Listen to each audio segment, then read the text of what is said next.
The Black Echo by Michael Connelly.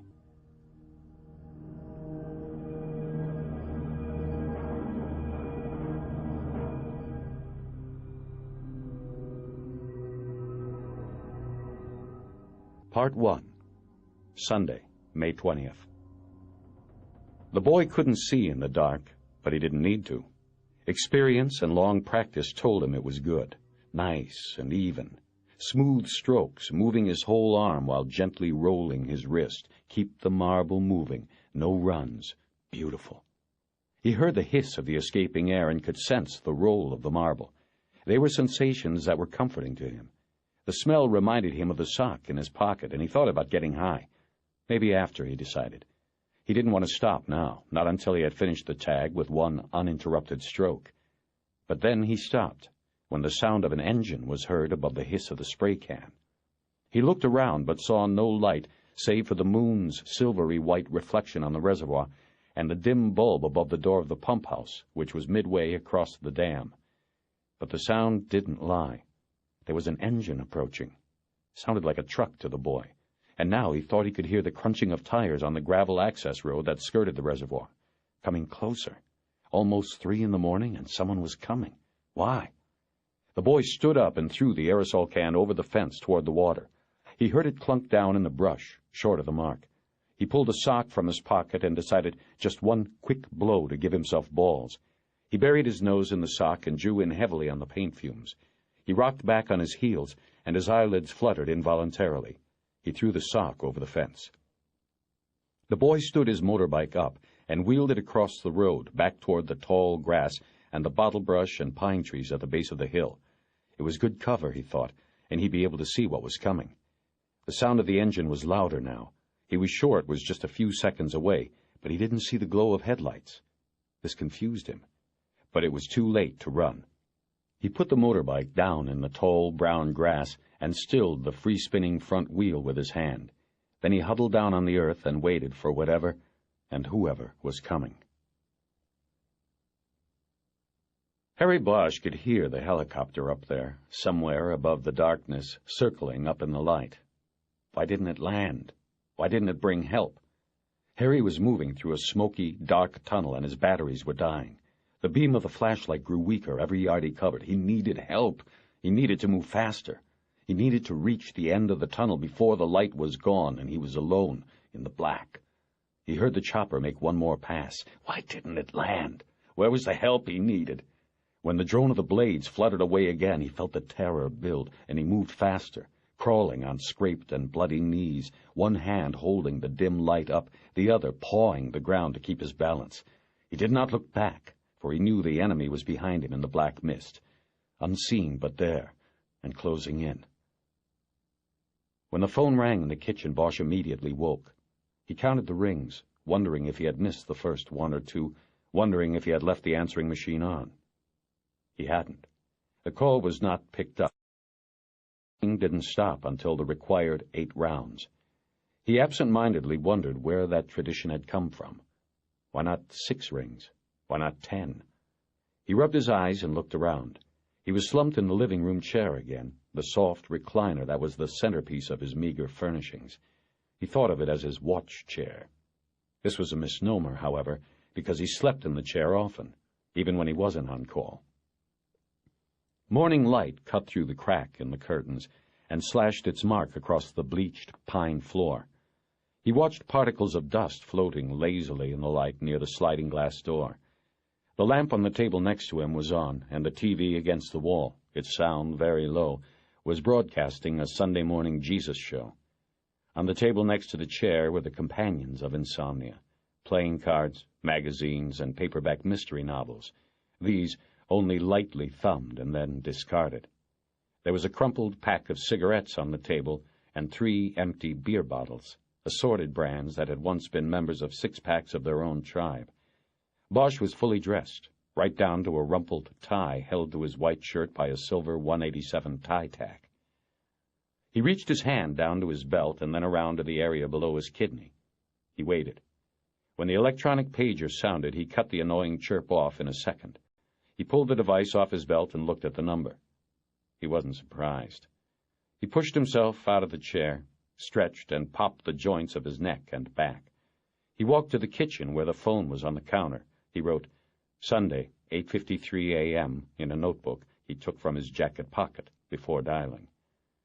After 2 rings, a voice said, Los Angeles Police Department, Hollywood Division, this is Officer Pelch. How can I help you? Bosch said, Somebody could die in the time it took to get all that out. Let me talk to the watch sergeant.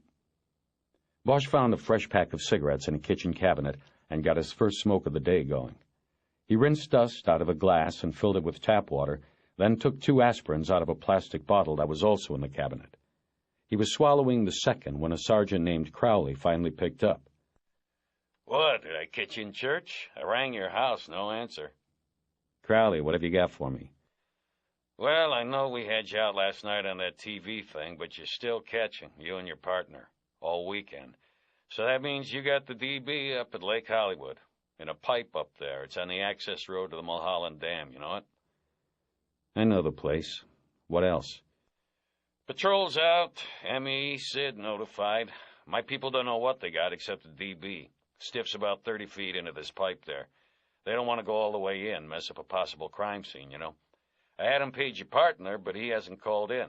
No answer at his phone either. I thought maybe the 2 of you was together or something. Then I thought, nah, he ain't your style, and you ain't his. I'll get a hold of him. If they didn't go all the way in, how do they know it's a DB and not just some guy sleeping it off? Well, they went in a bit, you know, and reached in with a stick or something and poked around at the guy pretty good. Stiff as a wedding night prick. They didn't want to mess up a crime scene, but then they go poking around the body with a stick. That's wonderful. These guys get in after they raise the college requirement, or what? Hey, Bosch, we get a call, we've got to check it out, okay? You want for us to transfer all our body calls directly to the homicide table to check out? You guys go nuts inside a week. Bosch crushed the cigarette butt in the stainless steel sink and looked out the kitchen window. Looking down the hill, he could see one of the tourist trams moving between the huge beige sound studios in Universal City. A side of one of the block-long buildings was painted sky blue with wisps of white clouds for filming exteriors when the natural L.A. exterior turned brown as wheat. Bosch said, How'd we get the call? Anonymous to 911. A little after 0400. Dispatcher said it came from a payphone on the boulevard. Somebody out screwing around found the thing in the pipe. Wouldn't give a name. Said there was a stiff in the pipe, that's all. They'll have the tape down at the comm center. Bosch felt himself getting angry. He pulled a bottle of aspirin out of the cabinet and put it in his pocket. While thinking about the 0400 call, he opened the refrigerator and bent in. He saw nothing that interested him. He looked at his watch. Crowley, if the report came in at 4 a.m., why are you just getting to me now, nearly 5 hours later? Look, Bosch, all we had was an anonymous call. That's it. Dispatcher said it was a kid, no less. I wasn't going to send one of my guys up that pipe in the middle of the night on information like that. Could have been a prank, could have been an ambush, could have been anything, for Christ's sake. I waited till it got light out and things slowed down around here. Sent some of my guys over there at the end of the shift. Speaking of end of shifts, I'm out of here. I've been waiting to hear from them and from you. Anything else? Bosch felt like asking if it ever occurred to him that it would be dark in the pipe whether they went poking around at 0400 or 0800, but let it go. What was the use? Anything else? Crowley said again. Bosch couldn't think of anything, but Crowley filled the empty space. It's probably just some hype who croaked himself, Harry. No righteous 187 case. Happens all the time. Hell, you remember we pulled one out of that same pipe last year. Well, that was before you came out to Hollywood. So see, what I'm saying is some guy, he goes into this same pipe. These transients, they sleep up there all the time. And he's a slammer, but he shoots himself with a hot load, and that's it. Checks out. Except we didn't find him so fast that time, and with his son and all beaten on the pipe a couple days, he gets cooked in there. Roasted like a tom turkey. But it didn't smell as good. Crowley laughed at his own joke. Bosch didn't. The watch sergeant continued. When we pulled this guy out, the spike was still in his arm. Same thing here, just a bullshit job, a no-count case. You go out there, you'll be back home by noon, take a nap, maybe go catch the Dodgers. And then next weekend, somebody else's turn in the barrel. You're off watch. And that's a 3-day pass. You got Memorial Day weekend coming next week. So do me a favor. Just go out and see what they've got. Bosch thought a moment and was about to hang up, then said, Crowley, what did you mean you didn't find that other one so fast? What makes you think we found this one fast? My guys out there, they say they can't smell a thing off this stiff, other than a little piss. Must be fresh. Tell your guys I'll be there in 15 minutes. Tell them not to fuck anymore with anything at my scene. Bosch knew Crowley was going to defend his men again, but hung up before he had to hear it. He lit another cigarette as he went to the front door to get the Times off the step. He spread the 12 pounds of Sunday paper out on the kitchen counter, wondering how many trees died. He found the real estate supplement and paged through it until he saw a large display ad for Valley Pride Properties. He ran his finger down a list of open houses until he found one address and description marked Cole Jerry. He dialed the number. Valley Pride Properties, can I help you? Jerry Edgar, please. A few seconds passed, and Bosch heard a couple of transfer clicks before his partner got on the line. This is Jerry. May I help you? Jed, we just got another call up at the Mulholland Dam, and you aren't wearing your pager. Shit, Edgar said, and there was silence. Bosch could almost hear him thinking, I've got 3 showings today. There was more silence, and Bosch pictured his partner on the other end of the line in a $900 suit and a bankrupt frown. What's the call? Bosch told him what little he knew. If you want me to take this one solo, I will, Bosch said. If anything comes up with 98, I'll be able to cover it. I'll tell him you're taking the TV thing and I'm doing the stiff in the pipe. Yeah, I know you would, but it's okay. I'm on my way. I'm just going to have to find someone to cover for my ass first. They agreed to meet at the Body, and Bosch hung up. He turned the answering machine on, took 2 packs of cigarettes from the cabinet and put them in his sport coat pocket. He reached into another cabinet and took out the nylon holster that held his gun, a Smith & Wesson 9mm, satin-finished, stainless steel, and loaded with 8 rounds of XTPs. Bosch thought about the ad he had seen once in a police magazine. Extreme Terminal Performance. A bullet that expanded on impact to 1.5 times its width, reaching terminal depth in the body and leaving maximum wound channels. Whoever had written it had been right. Bosch had killed a man a year earlier with 1 shot from 20 feet. Went in under the right armpit, exited below the left nipple, shattering heart and lungs on its way. XTP. Maximum wound channels. He clipped the holster to his belt on the right side so he could reach across his body and take it with his left hand. He went into the bathroom and brushed his teeth without toothpaste. He was out and had forgotten to go by the store. He dragged a wet comb through his hair and stared at his red-rimmed 40-year-old eyes for a long moment. Then he studied the gray hairs that were steadily crowding out the brown in his curly hair. Even the mustache was going gray. He had begun seeing flecks of gray in the sink when he shaved. He touched a hand to his chin, but decided not to shave. He left his house then without changing even his tie. He knew his client wouldn't mind. Bosch found a space where there were no pigeon droppings and leaned his elbows on the railing that ran along the top of the Mulholland Dam. A cigarette dangled from his lips, and he looked through the cleft of the hills to the city below. The sky was gunpowdered gray, and the smog was a form-fitted shroud over Hollywood. A few of the far-off towers in downtown poked up through the poison, but the rest of the city was under the blanket. It looked like a ghost town. There was a slight chemical odor on the warm breeze, and after a while he pegged it. Malathion. He'd heard on the radio that the fruit fly helicopters had been up the night before, spraying North Hollywood down through the Cahuenga Pass. He thought of his dream and remembered the chopper that did not land. To his back was the blue-green expanse of the Hollywood Reservoir, 60 million gallons of the city's drinking water trapped by the venerable old dam in a canyon between 2 of the Hollywood hills. A 6-foot band of dried clay ran the length of the shoreline, a reminder that L.A. was in its 4th year of drought. Farther up the reservoir bank was a 10-foot-high chain-link fence that girded the entire shoreline. Bosch had studied this barrier when he first arrived, and wondered if the protection was for the people on one side of the fence or the water on the other. Bosch was wearing a blue jumpsuit over his rumpled suit. His sweat had stained through the underarms and back of both layers of clothing. His hair was damp and his mustache drooped. He had been inside the pipe. He could feel the slight, warm tickle of a Santa Ana wind drying the sweat on the back of his neck. They had come early this year. Harry was not a big man. He stood a few inches short of 6 feet and was built lean. The newspapers, when they described him, called him wiry. Beneath the jumpsuit, his muscles were like nylon cords, strength concealed by economy of size. The gray that flecked his hair was more partial to the left side. His eyes were brown-black and seldom betrayed emotion or intention. The pipe was located above ground and ran for 50 yards alongside the reservoir's access road. It was rusted inside and out, and was empty and unused except by those who sought its interior as a shelter or its exterior as a canvas for spray paint. Bosch had had no clue to its purpose until the reservoir caretaker had volunteered the information. The pipe was a mud break. Heavy rain, the caretaker said, could loosen earth and send mud sliding off the hillsides and into the reservoir. The 3-foot-wide pipe, left over from some unknown district project or boondoggle, had been placed in a predicted slide area as the reservoir's first and only defense.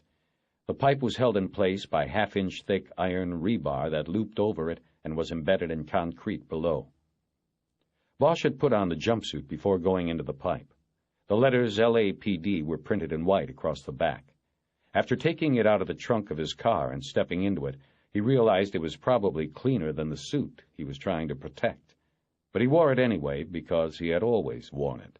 He was a methodical, traditional, superstitious detective. As he had crawled with flashlight in hand into the damp-smelling, claustrophobic cylinder, he felt his throat tighten and his heartbeat quicken. A familiar emptiness in his gut gripped him. Fear. But he snapped on the light, and the darkness receded along with the uneasy feelings, and he set about his work. Now he stood on the dam and smoked and thought about things. Crowley, the watch sergeant, had been right. The man in the pipe was certainly dead. But he had also been wrong. This would not be an easy one. Harry would not be home in time for an afternoon nap or to listen to the Dodgers on KABC. Things were wrong here. Harry wasn't 10 feet inside the pipe before he knew that. There were no tracks in the pipe, or rather, there were no tracks that were of use. The bottom of the pipe was dusty with dried orange mud and cluttered with paper bags, empty wine bottles, cotton balls, used syringes, newspaper bedding, the debris of the homeless and addicted. Bosch had studied it all in the beam of the flashlight as he slowly made his way toward the body, and he had found no clear trail left by the dead man, who lay head first into the pipe. This was not right. If the dead man had crawled in of his own accord, there would be some indication of this. If he had been dragged in, there would be some sign of that, too, but there was nothing, and this deficiency was only the first of the things that troubled Bosch. When he reached the body, he found the dead man's shirt, a black, open-collar crew shirt, pulled up over his head with his arms tangled inside. Bosch had seen enough dead people to know that literally nothing was impossible during the last breaths. He had worked a suicide in which a man who had shot himself in the head had then changed pants before dying, apparently because he did not want his body to be discovered soaked in human waste. But the shirt and the arms on the dead man in the pipe did not seem acceptable to Harry. It looked to Bosch as if the body had been dragged into the pipe by someone who had pulled the dead man by the collar. Bosch had not disturbed the body or pulled the shirt away from the face. He noted that it was a white male. He detected no immediate indication of the fatal injury. After finishing his survey of the body, Bosch carefully moved over the corpse, his face coming within a half-foot of it, and then continued through the pipe's remaining 40 yards. He found no tracks and nothing else of evidentiary value. In 20 minutes, he was back in the sunlight. He then sent a crime scene tech named Donovan in to chart the location of debris in the pipe and video the body in place. Donovan's face had betrayed his surprise at having to go into the pipe on a case he'd already written off as an OD. He had tickets to the Dodgers, Bosch figured. After leaving the pipe to Donovan, Bosch had lit a cigarette and walked to the dam's railing to look down on the fouled city and brood. At the railing, he could hear the sound of traffic filtering up from the Hollywood freeway. It almost sounded gentle from such a distance, like a calm ocean. Down through the cleft of the canyon he saw blue swimming pools and Spanish tile roofs. A woman in a white tank top and lime green jogging shorts ran by him on the dam. A compact radio was clipped to her waistband, and a thin yellow wire carried sound to the earphones clamped to her head. She seemed to be in her own world, unaware of the grouping of police ahead of her until she reached the yellow crime scene tape stretched across the end of the dam. It told her to stop in 2 languages. She jogged in place for a few moments, her long blonde hair clinging to sweat on her shoulders, and watched the police, who were mostly watching her. Then she turned and headed back past Bosch. His eyes followed her, and he noticed that when she went by the pump house she deviated her course to avoid something. He walked over and found glass on the pavement. He looked up and saw the broken bulb in the socket above the pump house door. He made a mental note to ask the caretaker if the bulb had been checked lately. When Bosch returned to his spot at the railing, a blur of movement from below drew his attention. He looked down and saw a coyote sniffing among the pine needles and trash that covered the earth below the trees in front of the dam.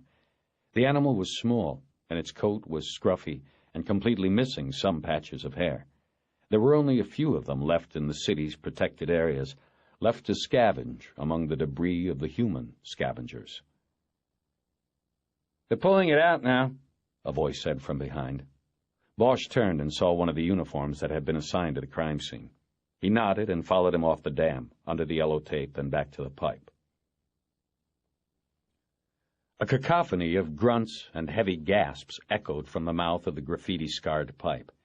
A shirtless man, with his heavily muscled back scratched and dirty, emerged backward, towing a sheet of heavy, black plastic on top of which lay the body. The dead man was still face up, with his head and arms mostly obscured in the wrapping of the black shirt. Bosch looked around for Donovan and saw him stowing a video recorder in the back of the blue crime scene van. Harry walked over. "Now I'm going to need you to go back in. All the debris in there. Newspapers, cans, bags. I saw some hypos, cotton, bottles. I need it all bagged." "You got it," Donovan said. He waited a beat and added, "I'm not saying anything, but, Harry, you really think this is the real thing? Is it worth busting our balls on?" "I guess we won't know until after the cut." He started to walk away, but stopped. "Look, Donnie, I know it's Sunday, and thanks for going back in." "No problem. It's straight OT for me." The shirtless man and a coroner's technician were sitting on their haunches, huddled over the body. They both wore white rubber gloves. The technician was Larry Sakai, a guy Bosch had known for years, but never liked. He had a plastic fishing tackle box open on the ground next to him. He took a scalpel from the box and made a 1-inch-long cut into the side of the body, just above the left hip. No blood came from the slice. From the box he then removed a thermometer and attached it to the end of a curved probe. He stuck it into the incision, expertly though roughly turning it and driving it up into the liver. The shirtless man grimaced, and Bosch noticed he had a blue tear tattooed at the outside corner of his right eye. It somehow seemed appropriate to Bosch. It was the most sympathy the dead man would get here. "Time of death is going to be a pisser," Sakai said. He did not look up from his work. "That pipe, with the heat rising, it's going to skew the temperature loss in the liver. Aceto took a reading in there, and it was 81. 10 minutes later, it was 83. We don't have a fixed temp in the body or the pipe." "So?" Bosch said. "So, I am not giving you anything here. I got to take it back and do some calculating." "You mean give it to somebody else who knows how to figure it?" Bosch said. "You'll get it when you come in for the autopsy. Don't worry, man." "Speaking of which, who's doing the cutting today?" Sakai didn't answer. He was busy with the dead man's legs. He grabbed each shoe and manipulated the ankles. He moved his hands up the legs and reached beneath the thighs, lifting each leg and watching as it bent at the knee. He then pressed his hands down on the abdomen as if feeling for contraband. Lastly, he reached inside the shirt and tried to turn the dead man's head. It didn't move. Bosch knew rigor mortis worked its way from the head through the body and then into the extremities. "This guy's neck is locked but good," Sakai said. "Stomach's getting there, but the extremities still have good movement." He took a pencil from behind his ear and pressed the eraser end against the skin on the side of the torso. There was purplish blotching on the half of the body closest to the ground, as if the body were half full of red wine. It was post-mortem lividity. When the heart stops pumping, the blood seeks the low ground. When Sakai pressed the pencil against the dark skin, it did not blanch white, a sign the blood had fully clotted. The man had been dead for hours. "The pulmolividity is steady," Sakai said. "That and the rig makes me estimate that this dude's been dead maybe 6 to 8 hours. That's going to have to hold you, Bosch, until we can work with the temps." Sakai didn't look up as he said this. He and the one called Osito began pulling the pockets on the dead man's green fatigue pants inside out. They were empty, as were the large, baggy pockets on the thighs. They rolled the body to one side to check the back pockets. As they did this, Bosch leaned down to look closely at the exposed back of the dead man. The skin was purplish with lividity and dirty, but he saw no scratches or marks that allowed him to conclude that the body had been dragged. "Nothing in the pants, Bosch, no ID," Sakai said, still not looking up. Then they began to gently pull the black shirt back over the head and onto the torso. The dead man had straggly hair that had more gray in it than the original black. His beard was unkempt, and he looked to be about 50, which made Bosch figure him at about 40. There was something in the breast pocket of the shirt, and Sakai fished it out, looked at it a moment, and then put it into a plastic bag held open by his partner. "Bingo," Sakai said, and handed the bag up to Bosch. "One set of works makes our jobs all a lot easier." Sakai next peeled the dead man's cracked eyelids all the way open. The eyes were blue, with a milky caul over them.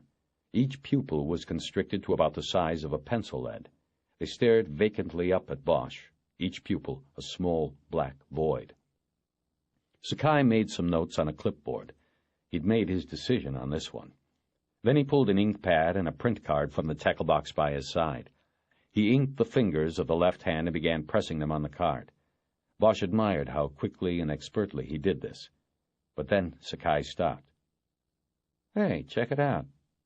Sakai gently moved the index finger. It was easily manipulated in any direction. The joint was cleanly broken, but there was no sign of swelling or hemorrhage. "It looks post to me," Sakai said.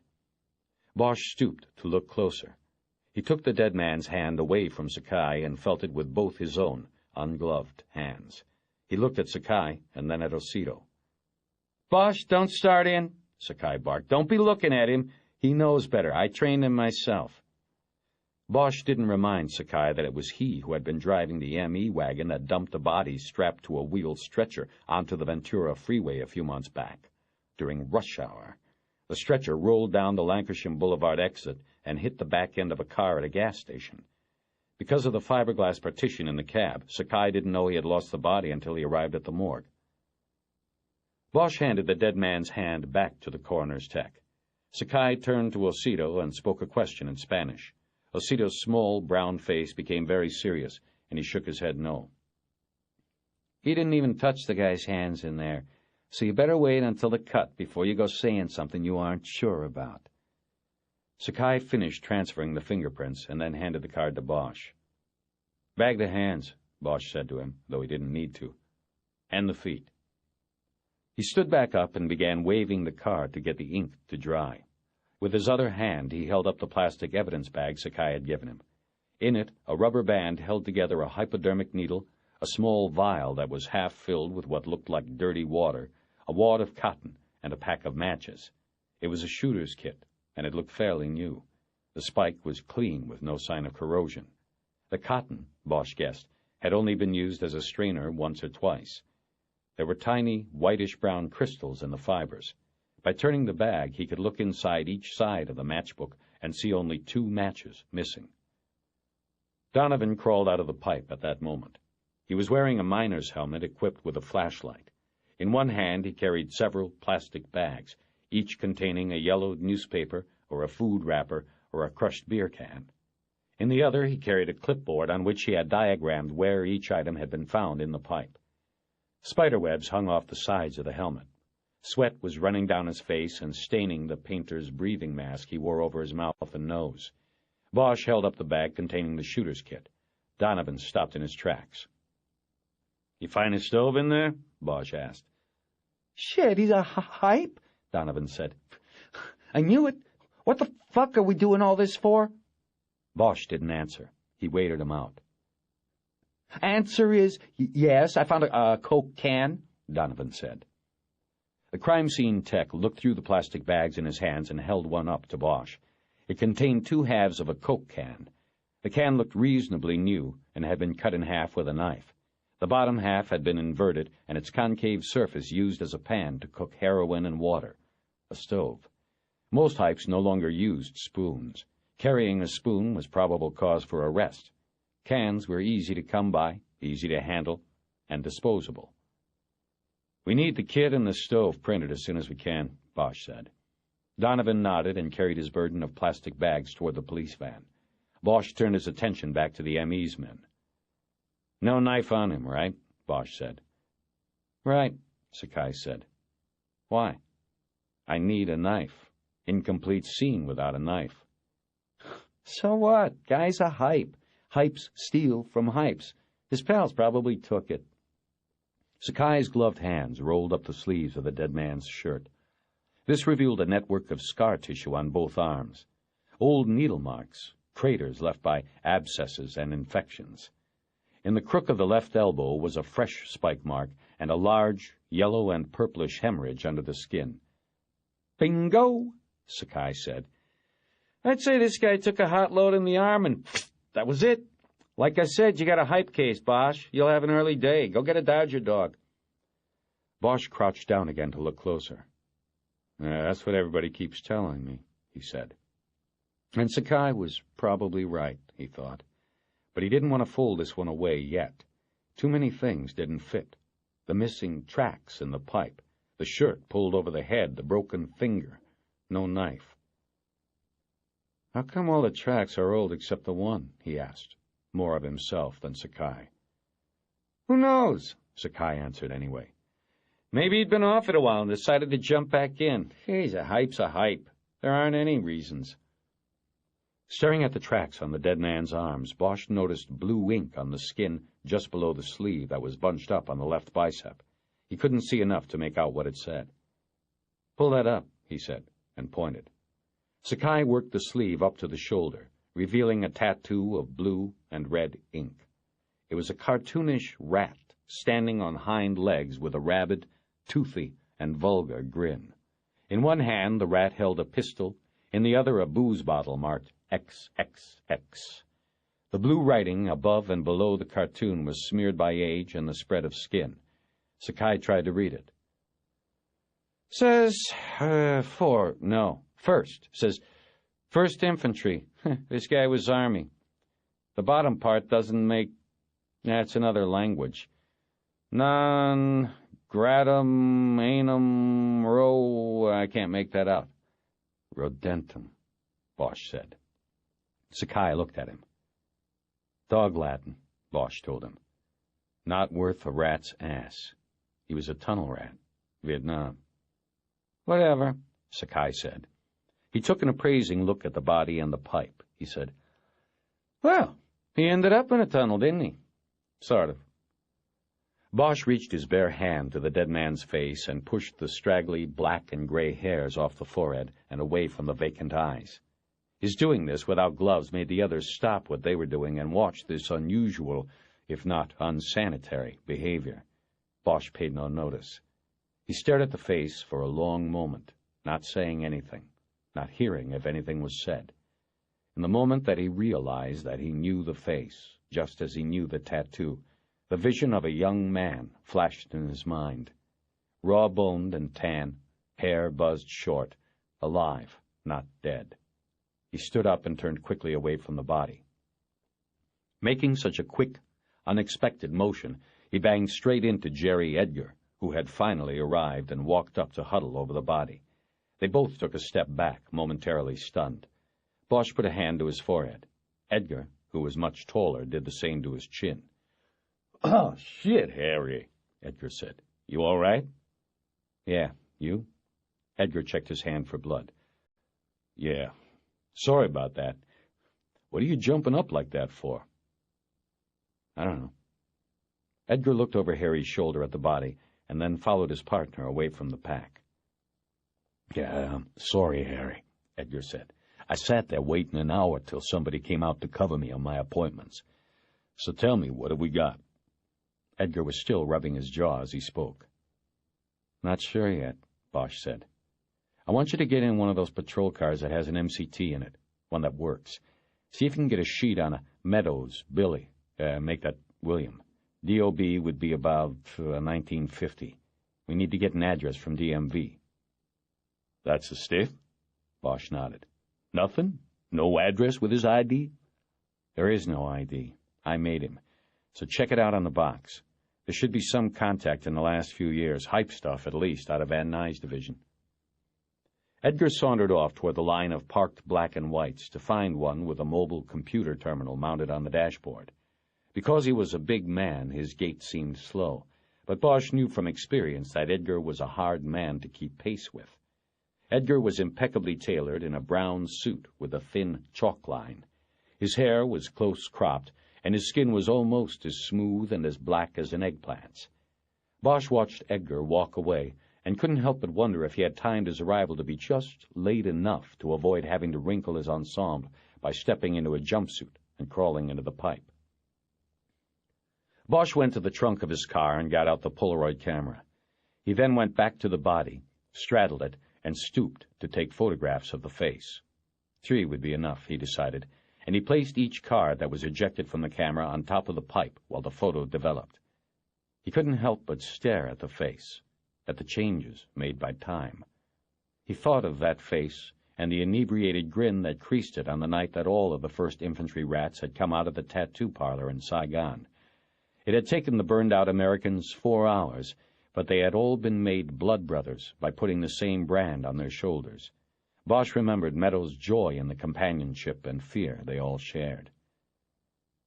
Harry stepped away from the body while Sakai and Osido unfolded a black, heavy plastic bag with a zipper running up the center. Once the body bag was unfolded and opened, the coroner's men lifted Meadows and placed him inside. Looks like Rip Van Fucking Winkle, Edgar said as he walked up. Sakai zipped the bag up, and Bosch saw a few of Meadows' curling gray hairs had been caught in the zipper. Meadows wouldn't mind. He had once told Bosch that he was destined for the inside of a body bag. He said everybody was. Edgar held a small notepad in one hand, a gold cross pen in the other. William Joseph Meadows, 7/21/50. That sound like him, Harry? Yeah, that's him. Well, you were right. We have multiple contacts, but not just hype shit. We got bank robbery, attempted robbery, possession of heroin. We got a loitering right here at the dam a year or so ago. And he did have a couple hype beefs. The one in Van Nuys you were talking about. What was he to you, a CI? No. Get an address? Lives up in the valley, Sepulveda, up by the brewery. Tough neighborhood to sell a house in. So if he wasn't an informant, how'd you know this guy? I didn't know him. At least recently. I knew him in a different life. What does that mean? When did you know the guy? Last time I saw Billy Meadows was 20 years ago, or thereabouts. He was in Saigon. Yeah, that'd make it about 20 years. Edgar walked over to the Polaroids and looked down at the 3 faces of Billy Meadows. You know him good? Not really.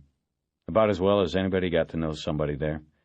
You learn to trust people with your life, then when it's over you realize you didn't really even know most of them. I never saw him once I got back here. Talked to him once on the phone last year, that's all. How'd you make him? I didn't at first. Then I saw the tattoo on his arm. That brought the face back. I guess you remember guys like him. I do, at least. I guess. They let the silence sit there a while. Bosch was trying to decide what to do, but could only wonder about the coincidence of being called to a death scene to find Meadows. Edgar broke the reverie. So you want to tell me what you got that looks hinky here? Donovan over there looks like he's getting ready to shit his pants, all the work you're putting him through. Bosch told Edgar about the problems, the absence of distinguishable tracks in the pipe, the shirt pulled over the head, the broken finger, and that there was no knife. No knife, his partner said. Needed something to cut the can in half to make a stove, if the stove was his. Well, could have brought the stove with him.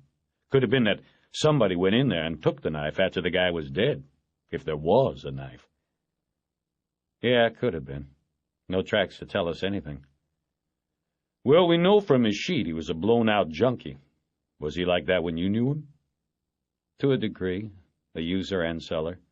Well, there you go, long-time addict. You can't predict what they're going to do, when they're going to get off the shit or on it. They're lost people, Harry. He was off it, though. At least I thought he was. He's only got one fresh pop in his arm. Harry, you said you hadn't seen the guy since Saigon. How do you know whether he was off or on? I hadn't seen him, but I talked to him. He called me once, last year sometime, July or August, I think. He'd been pulled in on another track marks beef by the hype car up in Van Nuys.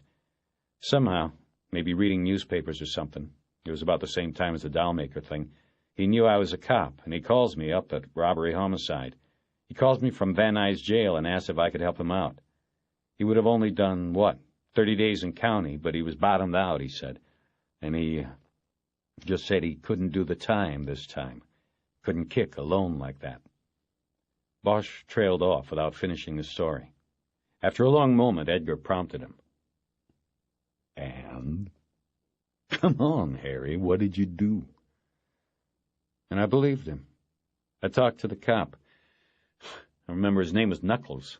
Good name for a street cop, I thought. And then I called the VA up there in Sepulveda, and I got him into a program. Knuckles went along with it. He's a vet, too. He got the city attorney to ask the judge for diversion. So anyway, the VA outpatient clinic took Meadows in. I checked about 6 weeks later, and they said he'd completed, had kicked, and was doing okay. I mean, that's what they told me. Said he was in the second level of maintenance, talking to a shrink, group counseling. I never talked to Meadows after that first call. He never called again, and I didn't try to look him up. Edgar referred to his pad. Bosch could see the page he was looking at was blank. Look, Harry, Edgar said, that was still almost a year ago. A long time for a hype, right? Who knows? He could have fallen off the wagon and kicked 3 times since then. That's not our worry here. The question is, what do you want to do with what we have here? What do you want to do about today? You believe in coincidence? Bosch asked. I don't know. There are no coincidences. Harry, I don't know what you're talking about, but you know what I think? I don't see anything here that's screaming in my face. Guy crawls into the pipe. In the dark, maybe he can't see what he's doing. He puts too much juice in his arm and croaks. That's it. Maybe somebody else was with him and smeared the tracks going out. Took his knife, too. Could be 100 Sometimes they don't scream, Jerry. That's the problem here. It's Sunday. Everybody wants to go home, play golf, sell houses, watch the ball game. Nobody cares one way or the other. Just going through the motions. Don't you see that that's what they are counting on? Who is they, Harry? Whoever did this? He shut up for a minute. He was convincing no one, and that almost included himself. Playing to Edgar's sense of dedication was wrong. He'd be off the job as soon as he put in 20. He'd then put a business card-sized ad in the union newsletter. LAPD retired, will cut commission for brother officers, and make $250,000 a year selling houses to cops or for cops in the San Fernando Valley or the Santa Clarita Valley or the Antelope Valley or whatever valley the bulldozers aimed at next. Why go in the pipe? Bosch said then. You said he lived up in the valley, Sepulveda. Why come down here? Harry, who knows? The guy was a junkie. Maybe his wife kicked him out. Maybe he croaked himself up there and his friends dragged his dead ass down here because they didn't want to be bothered with explaining it. That's still a crime. Yeah, that's a crime, but let me know when you find a DA that'll file it for you. His kit looked clean, new. The other tracks on his arm look old. I don't think he was slamming again. Not regularly. Something isn't right. Well, I don't know. You know, AIDS and everything, they're supposed to keep a clean kit. Bosch looked at his partner as if he didn't know him. Harry, listen to me. What I'm telling you is that he may have been your foxhole buddy 20 years ago, but he was a junkie this year. You'll never be able to explain every action he took. I don't know about the kit or the tracks, but I do know that this does not look like one we should bust our humps on. This is a 9-to-5er, weekends and holidays excluded.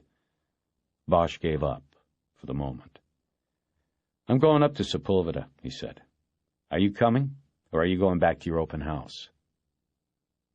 I'll do my job, Harry, Edgar said softly. Just because we don't agree on something doesn't mean I'm not going to do what I'm paid to do. It's never been that way, never will be. But if you don't like the way I do business, we'll go see 98 tomorrow morning and see about a switch. Bosch was immediately sorry for the cheap shot, but didn't say so. He said, Okay, you go on up there, see if anybody's home. I'll meet you after I sign off on the scene. Edgar walked over to the pipe and took one of the Polaroid photos of Meadows. He slipped it into his coat pocket, then walked down the access road toward his car without saying another word to Bosch. After Bosch took off his jumpsuit and folded it away in the trunk of his car, he watched Sakai and Osito slide the body roughly onto a stretcher and then into the back of a blue van. He started over, thinking about what would be the best way to get the autopsy done as a priority, meaning by at least the next day instead of 4 or 5 days later. He caught up with the coroner's tech as he was opening the driver's door. We're out of here, Bosch. Bosch put his hand on the door, holding it from opening enough for Sakai to climb in. Who's doing the cutting today? On this one? Nobody. Come on, Sakai, who's on? Sally, but he's not going near this one, Bosch. Look, I just went through this with my partner, not you two, okay? Bosch, you look. You listen. I've been working since 6 last night, and this is the 7th scene I've been to. We got drive-bys, floaters, a sex case. People are dying to meet us, Bosch. There is no rest for the weary, and that means no time for what you think might be a case. Listen to your partner for once. This one is going on the routine schedule. That means we'll get to it by Wednesday, maybe Thursday, I promise Friday at the latest. And tox results is at least a 10-day wait anyway. You know that. So what's your goddamn hurry? Tox results are at least a 10-day wait. Fuck off. Just tell Sally I need the prelim done today. I'll be by later. Christ, Bosch, listen to what I'm telling you. We've got bodies on gurneys stacked in the hall that we already know are 187s and need to be cut. Salazar is not going to have time for what looks to me and everybody else around here except you like a hype case. Cut and dried, man. What am I going to say to him that's going to make him do the cut today? Show him the finger? Tell him there were no tracks in the pipe? Think of something. Tell him the DB was a guy who knew needles too well to have OD'd. Sakai put his head back against the van's side panel and laughed loudly. Then he shook his head as if a child had made a joke. And you know what he'll say to me? He'll say that it doesn't matter how long he'd been spiking, they all fuck up. Bosch, how many 65-year-old junkies do you see around? None of them go the distance. The needle gets them all in the end, just like this guy in the pipe. Bosch turned and looked around to make sure none of the uniforms were watching and listening. Then he turned back to Sakai's face. Just tell him I'll be by there later, he said quietly. If he doesn't find anything on the prelim, then fine. You can stick the body at the end of the line in the hall, or you can park it down at the gas station on Lancashire. I won't care then, Larry. But you tell him. It's his decision, not yours. Bosch dropped his hand from the door and stepped back. Sakai got in the van and slammed the door. He started the engine and looked at Bosch through the window for a long moment before rolling it down. Bosch, you're a pain in the ass. Tomorrow morning. It's the best I can do. Today is no way. First cut of the day? Just leave us alone today, okay? First cut? Yeah. First cut. Sure, I'll leave you alone. See you tomorrow, then. Not me, man. I'll be sleeping. Sakai rolled the window back up, and the van moved away. Bosch stepped back to let it pass, and when it was gone, he was left staring at the pipe. It was really for the first time, then, that he noticed the graffiti. Not that he hadn't seen that the exterior of the pipe was literally covered with painted messages, but this time he looked at the individual scrawls. Many were old, faded together, a tableau of letters spelling threats either long forgotten or since made good. There were slogans: Abandon L.A. There were names: Ozone, Bomber, Striker, many others. One of the fresher tags caught his eye. It was just 3 letters about 12 feet from the end of the pipe. Shah. The 3 letters had been painted in one fluid motion.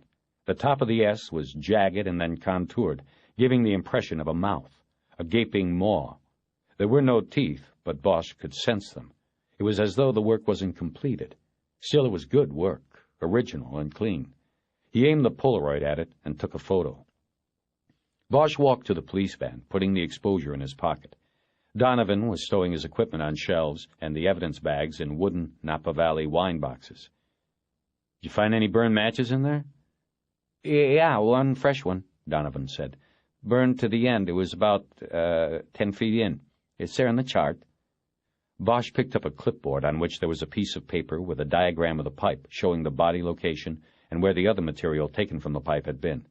Bosch noticed that the match was found about 15 feet from the body.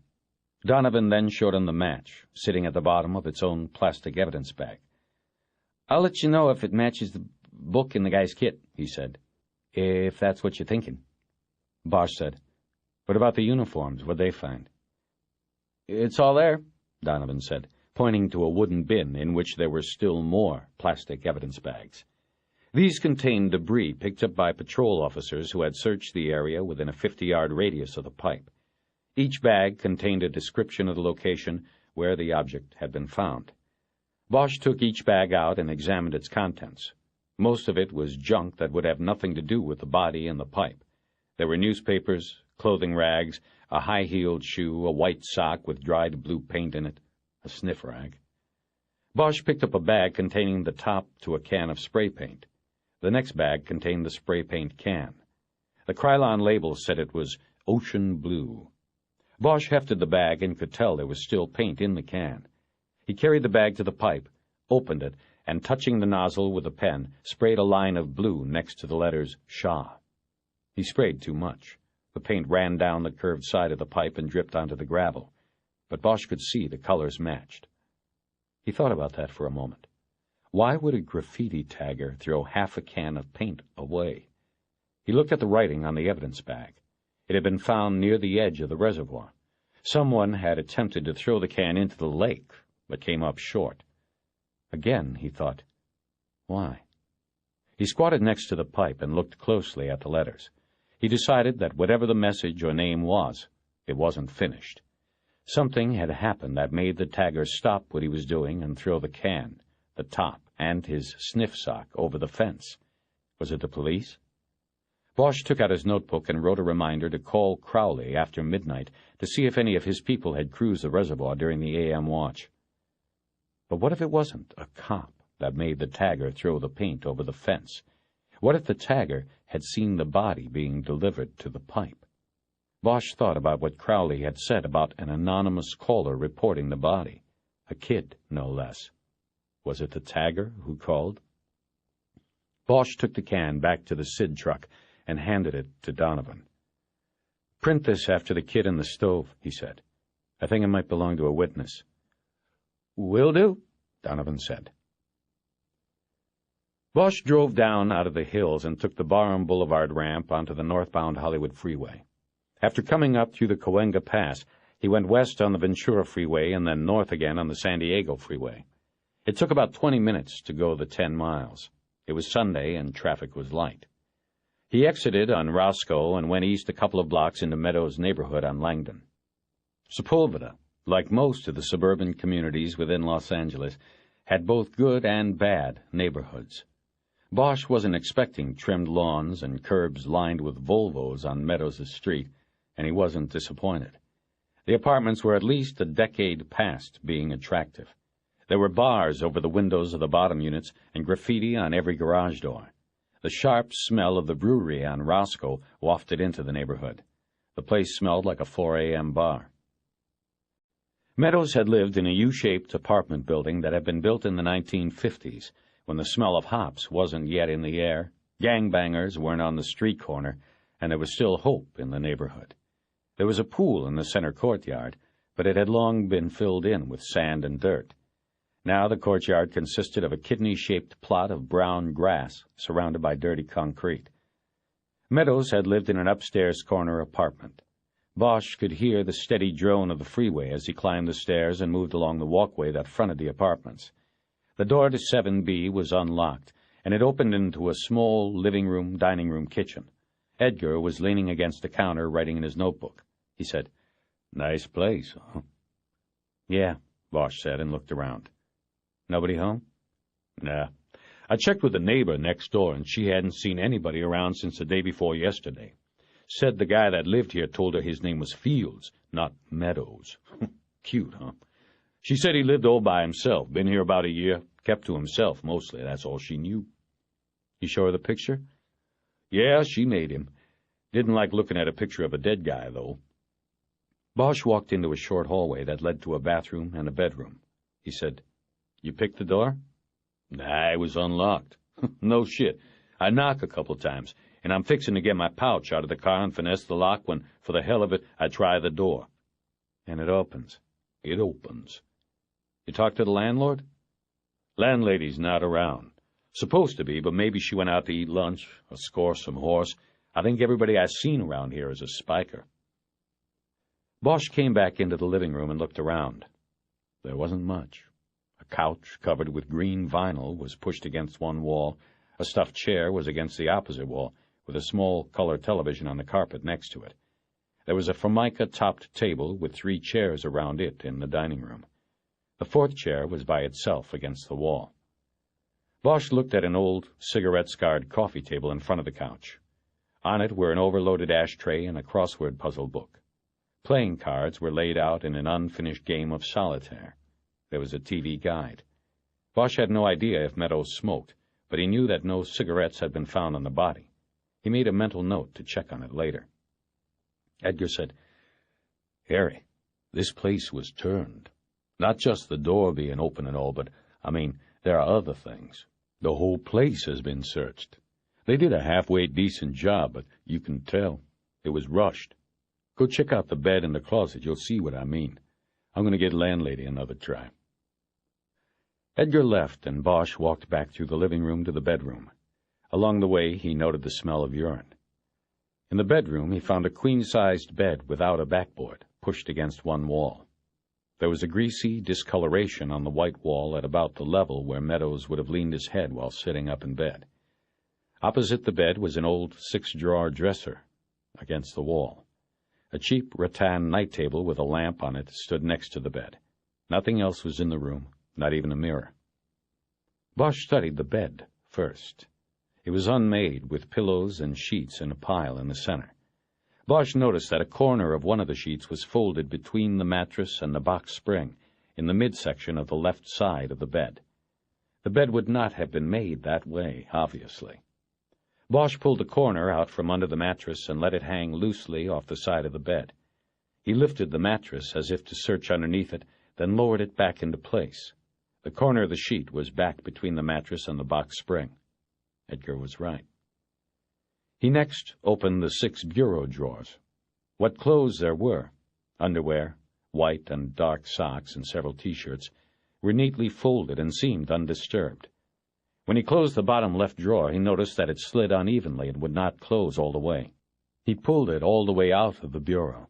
Then he pulled another drawer completely out of the dresser, then the rest. When he had all the drawers out, he checked the underside of each to see if something was or had been taped to it. He found nothing. He put them back in, but kept changing their order until each one slid easily into place and closed completely.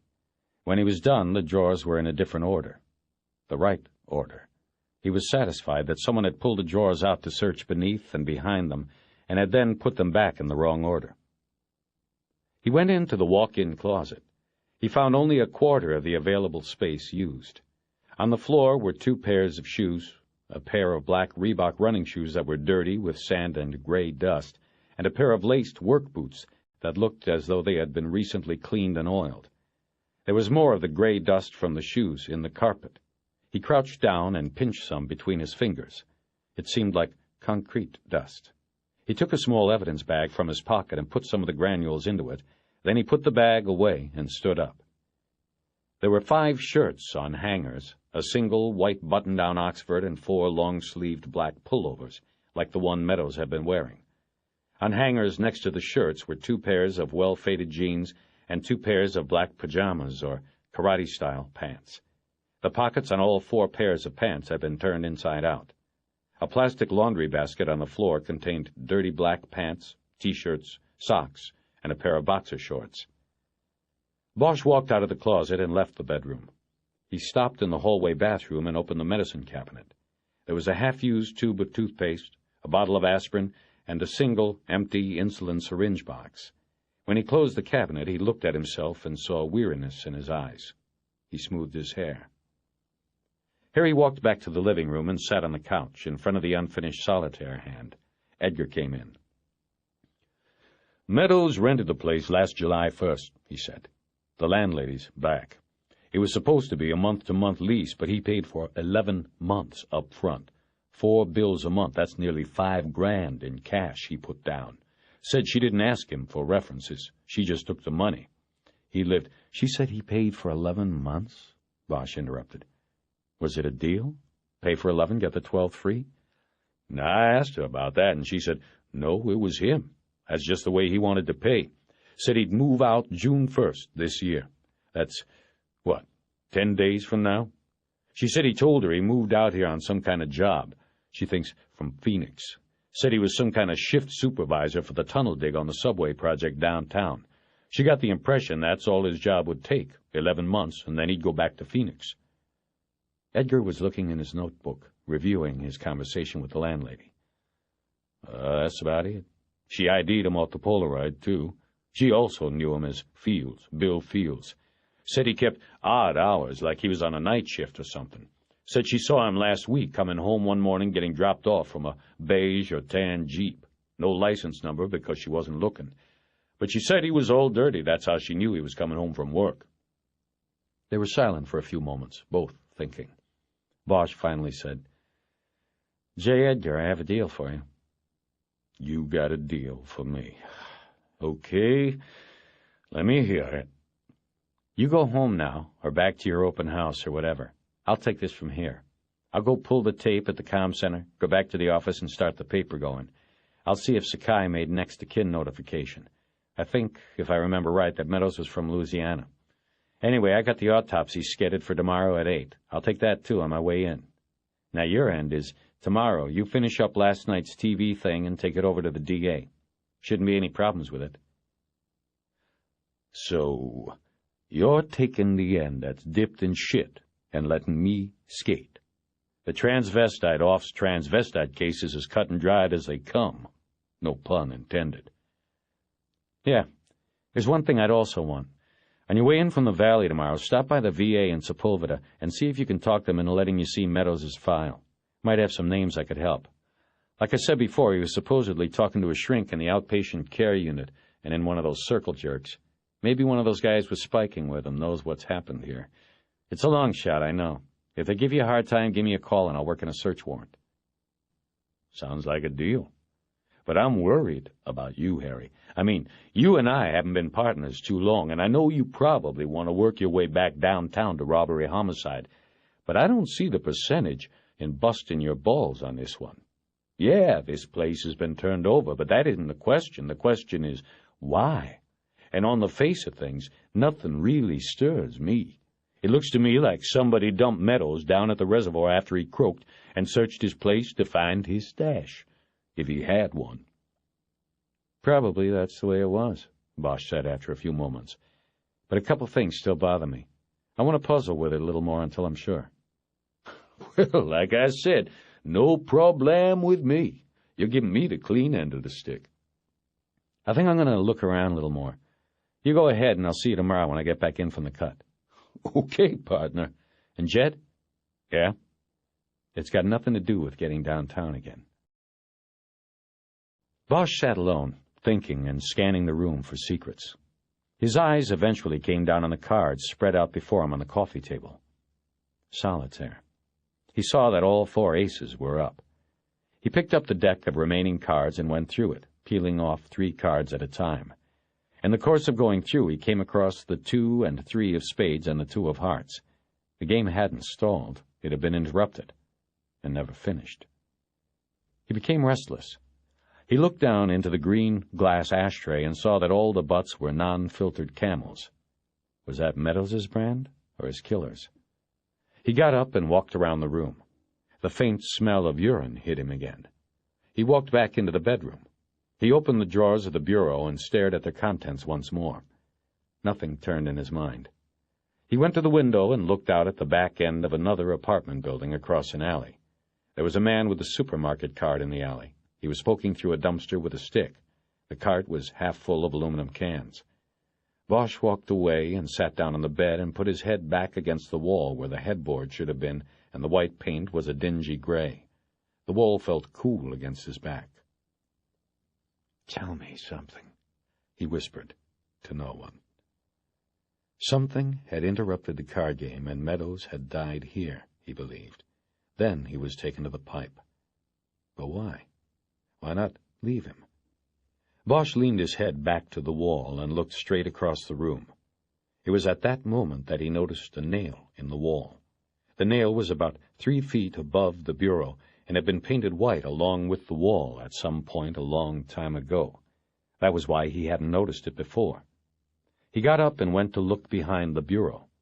In the 3-inch space between it and the wall, he saw the edge of a fallen picture frame.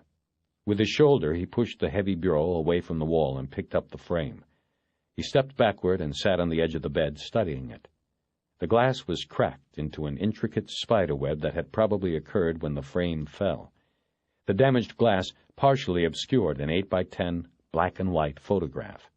It was grainy and fading to a brownish yellow around the edges. The photo was more than 20 years old. Bosch knew this because between 2 cracks in the glass, he saw his own young face staring out and smiling. Bosch turned the frame over and carefully bent back the tin prongs that kept the cardboard backing in place. As he was sliding the yellowed photo out, the glass finally gave way and the pieces dropped to the floor in shatters. He moved his feet away from the glass, but didn't get up. He studied the photograph. There were no markings on front or back to tell where or when it had been taken, but he knew it must have been sometime in late 1969 or early 1970, because some of the men in the picture were dead after that. There were 7 of them in the photo, all tunnel rats, all shirtless and proudly displaying their T-shirt tan lines and tattoos, each man's dog tags taped together to keep them from jangling while they crawled through the tunnels. They had to have been in the Echo sector of Ku Chi district, but Bosch could not tell or remember what village. The soldiers stood in a trench, positioned on both sides of a tunnel entrance no wider than the pipe in which Meadows would later be found dead. Bosch looked at himself and thought that his smile in the photograph was foolish. He was embarrassed by it now, in light of what was still to come after the moment was captured. Then he looked at Meadows in the photo and saw the thin smile and vacant stare. The others had always said Meadows would have a 1,000-yard stare in an 8x8 room. Bosch looked down at the glass between his feet and saw a pink piece of paper about the size of a baseball card. He picked it up by its edges and studied it. It was a pawn ticket from a shop downtown. The customer name on it was William Fields. It listed 1 item pawned, an antique bracelet, gold with jade inlay. The ticket was dated 6 weeks earlier. Fields had gotten $800 for the bracelet. Bosch slipped it into an evidence envelope from his pocket and stood up. The trip downtown took an hour because of the traffic heading to Dodger Stadium. Bosch spent the time thinking about the apartment. It had been searched, but Edgar was right. It was a rushed job. The pants pockets were the obvious tip, but the bureau drawers should have been put back in correctly, and the photo and the hidden pawn slip should not have been missed. What had been the hurry? He concluded it was because Meadows' body was in the apartment. It had to be moved. Bosch exited on Broadway and headed south past Times Square to the pawn shop located in the Bradbury Building. Downtown L.A. was as quiet as Forest Lawn on most weekends, and he didn't expect to find the Happy Hawker open. He was curious and just wanted to drive by and take a look at the place before heading to the communications center. But when he drove past the storefront, he saw a man outside with an aerosol can painting the word "Open" in black on a sheet of plywood. The board stood in place of the shop's front window. Bosch could see shards of glass on the dirty sidewalk below the plywood. He pulled to the curb. The spray painter was inside by the time he got to the door.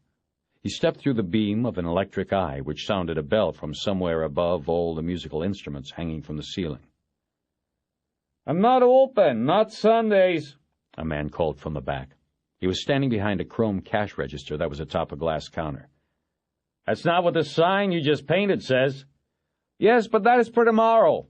People see boards over your windows, they think you're out of business. I'm not out of business, I'm open for business, except for weekends. I just have a board out there for a few days. I painted open so people will know, you see? Starting tomorrow." "You own this business?" Bosch said as he pulled his ID case out and flipped open his badge. "This'll only take a couple of minutes." "Oh, police!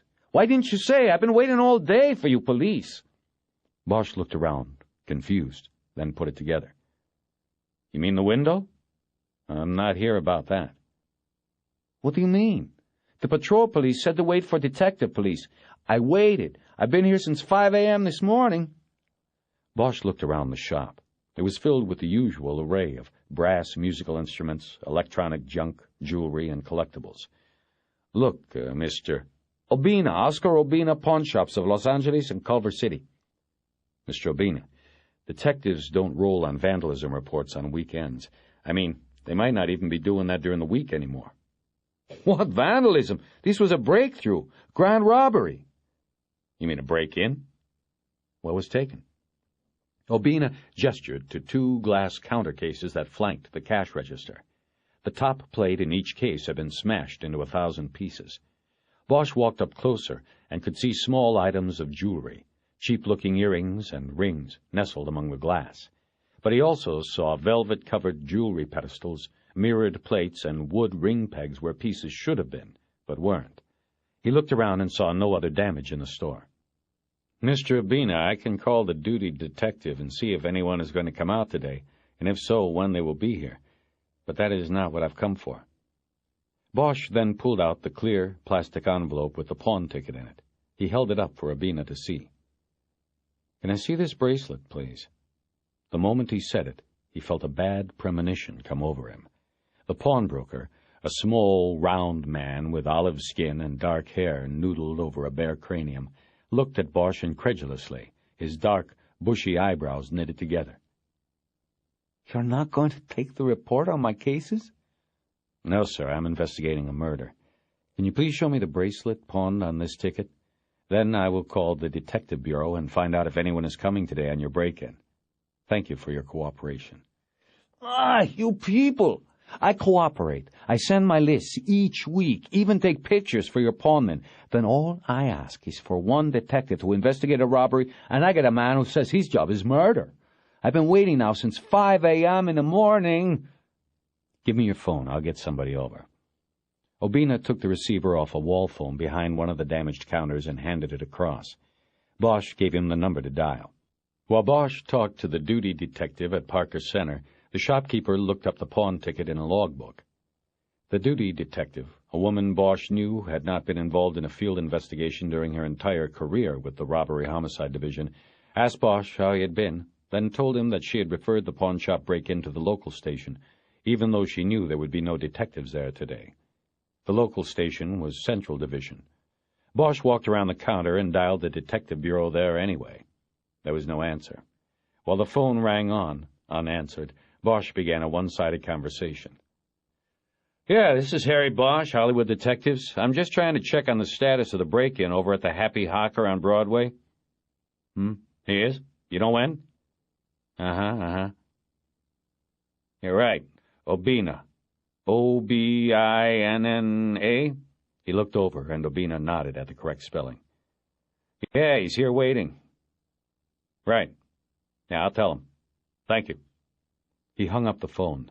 Obina looked at him, his bushy eyebrows arched. "It's been a busy day, Mr. Obina," Bosch said. "The detectives are out, but they'll get here. Shouldn't be too much longer. I gave the watch officer your name and told him to get him over here as soon as possible.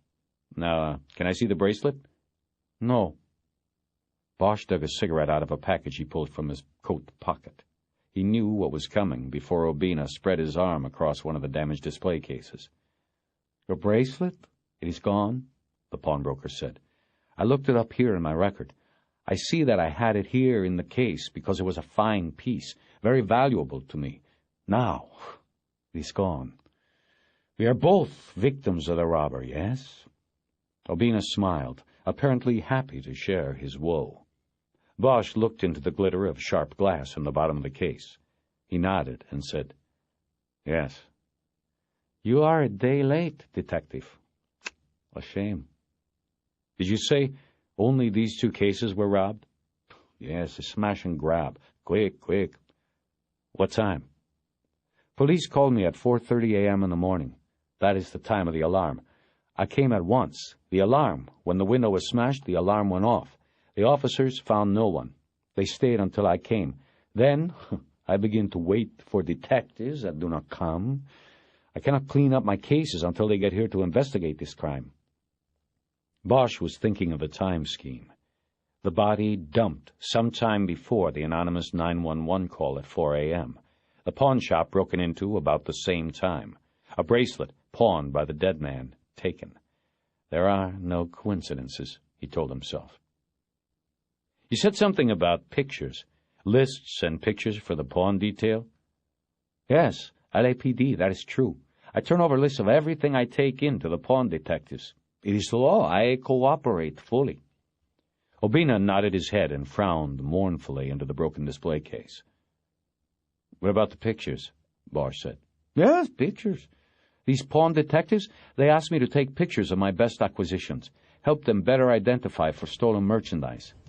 It is not the law, but I say, sure, I cooperate fully. I buy the Polaroid kind of camera. I keep pictures if they want to come and look. They never do. It's bullshit. You have a picture of this bracelet? Obina's eyebrows arched again as he considered the idea for the first time. I think, he said, and then he disappeared through a black curtain in a doorway behind the counter. He came out a few moments later with a shoebox full of Polaroid photos with yellow carbon slips paper-clipped to them. He rustled through the photos, occasionally pulling one out, raising his eyebrows, and then sliding it back into place. Finally, he found what he wanted. Here, there it is. Bosch took the photo and studied it. Antique gold with carved jade. Very nice, Obina said. I remember it. Top line. No wonder the shitheel that broke through my window took it. Made in the 1930s, Mexico. I gave the man $800. I have not often paid such a price for a piece of jewelry. I remember, very big man. He came here with the ring for the Super Bowl, 1983. Very nice. I gave him $1,000. He did not come back for it. He held out his left hand to display the oversized gold ring, which seemed even larger on his small finger. The guy who pawned the bracelet, you remember him as well? Bosch asked. Obina looked puzzled. Bosch decided that watching his eyebrows was like watching 2 caterpillars charging each other. He took one of the Polaroids of Meadows out of his pocket and handed it to the pawnbroker. He studied it closely. The man is dead, Obina said after a moment. The caterpillars seemed to quiver with fear. The man looks dead. I don't need your help for that, Bosch said. I want to know if he pawned the bracelet. Obina handed the photo back. He said, I think yes. He ever come in here and pawn anything else before or after the bracelet? No, I think I'd remember him. I'll say no. I need to take this, Bosch said, holding up the Polaroid of the bracelet. If you need it back, give me a call. He put one of his business cards on the cash register. The card was one of the cheap kind, with his name and phone number handwritten on a line. As he walked to the front door, crossing under a row of banjos, Bosch looked at his watch. He turned to Obina, who was looking through the box of Polaroids again. Mr. Obina, the watch officer, he said to tell you that if the detectives didn't get here in a half hour, you should go home, and they'll be by in the morning. Obina looked at him without saying a word. The caterpillars charged and collided. Bosch looked up and saw himself in the polished brass elbow of a saxophone that hung overhead, a tenor. Then he turned and walked out the door, heading to the comm center to pick up the tape. The watch sergeant in the comm center beneath City Hall let Bosch record the 911 call off one of the big reel-to-reels that never stopped rolling and recording the cries of the city. The voice of the emergency operator was female and black. The caller was male and white. The caller sounded like a boy.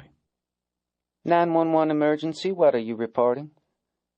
Can I help you? What are you reporting? Yeah, I'm reporting you have a dead guy in a pipe. You said you are reporting a dead body? Yeah, that's right.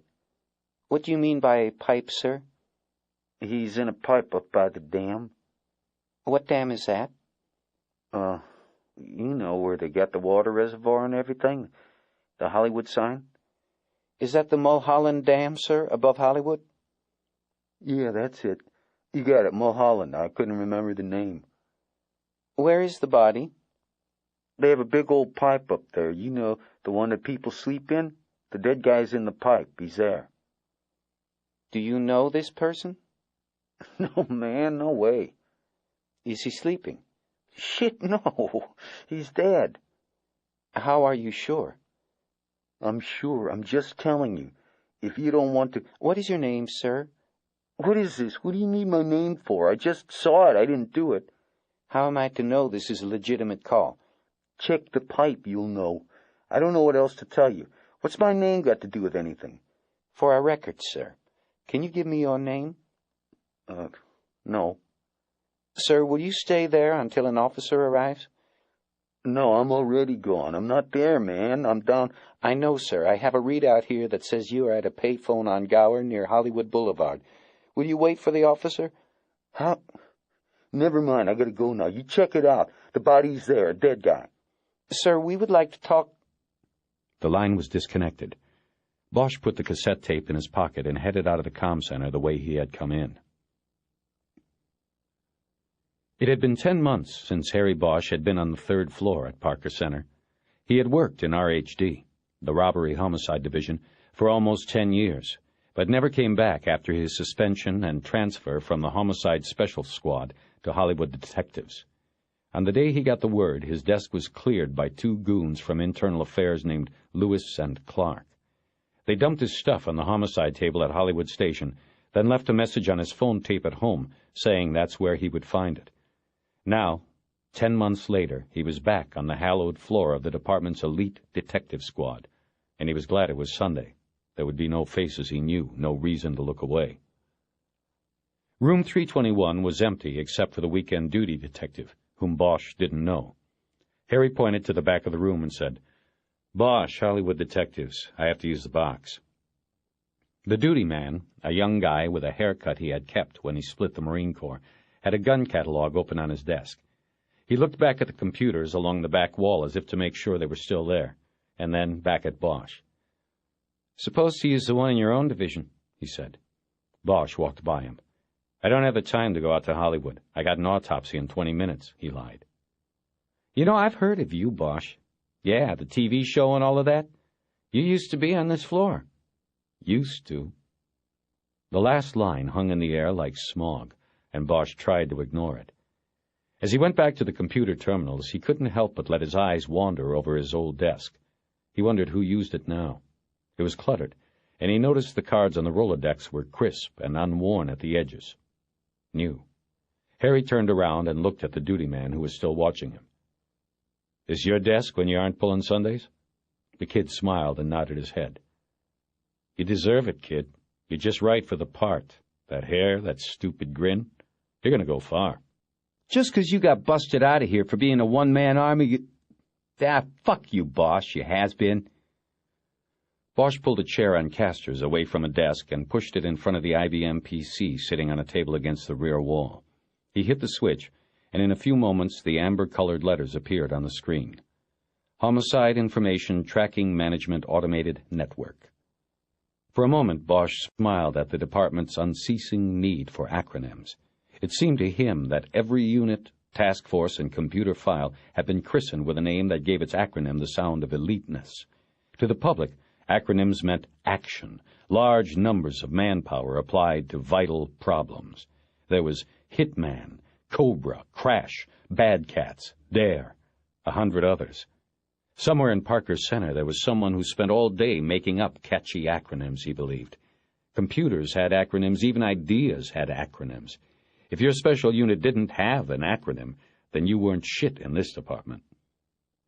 Once he was in the hitman system, a template of case questions appeared on the screen and he filled in the blanks. He then typed in 3 search keys: Mulholland Dam, overdose, and staged overdose. He then pushed the execute key. Half a minute later, the computer told him that a search of 8,000 homicide cases, about 10 years' worth, stored on the computer's hard disk had come up with only 6 hits. Bosch called them up one by one. The first 3 were unsolved slayings of young women who were found dead on the dam in the early 1980s. Each was strangled. Bosch glanced quickly at the information and went on. The 4th case was a body found floating in the reservoir 5 years earlier. Cause of death was not drowning, but otherwise unknown. The last 2 were drug overdoses, the first of which occurred during a picnic at the park above the reservoir. It looked pretty straightforward to Bosch, and he went on. The last hit was a DB found in the pipe 14 months earlier. Cause of death was later determined to be heart stoppage due to an overdose of tar heroin. Decedent known to frequent area of the dam and sleep in pipe, the computer readout said. No further follow-up. It was the death that Crowley, the Hollywood watch sergeant, had mentioned when he woke Bosch up that morning. Bosch pushed a key and printed out the information on the last death, though he didn't think it figured into his case. He signed off and shut down the computer. Then he sat there a moment, thinking. Without getting out of the chair, he rolled over to another PC. He turned it on and fed his password in. He took the Polaroid out of his pocket, looked at the bracelet, and typed in its description for a stolen property record search. This in itself was an art. He had to describe the bracelet the way he believed other cops would, cops who might be typing in descriptions of a whole inventory of jewelry taken in a robbery or burglary. He described the bracelet simply as antique gold bracelet with carved jade dolphin design. He pressed the search key, and in 30 seconds the computer screen said, no hit. He tried it again, typing gold and jade bracelet, and then punching the search key. This time there were 436 hits. Too many. He needed to thin the herd. He typed, gold bracelet with jade fish, and pressed search. 6 hits. That was more like it. The computer said a gold bracelet with carved jade fish had turned up on 4 crime reports and 2 departmental bulletins that had been entered into the computer system since its development in 1983. Bosch knew that because of the immense duplication of records in any police department, all 6 entries could be, and probably were, from the same case or report of a missing or stolen bracelet. He called the abbreviated crime reports up on the computer screen and found that his suspicion was correct. The reports were generated by a single burglary in September at 6th and Hill, downtown. The victim was a woman named Harriet Beecham, age 71, of Silver Lake. Bosch tried to place the location in his mind, but could not think of what building or business was there. There was no summary of the crime on the computer. He would have to go to records and pull a hard copy. But there was a limited description of the gold and jade bracelet and several other pieces of jewelry taken from Beecham. The bracelet Beecham reported lost could or could not have been the one that Meadows had pawned. The description was too vague. There were several supplementary report numbers given on the computer report, and Bosch wrote them all down in his notebook.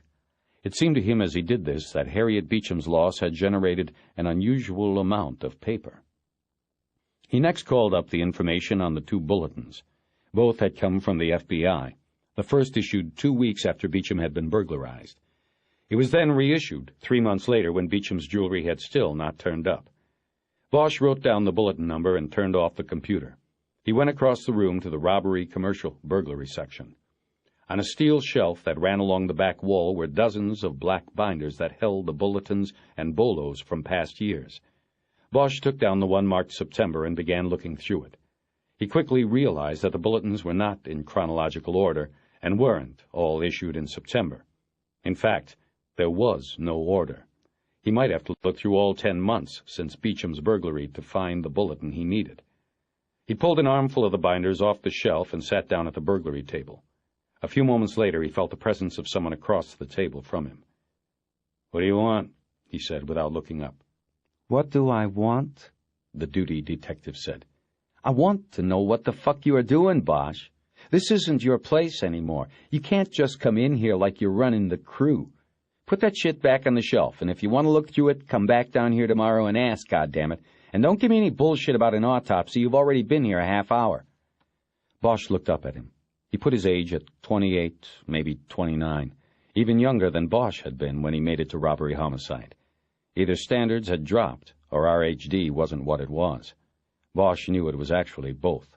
He looked back down at the bulletin binder. "I'm talking to you, asshole!" the detective boomed. Bosch reached his foot up under the table and kicked the chair that was across from him. The chair shot out from the table and its backrest hit the detective in the crotch. He doubled over and made an oomph sound, grabbing the chair for support. Bosch knew he had his reputation going for him now. Harry Bosch, a loner, a fighter, a killer. "Come on, kid," he was saying. "Do something." But the young detective just stared at Bosch, his anger and humiliation in check. He was a cop who could pull the gun, but maybe not the trigger. And once Bosch knew that, he knew the kid would walk away. The young cop shook his head, waved his hands like he was saying, "Enough of this," and walked back to the duty desk. "Go ahead, write me up, kid," Bosch said to his back. "Fuck you," the kid feebly returned. Bosch knew he had nothing to worry about. IAD wouldn't even look at an officer-on-officer beef without a corroborating witness or tape recording. One cop's word against another's was something they wouldn't touch in this department. Deep down, they knew a cop's word by itself was worthless. That was why internal affairs cops always worked in pairs. An hour and 7 cigarettes later, Bosch found it. A photocopy of another Polaroid of the gold and jade bracelet was part of a 50-page packet of descriptions and photos of property lost in a burglary at Westland National Bank at 6th and Hill. Now Bosch was able to place the address in his mind, and he remembered the dark, smoked glass of the building. He had never been inside the bank. A bank heist with jewelry taken, he thought. It didn't make much sense. He studied the list. Almost every item was a piece of jewelry, and there was too much there for a walk-in robbery. Harriet Beecham alone was listed as having lost 8 antique rings, 4 bracelets, 4 earrings. Besides that, these were listed as burglary losses, not robbery losses. He looked through the Be On Lookout package for any kind of crime summary, but didn't find any. Just a bureau contact, Special Agent E.D. Wish. Then he noticed in a block on the bolo sheet that there were 3 dates noted for the date of the crime. A burglary over a 3-day span during the first week of September. Labor Day weekend, he realized. Downtown banks are closed 3 days. It had to have been a safe deposit caper. A tunnel job? Bosch leaned back and thought about that. Why hadn't he remembered it? A heist like that would have played in the media for days. It would have been talked about in the department even longer. Then he realized he had been in Mexico on Labor Day, and for the next 3 weeks. The bank heist had occurred while he was serving the 1-month suspension for the dollmaker case. He leaned forward, picked up a phone, and dialed. "Times, Bremer." "It's Bosch. Still got you working Sundays, huh?" 2 to 10 every Sunday, no parole. So what's up? Haven't talked to you since your problem with the dollmaker case. How you liking Hollywood Division? "It'll do, for a while at least." He was speaking low so the duty detective would not overhear.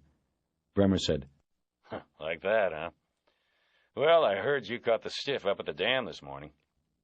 Joel Bremer had covered the cop shop for the Times longer than most cops had been on the force, including Bosch. There was not much he didn't hear about the department, or couldn't find out with a phone call. A year ago, he called Bosch for comment on his 22-day suspension, no pay. Bremer had heard about it before Bosch. Generally, the police department hated the Times, and the Times was never short in its criticism of the department. But in the middle of that was Bremer, whom any cop could trust, and many, like Bosch, did. "Yeah, that's my case," Bosch said. "Right now it's nothing much, but I need a favor. If it works out the way it's looking, then it'll be something you'd want to know about." Bosch knew he didn't have to bait him, but he wanted the reporter to know there might be something later. "What do you need?" Bremer said. "As you know, I was out of town last Labor Day on my extended vacation, courtesy of IAD. So I missed this one, but there was—" "The tunnel job. You're not going to ask about the tunnel job, are you? Over here in downtown, all the jewelry, negotiable bonds, stock certificates, maybe drugs?" Bosch heard the reporter's voice go up a notch in urgency. He had been right. It had been a tunnel, and the story had played well. If Bremer was this interested, then it was a substantial case. Still, Bosch was surprised he had not heard of it after coming back to work in October. "Yeah, that's the one," he said. "I was gone then, so I missed it. Ever any arrests?" No, it's open. FBI's doing it last I checked. "I want to look at the clips on it tonight. Is that all right?" I'll make copies. When are you coming? "I'll head over in a little while." I take it this has got something to do with this morning's stiff? "It's looking that way. Maybe. I can't talk right now, and I know the Phoebes have the case. I'll go see them tomorrow. That's why I want to see the clips tonight." I'll be here. After hanging up the phone, Bosch looked down at the FBI photocopy of the bracelet. There was no doubt it was the piece that had been pawned by Meadows and was in Obina's Polaroid. The bracelet in the FBI photo was in place on a woman's liver-spotted wrist. 3 small carved fish swimming on a wave of gold. Bosch guessed it was Harriet Beecham's 71-year-old wrist, and the photo had probably been taken for insurance purposes. He looked over at the duty detective, who was still leafing through the gun catalog. He coughed loudly, like he had seen Nicholson do in a movie once, and at the same time tore the bolo sheet out of the binder. The kid detective looked over at Bosch and then went back to the guns and bullets. As he folded the bolo sheet into his pocket, Bosch's electronic pager went off. He picked up the phone and called Hollywood Station, expecting to be told there was another body waiting for him. It was a watch sergeant named Art Crockett, whom everyone called Davy, who took the call. "Harry, you still out in the field?" He said. "I'm at Parker Center. Had to check on a few things." Good, then you're already near the morgue. Tech over there named, Sakai called. Said he needs to see you. "See me?" He said to tell you that something came up and they're doing your cut today. Right now, matter of fact. It took Bosch 5 minutes to get over to County USC Hospital and 15 minutes to find a parking spot.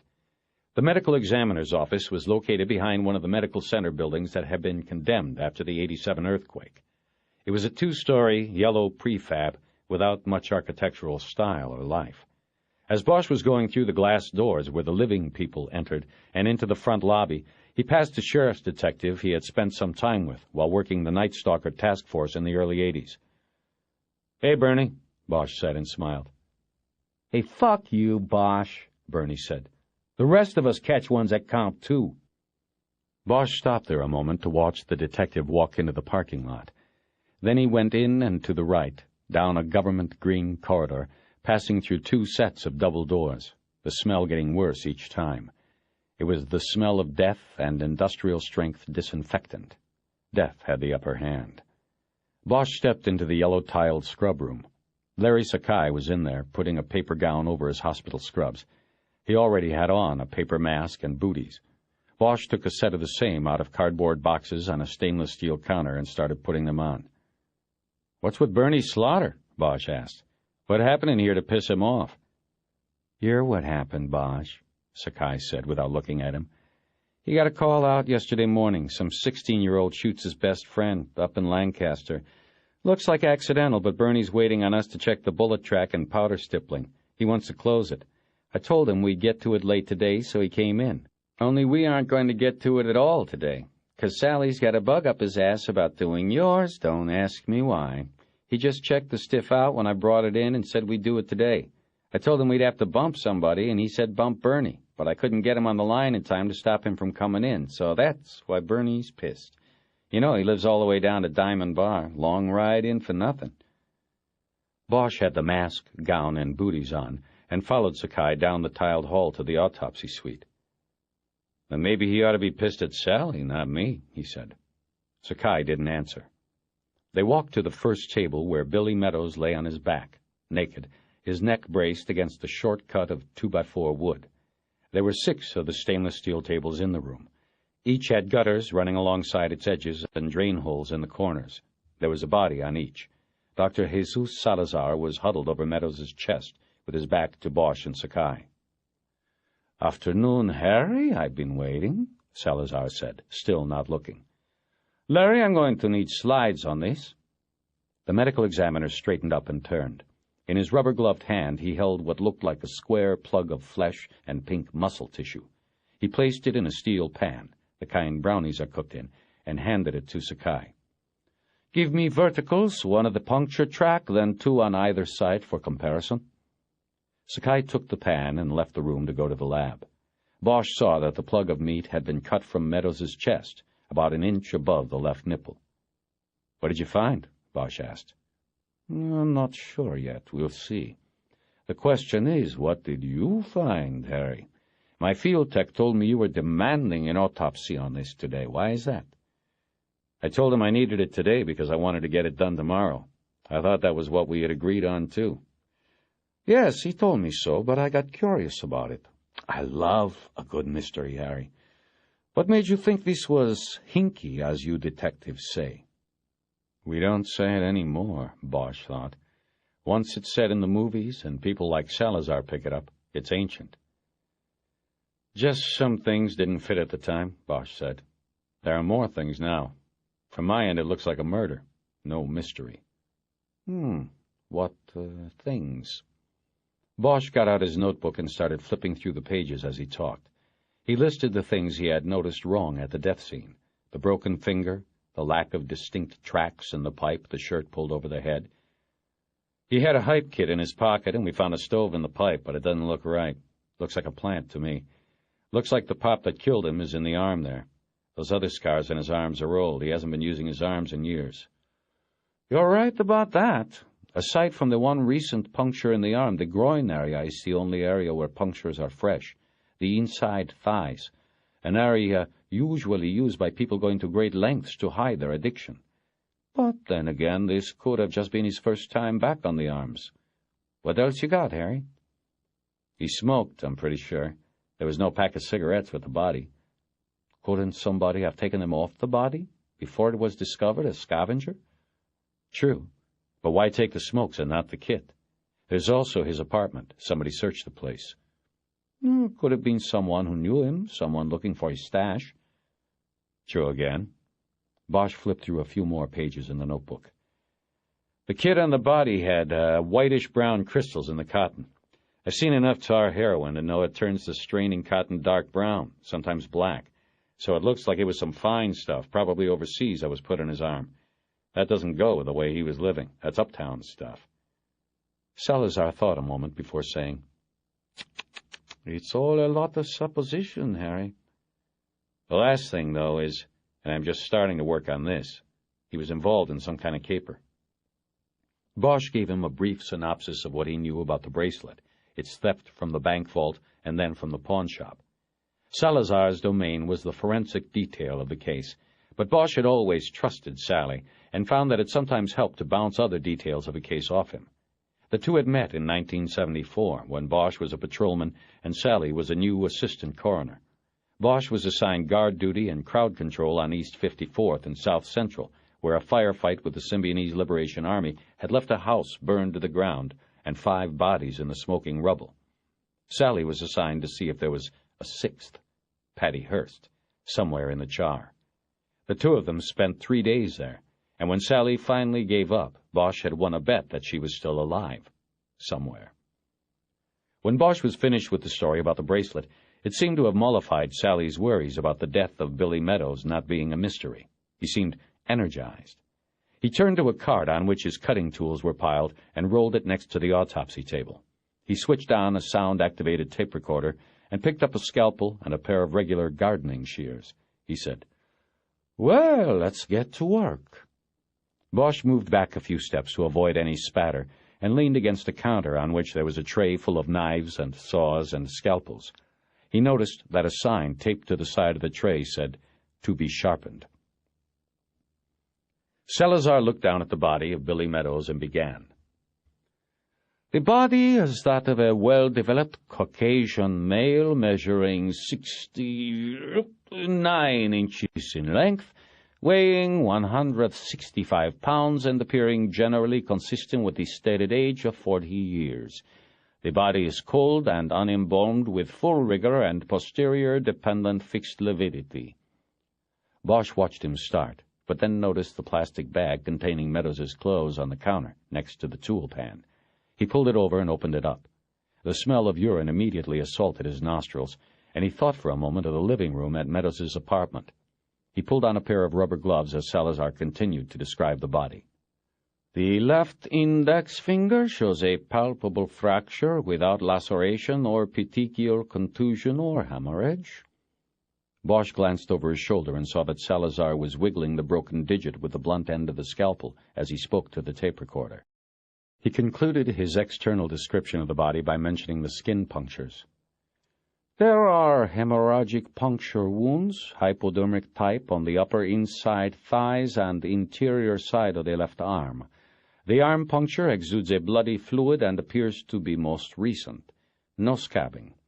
There is another puncture in the upper left chest, which exudes a small amount of bloody fluid and appears to be slightly larger than that caused by hypodermic puncture. Salazar put his hand over the tape recorder speaker and said to Bosch, I'm having Sakai get slides of this chest puncture. It looks very interesting. Bosch nodded and turned back to the counter and began spreading out Meadows's clothes. Behind him he heard Salazar using the shears to open up the dead man's chest. The detective pulled each pocket out and looked at the lint. He turned the socks inside out and checked the inside lining of the pants and shirt. Nothing.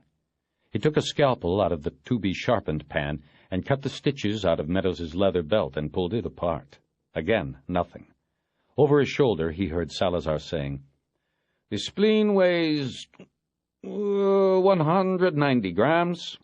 The capsule is intact and slightly wrinkled, and the parenchyma is pale purple and trabecular. Bosch had heard it all hundreds of times before. Most of what a pathologist said into his tape recorder meant nothing to the detective who stood by. It was the bottom line the detective waited for. What killed the person on the cold steel table? How? Who? The gallbladder is thin-walled, Salazar was saying. It contains a few cc's of greenish bile with no stones. Bosch shoved the clothes back into the plastic bag and sealed it. Then he dumped the leather work shoes Meadows had been wearing out of a second plastic bag. He noticed reddish-orange dust fall from inside the shoes, another indication the body had been dragged into the pipe. The heels had scraped on the dried mud at the bottom of the pipe, drawing the dust inside the shoes. Salazar said, The bladder mucosa is intact, and there are only 2 ounces of pale yellow urine. The external genitalia and vagina are unremarkable. Bosch turned around. Salazar had his hand on the tape recorder mic. He said, Coroner's humor. Just wanted to see if you were listening, Harry. You might have to testify to this one day to back me up. I doubt it, Bosch said. They don't like boring juries to death. Salazar started the small circular saw that was used to open the skull. It sounded like a dentist's drill. Bosch turned back to the shoes. They were well oiled and cared for. The rubber soles showed only modest wear. Stuck in one of the deep grooves of the tread of the right shoe was a white stone. Bosch pried it out with the scalpel. It was a small chunk of cement. He thought of the white dust in the rug in Meadows's closet. He wondered if the dust or the chunk from the shoe tread could be matched to the concrete that had guarded the Westland Bank's vault. But if the shoes were so well cared for, could the chunk have been in the tread for 9 months since the vault break-in? It seemed unlikely. Perhaps it was from his work on the subway project, if he actually had such a job. Bosch slipped the chunk of cement into a small plastic envelope and put it in his pocket with the others he had collected throughout the day. Salazar said, Examination of the head and cranial contents reveals no trauma or underlying pathological disease conditions or congenital anomalies. Harry, I'm going to do the finger now. Bosch put the shoes back in their plastic bag and returned to the autopsy table as Salazar placed an X-ray of Meadows's left hand on a light window on the wall. See here, these fragments, he said, as he traced small, sharp white spots on the negative. There were 3 of them near the fractured joint.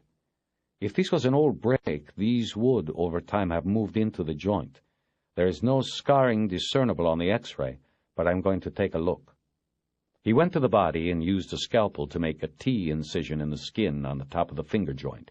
He then folded the skin back and dug around with the scalpel in the pink meat, saying, No, nothing. This was post, Harry. You think it could have been one of my people? I don't know, Bosch said. Doesn't look like it. Sakai said he and his sidekick were careful. I know I didn't do it. How come there's no damage to the skin? Now, that is an interesting point. I don't know. Somehow the finger was broken without the exterior being damaged. I can't answer that one. But it shouldn't have been too hard to do. Just grab the finger and yank down, provided you had the stomach for it, like so. Salazar went around the table. He lifted Meadows' right hand and yanked the finger backward.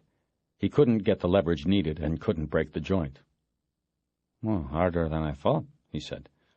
Perhaps the digi was struck with a blunt object of some kind, one that did not blemish the skin. When Sakai came in with the slides 15 minutes later, the autopsy was completed, and Salazar was sewing Meadows' chest closed with thick wax twine. He then used an overhead hose to spray debris off the body and wet down the hair. Sakai bound the legs together and the arms to the body with rope to prevent them from moving during the different stages of rigor. Bosch noticed that the rope cut across the tattoo on Meadows' arm, across the rat's neck. Using his thumb and forefinger, Salazar closed Meadows' eyes.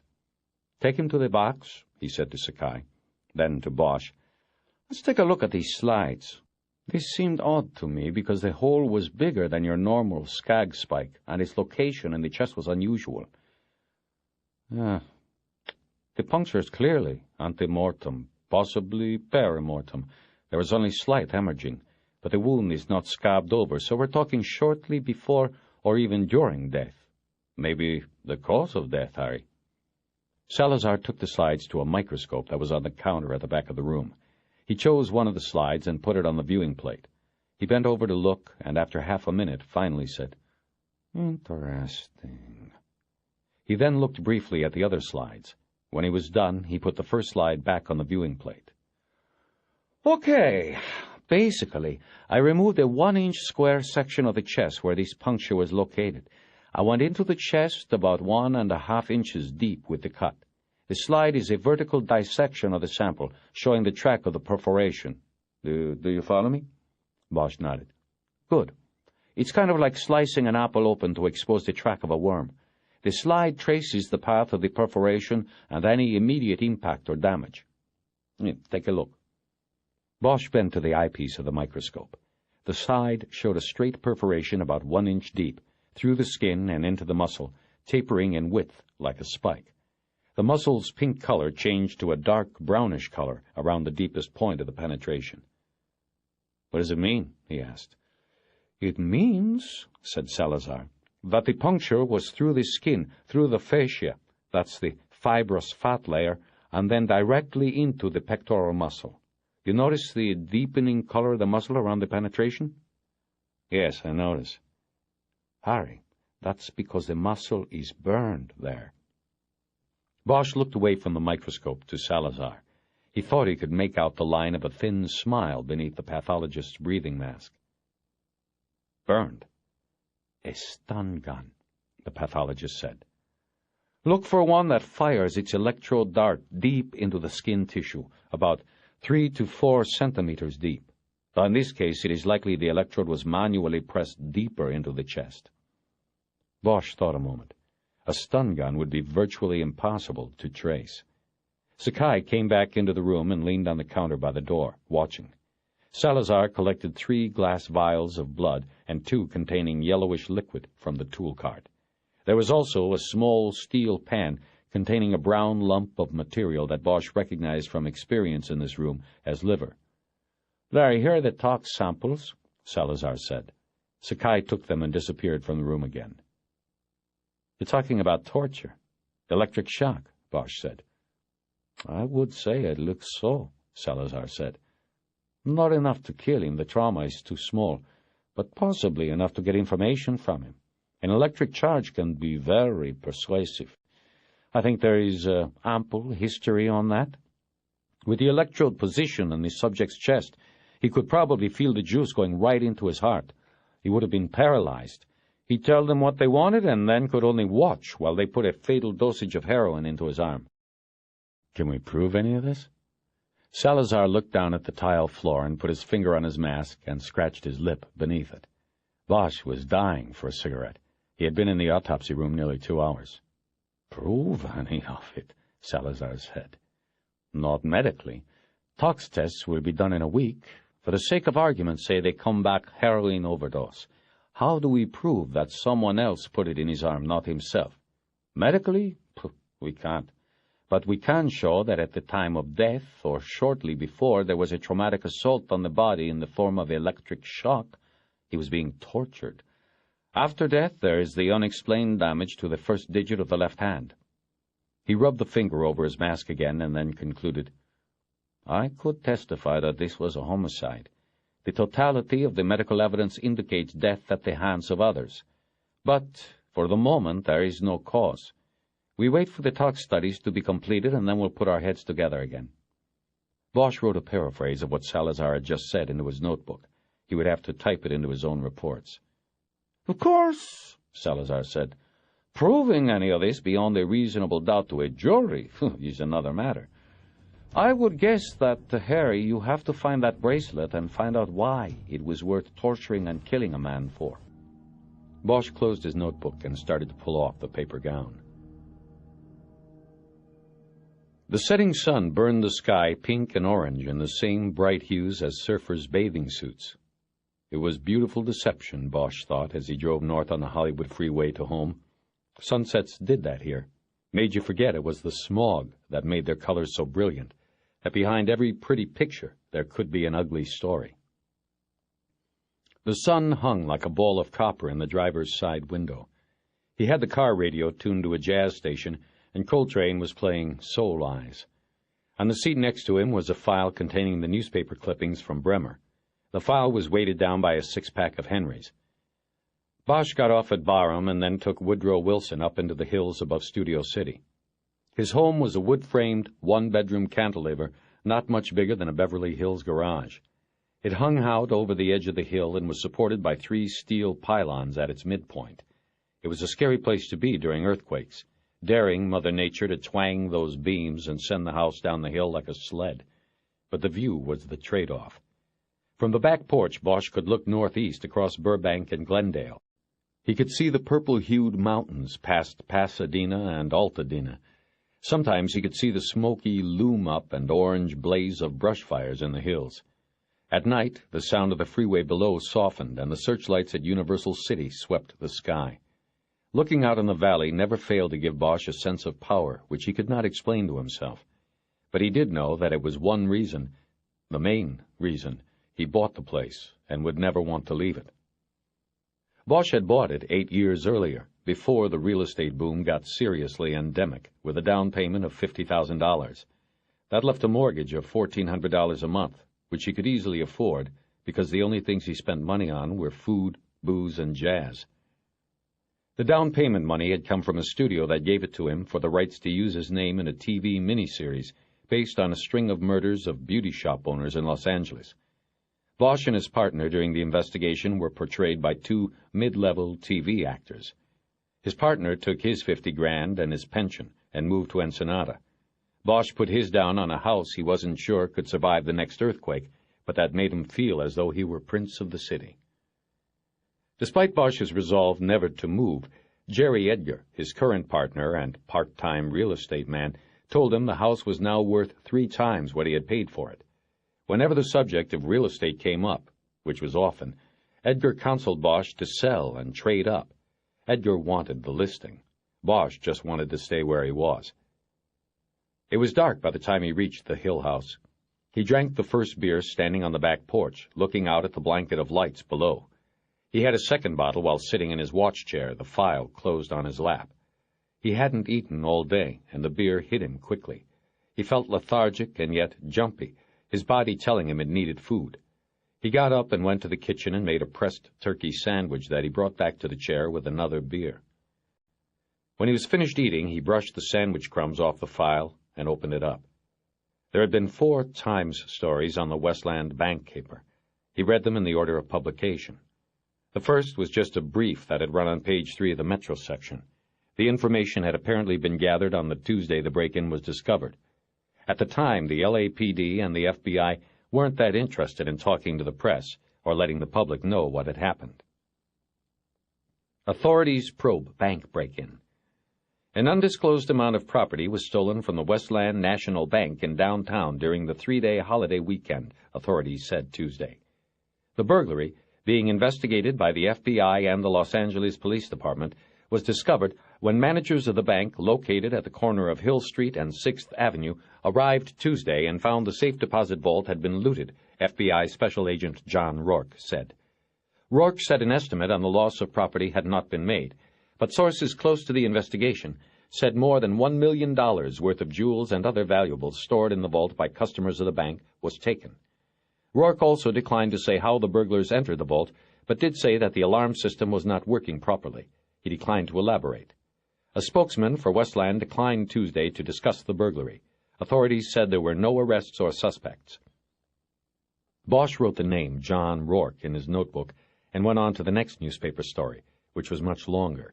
It had been published the day after the first and had been bannered across the top of the front page of the Metro section. It had a 2-deck headline and was accompanied by a photograph of a man and woman standing in the safe deposit vault looking down at a manhole-sized opening in the floor. Behind them was a pile of deposit boxes. Most of the small doors on the back wall were open. Bremer's byline was on the story.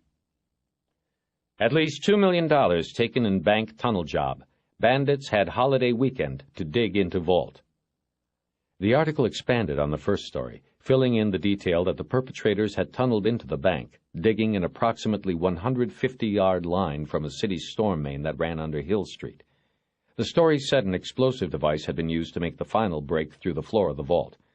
According to the FBI, the burglars probably were in the vault through most of the holiday weekend, drilling open the individual safe deposit boxes. The entry tunnel from the stormwater main to the vault was believed to have been dug during 7 to 8 weeks before the heist. Bosch made a note to ask the FBI how the tunnel had been dug. If heavy equipment was used, most banks' alarms, which measured sound as well as earth vibrations, would have picked up the ground movement and sounded. Also, he wondered, why hadn't the explosive device set off alarms? He looked then at the third article, published the day after the second. This one wasn't written by Bremer, though it still had been played on the front of Metro. It was a feature on the dozens of people lining up at the bank to see if their safe deposit boxes were among those pried open and emptied. The FBI was escorting them into the vault and then taking their statements. Bosch scanned the story, but saw the same thing over and over again. People angry or upset or both because they had lost items that they had placed in the vault because they believed it was safer than their homes. Near the bottom of the story, Harriet Beecham was mentioned. She had been interviewed as she came out of the bank, and she told the reporter she had lost a lifetime's collection of valuables bought while traveling the world with her late husband, Harry. The story said Beecham was dabbing at her eyes with a lace handkerchief. "I lost the rings he bought me in France, a bracelet of gold and jade from Mexico," Beecham said. "Whoever they were that did this, they took my memories." Very melodramatic. Bosch wondered if the last quote had been made up by the reporter. The fourth story in the file had been published a week later. By Bremer, it was short and had been buried in the back of Metro, behind where they stuffed the Valley News. Bremer reported that the Westland investigation was being handled exclusively by the FBI. The LAPD provided initial backup, but as leads dried up, the case was left in the Bureau's hands. Special Agent Rourke was quoted again in this story. He said agents were still on the case full-time, but no progress had been made or suspects identified. None of the property taken from the vault, he said, had turned up. Bosch closed the file. The case was too big for the Bureau to slough off like a bank stick-up. He wondered if Rourke had been telling the truth about the lack of suspects. He wondered if Meadows' name had ever come up. 2 decades earlier, Meadows had fought and sometimes lived in the tunnels beneath the villages of South Vietnam. Like all the tunnel fighters, he knew demolition work, but that was for bringing a tunnel down, implosion. Could he have learned how to blow through the concrete and steel floor of a bank vault? Then Bosch realized that Meadows would not necessarily have needed to know how. He was sure the Westland job had taken more than one person. He got up and got another beer from the refrigerator. But before going back to the watch chair, he detoured into the bedroom, where he pulled an old scrapbook out of the bottom drawer of the bureau. Back in the chair, he drank down half the beer, then opened the book. There were bunches of photographs loose between the pages. He had meant to mount them, but had never gotten around to it. He rarely even opened the book. The pages were yellowed and had gone to brown at the edges. They were brittle, much like the memories the photos evoked. He picked up each snapshot and examined it, at some point realizing that he had never mounted them on the pages because he liked the idea of holding each picture in his hands, feeling it. The photographs were all taken in Vietnam. Like the picture found in Meadows' apartment, these were mostly in black and white. It was cheaper back then, getting black and white film developed in Saigon. Bosch was in some of the shots, but most were photos that he had taken, with an old Leica his foster father had given him before he left. It was a peace gesture from the old man. He hadn't wanted Harry to go, and they had fought about it, so the camera was given and accepted. But Bosch was not one to tell stories when he returned, and the snapshots were left spread through the pages of the scrapbook, never to be mounted, rarely to be looked at. If there was a recurring theme of the photographs, it was the smiling faces and the tunnels. In almost every shot, there were soldiers standing in defiant poses at the mouth of a hole they had probably just been in and conquered. To the outsider, the photos would appear strange, maybe fascinating. But to Bosch, they were scary, like newspaper photos he had seen of people trapped in wrecked cars, waiting to be cut out by the firemen. The photos were of the smiling faces of young men who had dropped down into hell and come back to smile into the camera. Out of the blue and into the black is what they call going into a tunnel. Each one was a black echo. Nothing but death in there. But still, they went. Bosch turned a cracked page of the album and found Billy Meadows staring up at him. The photo had undoubtedly been taken a few minutes after the one Bosch had found at Meadows' apartment. The same group of soldiers, the same trench and tunnel. Echo Sector, Cu Chi District. But Bosch wasn't in this portrait because he had left the frame to snap the photo. His Leica had caught Meadows' vacant stare and stoned smile. His pale skin looked waxy but taut. He had captured the real Meadows, Bosch thought. He put the photo back in the page and turned to the next one. This one was of himself, no one else in the frame.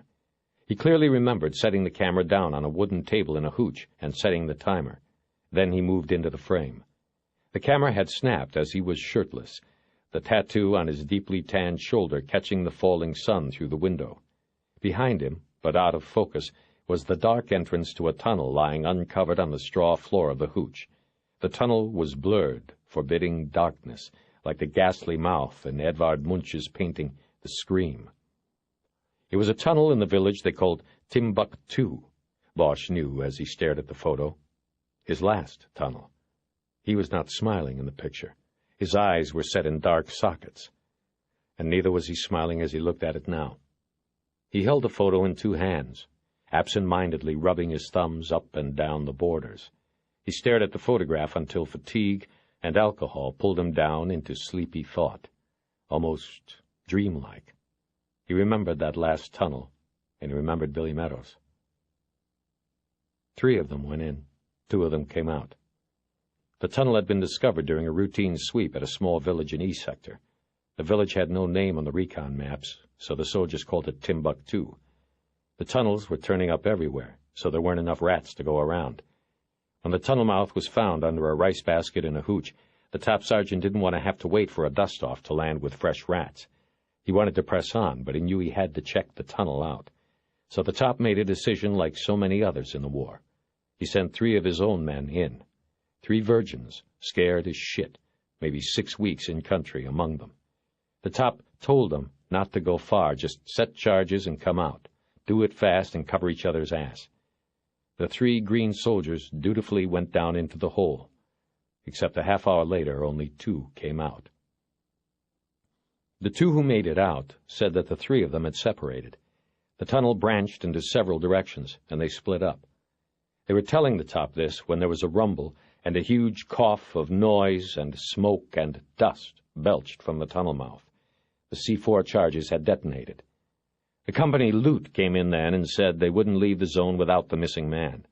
The whole company waited a day for the smoke and dust to settle in the tunnel, and then 2 tunnel rats were dropped during a dust-off, Harry Bosch and Billy Meadows. He didn't care if the missing soldier was dead, the lieutenant told them. Get him out. He wasn't going to leave one of his boys in that hole. "Go get him and bring him out here so we can get him a decent burial," the lieutenant said. Meadows said, "We wouldn't leave any of our own in there either." Bosch and Meadows went down the hole then and found that the main entry led to a junction room where baskets of rice were stored, and 3 other passageways began. 2 of these had collapsed in the C4 explosions. The third was still open. It was the one the missing soldier had taken, and that was the way they went. They crawled through the darkness, Meadows in front, using their lights sparingly, until they reached a dead end. Meadows poked around the tunnel's dirt floor until he found the concealed door. He pried it open, and they dropped down into another level of the labyrinth. Without saying a word, Meadows pointed one way and crawled off. Bosch knew he would go the other way. Each would be alone now, unless the VC were waiting ahead. Bosch's way was a winding passage that was as warm as a steam bath. The tunnel smelled damp and faintly like a latrine. He smelled the missing soldier before he saw him. He was dead, his body putrefying, but sitting in the middle of the tunnel, with his legs straight out and spread, the toes of his boots pointing upward.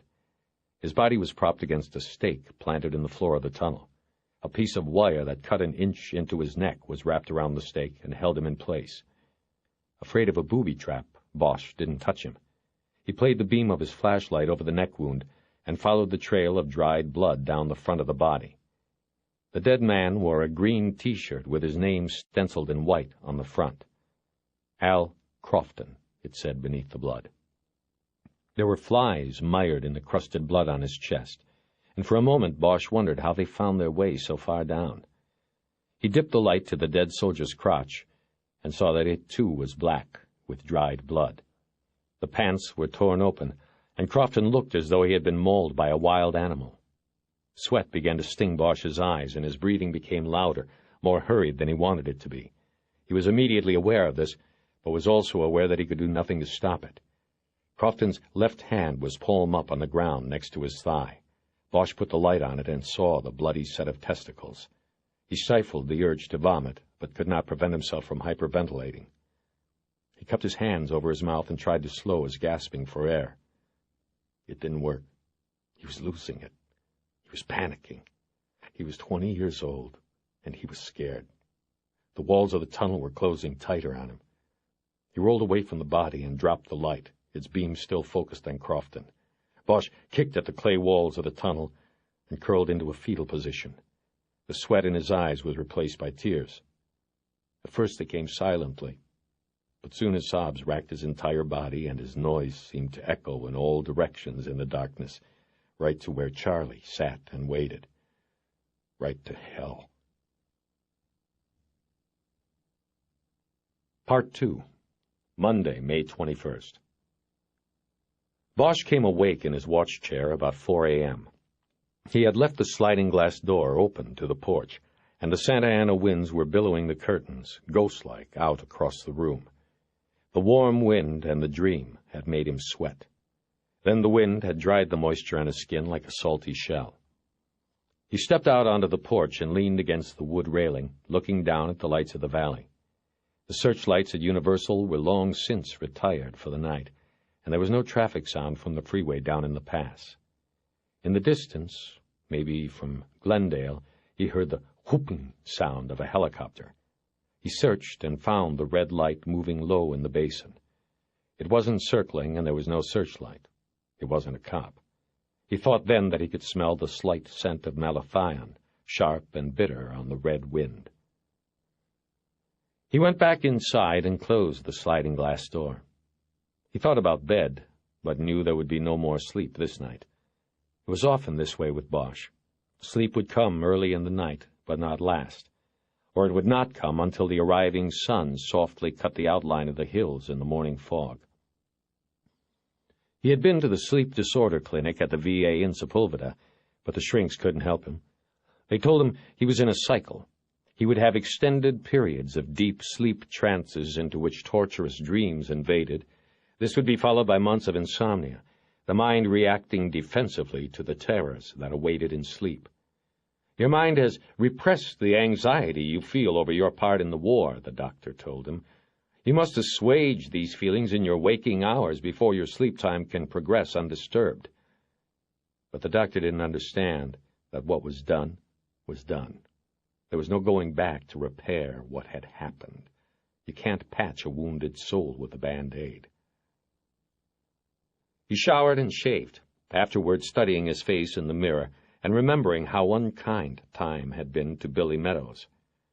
Bosch's hair was turning to gray, but it was full and curly. Other than the circles under his eyes, his face was unlined and handsome. He wiped the remaining shaving cream off and put on his beige summer suit with a light blue button-down Oxford. On a hanger in the closet he found a maroon tie with little gladiator helmets on it that was not unreasonably wrinkled or stained. He pegged it in place with the 187 tie-pin, clipped his gun to his belt, and then headed out into the pre-dawn dark. He drove into downtown for an omelet, toast, and coffee at the pantry on Figueroa. Open 24 hours a day since before the Depression. A sign boasted that the place had not gone 1 minute in that time without a customer. Bosch looked around from the corner and saw that at the moment he was personally carrying the record on his shoulders. He was alone. The coffee and cigarettes got Bosch ready for the day. After, he took the freeway back up to Hollywood, passing a frozen sea of cars already fighting to get downtown. Hollywood Station was on Wilcox, just a couple of blocks south of the boulevard where most of its business came from. He parked at the curb out front because he was only staying a while and didn't want to get caught in the backlot traffic jam at the change of watch. As he walked through the small lobby, he saw a woman with a blackened eye who was crying and filling out a report with the desk officer. But down the hall to the left, the detective bureau was quiet. The night man must have been out on a call or up in the bridal suite, a storage room on the second floor where there were 2 cots, first come, first served. The detective bureau's hustle and bustle seemed to be frozen in place. No one was there, but the long tables assigned to burglary, auto, juvenile, robbery, and homicide were all awash in paperwork and clutter. The detectives came and went. The paper never changed. Bosch went to the back of the bureau to start a pot of coffee. He glanced through a rear door and down the back hallway where the lockup benches and the jail were located. Halfway down the hall to the holding tank, a young white boy with blonde dreadlocks sat handcuffed to a bench. A juvie, maybe 17 at most, Bosch figured. It was against California law to put them in a holding tank with adults, which was like saying it might be dangerous for coyotes to be put in a pen with Dobermans. "What are you looking at, fuckhead?" the boy called down the hall to Bosch. Bosch didn't say anything. He dumped a bag of coffee into a paper filter. A uniform stuck his head out of the watch commander's office farther down the hall. "I told you," the uniform yelled at the kid. "Once more and I'm going to go up a notch on the cuffs. Half hour you won't feel your hands. Then how you going to wipe your ass in the john?" "I guess I'll have to use your fucking face." The uniform stepped into the hall and headed toward the kid, his hard black shoes making long, mean strides. Bosch shoved the filter bowl into the coffee machine and hit the brewing cycle switch. He walked away from the hallway door and over to the homicide table. He didn't want to see what happened with the kid. He dragged his chair away from his spot at the table and over to one of the community typewriters. The pertinent forms he needed were in slots on a rack on the wall above the machine. He rolled a blank crime scene report into the typewriter. Then he took his notebook out of his pocket and opened to the first page. 2 hours of typing and smoking and drinking bad coffee later, a bluish cloud hung near the ceiling lights over the homicide table, and Bosch had completed the myriad forms that accompany a homicide investigation. He got up and made copies on the Xerox in the back hall. He noticed the dreadlock kid was gone. Then he got a new blue binder out of the office supplies closet, after finessing the door with his LAPD ID card, and hooked one set of the typed reports onto the 3 rings. The other set he hid in an old blue binder he kept in a file drawer, and that was labeled with the name of an old unsolved case. When he was done, he reread his work. He liked the order the paperwork gave the case. On many previous cases, he had made it a practice to reread the murder book each morning. It helped him draw out theories. The smell of the binder's new plastic reminded him of other cases and invigorated him. He was in the hunt again. The reports he had typed and placed in the murder book were not complete, though. On the investigating officer's chronological report, he had left out several parts of his Sunday afternoon and evening. He neglected to type in the connection he had made between Meadows and the Westland Bank burglary. He also left out the visits to the pawn shop and to see Bremer at the Times. There were no typed summaries of these interviews either. It was only Monday, day 2. He wanted to wait until he had been to the FBI before committing any of that information to the official record. He wanted to know exactly what was going on first. It was a precaution he took on every case. He left the bureau before any of the other detectives had arrived for the day. By 9, Bosch had driven to Westwood and was on the 17th floor of the Federal Building on Wilshire Boulevard. The FBI waiting room was austere. The usual plastic-covered couches and scarred coffee table with old copies of the FBI Bulletin fanned across its fake wood-grain veneer. Bosch didn't bother to sit down or read. He stood before the sheer white curtains that covered the floor-to-ceiling windows and looked out at the panorama. The northern exposure offered a view that stretched from the Pacific eastward around the rim of the Santa Monica Mountains to Hollywood. The curtains served as a layer of fog over the smog. He stood with his nose almost touching the soft gauze fabric and looked down across Wilshire at the Veterans Administration Cemetery. Its white stones sprouted in the manicured grass like row after row of baby teeth. Near the cemetery's entrance, a funeral was in progress, with a full honor guard at attention. But there wasn't much of a crowd of mourners. Farther north, at the top of a rise where there were no tombstones, Bosch could see several workers removing sod and using a backhoe to dig up a long slice of the earth. He checked their progress from time to time as he scanned the view, but he could not figure out what they were doing. The clearing was far too long and wide for a grave. By 10:30, the soldier's funeral was done, but the cemetery workers were still toiling on the hill. And Bosch was still waiting at the curtain. A voice finally hit him from behind. "All those graves, such neat rows. I try never to look out the windows here." He turned. She was tall and lithesome, with brown, wavy hair about to the shoulder with blonde highlights, a nice tan, and little makeup. She looked hard shell, and maybe a little weary for so early in the day, the way lady cops and hookers get. She wore a brown business suit and a white blouse with a chocolate-brown western bow. He detected the unsymmetrical curves of her hips beneath the jacket. She was carrying something small on the left side, maybe a Ruger, which was unusual. Bosch had always known female detectives to carry their weapons in their purses. "That's the Veterans Cemetery," she said to him. "I know." He smiled, but not at that. It was that he had expected Special Agent E.D. Wish to be a man. No reason other than that was what most of the Bureau agents assigned to the bank detail were. Women were part of the newer image of the Bureau and weren't usually found in the heavy squads. It was a fraternity largely made up of dinosaurs and cast-outs, guys who couldn't or wouldn't cut it in the Bureau's hard-charging focus on white-collar espionage and drug investigations. The days of Melvin Purvis, G-Man, were just about over. Bank robbery wasn't flashy anymore. Most bank robbers weren't professional thieves. They were hypes looking for a score that would keep them going for a week.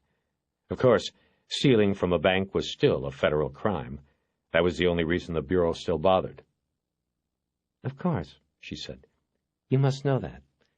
How can I help you, Detective Bosch? I'm Agent Wish."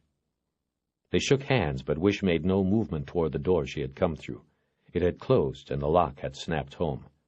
Bosch hesitated a moment and then said, "Well, I've been waiting all morning to see you. It's about the bank squad. One of your cases?" "Yes, that's what you told the receptionist. Sorry to have kept you, but we had no appointment, and I had another pressing matter. I wish you had called first." Bosch nodded his understanding, but again there was no movement toward inviting him in. This isn't working right, he thought. "Do you have any coffee back there?" he said.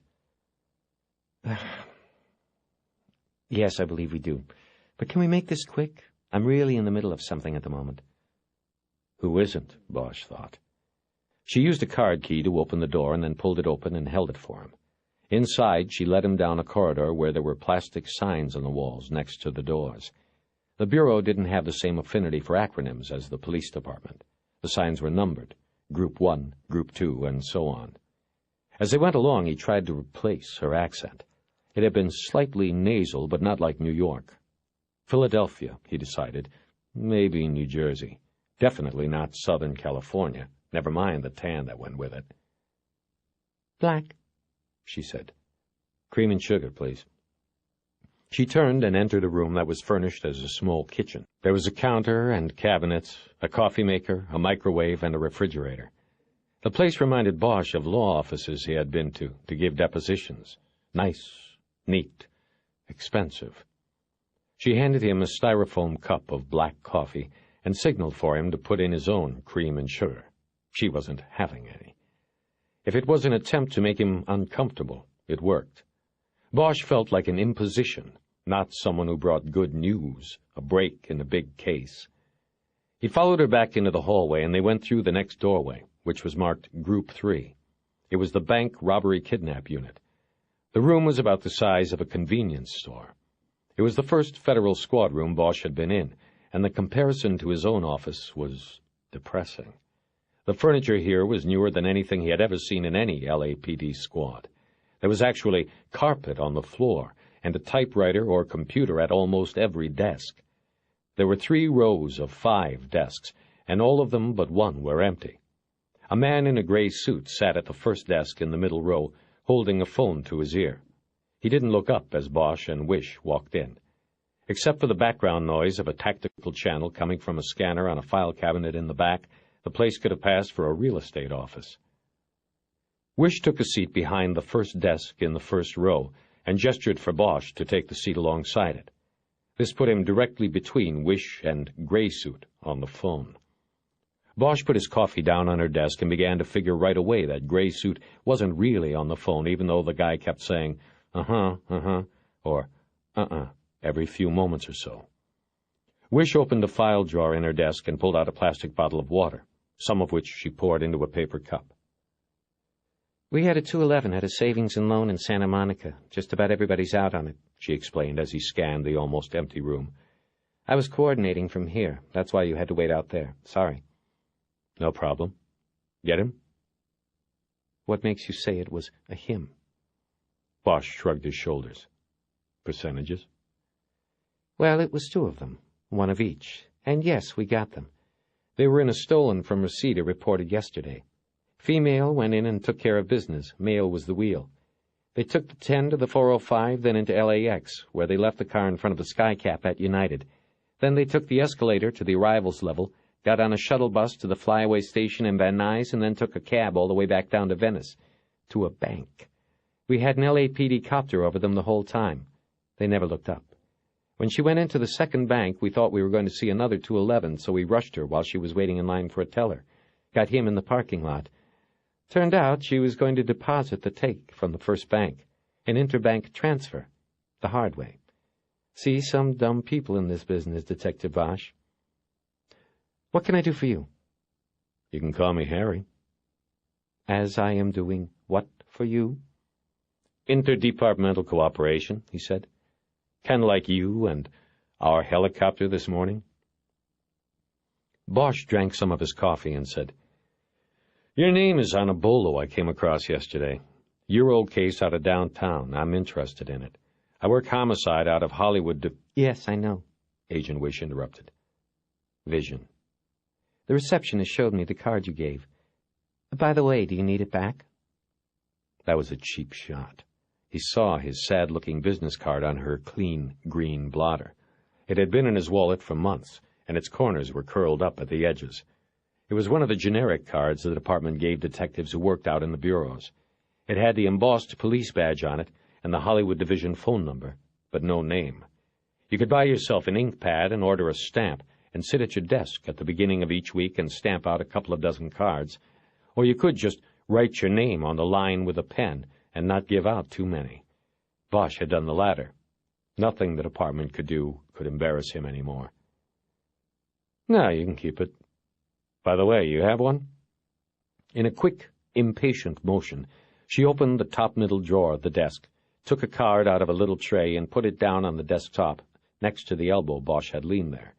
He took another sip of coffee while glancing down at it. The E stood for Eleanor. So, anyway, you know who I am and where I come from, he began. And I know a little about you. For instance, You investigated, or are investigating, a bank caper from last year in which the perps came in through the ground. A tunnel job, Westland National." He noticed her attention immediately pick up with that, and even thought he sensed Graysuit's breathing catch. Bosch had a line in the right water. "Your name is on the bulletins. I'm investigating a homicide I believe is related to your case, and I want to know... Basically, I want to know what you've got. Can we talk about suspects, possible suspects? I think we might be looking for the same people. I think my guy might have been one of your perps." Wish was quiet for a moment and played with a pencil she'd picked up off the blotter. She pushed Bosch's card around on the green square with the eraser end. Graysuit was still acting like he was on the phone. Bosch glanced over at him, and their eyes briefly connected. Bosch nodded, and Graysuit looked away. Bosch figured he was looking at the man whose comments had been in the newspaper articles, Special Agent John Rourke. "You can do better than that, can't you, Detective Bosch?" Wish said. "I mean, you just walk in here and wave the flag of cooperation, and you expect me to just open up our files?" She tapped the pencil 3 times on the desk and shook her head like she was disciplining a child. "How about a name?" she said. "How about giving me some reason for the connection? We usually handle this kind of request through channels. We have liaisons that evaluate requests from other law enforcement agencies to share files and information. You know that. I think it might be best—" Bosch pulled the FBI bulletin with the insurance photo of the bracelet out of his pocket. He unfolded it and laid it on the blotter. Then he took the pawn shop Polaroid out of the other pocket and also dropped that on the desk. "Westland National," he said, tapping a finger on the bulletin. "The bracelet was pawned 6 weeks ago in a downtown shop. My guy pawned it. Now he's dead." She kept her eyes on the Polaroid bracelet, and Bosch saw recognition there. The case had stayed that much with her. "The name is William Meadows. Found him in a pipe yesterday morning up at the Mulholland Dam." Graysuit ended his one-sided conversation. He said, "I appreciate the information. I have to go. We're wrapping up at 2:11. Thank you. Yeah, you too. Goodbye now." Bosch didn't look at him. He watched Wish. He thought he sensed that she wanted to look over at Graysuit. Her eyes darted that way, but then quickly went back to the photograph. Something wasn't right, and Bosch decided to jump back into the silence. "Why don't we skip the bullshit, Agent Wish? As far as I can tell, you've never recovered a single stock certificate, a single coin, a single jewel, a single gold and jade bracelet. You've got nothing. So screw the liaison stuff. I mean, what is this? My guy pawned the bracelet. He ended up dead. Why? We have parallel investigations here, don't you think? More likely, the same investigation." Nothing. "My guy was either given that bracelet by your perps, or he stole it from them, or possibly he was one of them. So maybe the bracelet wasn't supposed to turn up yet. Nothing else has. And he goes and breaks the rules and pawns the thing. They whack him, then go to the pawn shop and steal it back. Whatever. The thing is, we are looking for the same people, and I need a direction to start in." She remained silent still, but Bosch sensed a decision coming. This time he waited her out. "Tell me about him," she finally said. He told her about the anonymous call, about the body, about the apartment that had been searched, about finding the pawn stub hidden behind the photo, and then going to the pawn shop to find the bracelet stolen. He didn't say that he had known Meadows. "Anything else taken from the pawn shop, or just this bracelet?" she asked when he was done. "Of course, yes, but just as a cover for the real thing they wanted, the bracelet. Way I see it, Meadows was killed because whoever killed him wanted the bracelet. He was tortured before he was murdered because they wanted to know where it was. They got what they needed, killed him, then went and got the bracelet. Mind if I smoke?" "Yes, I do. What could be so important about one bracelet? This bracelet is only a drop in the bucket of what was taken, or what hasn't ever turned up." Bosch had thought of that and didn't have an answer. He said, "I don't know." "If he was tortured, as you say, why was the pawn ticket there for you to find? And why did they have to break into the pawn shop? You're suggesting that he told them where the bracelet was but didn't give up the ticket?" Bosch had thought about this, too. He said, "I don't know. Maybe he knew they wouldn't let him live, so he only gave them half of what they needed. He kept something back. It was a clue. He left the pawn stub behind as a clue. Bosch thought about the scenario. He had first begun to put it together when rereading his notes and the reports he had typed. He decided it was time to play one more card. I knew Meadows 20 years ago. You knew this victim, Detective Bosch? Her voice was louder now, accusatory. Why didn't you say that when you first came in here? Since when does the LAPD allow its detectives to go around investigating the deaths of their friends? I didn't say that. I said I knew him 20 years ago. And I didn't ask for the case. It was my turn in the bucket. I got the call out. It was, he didn't want to say, coincidence. This is all very interesting, Wish said. It is also irregular. I'm not sure we can help you. I think... Look, when I knew him, it was with the U.S. Army, 1st Infantry in Vietnam, okay? We were both there. He was what they called a tunnel rat. Do you know what that means? I was one, too. Wish said nothing. She was looking down at the bracelet again. Bosch had totally forgotten about Gray Suit. The Vietnamese had tunnels under their villages, Bosch said. Some were a century old. The tunnels went from hooch to hooch, village to village, jungle to jungle. They were under some of our own camps, everywhere. And that was our job, the tunnel soldiers, to go down into those things. There was a whole other war under the ground. Bosch realized that aside from a shrink and a circle group at the VA in Sepulveda, he had never told anyone about the tunnels and what he did. And Meadows, he was good at it. As much as you could like going down into that blackness with just a flashlight and a .45, well, he did. Sometimes we'd go down and it would take hours, and sometimes it would take days. And Meadows, well, he was the only one I ever knew over there that wasn't scared of going down there. It was life above ground that scared him. She didn't say anything. Bosch looked over at Gray Suit, who was writing on a yellow tablet Bosch couldn't read. Bosch heard someone report on the TAC channel that he was transporting 2 prisoners to the Metro lockup. So now, 20 years later, you've got a tunnel caper, and I've got a dead tunnel fighter.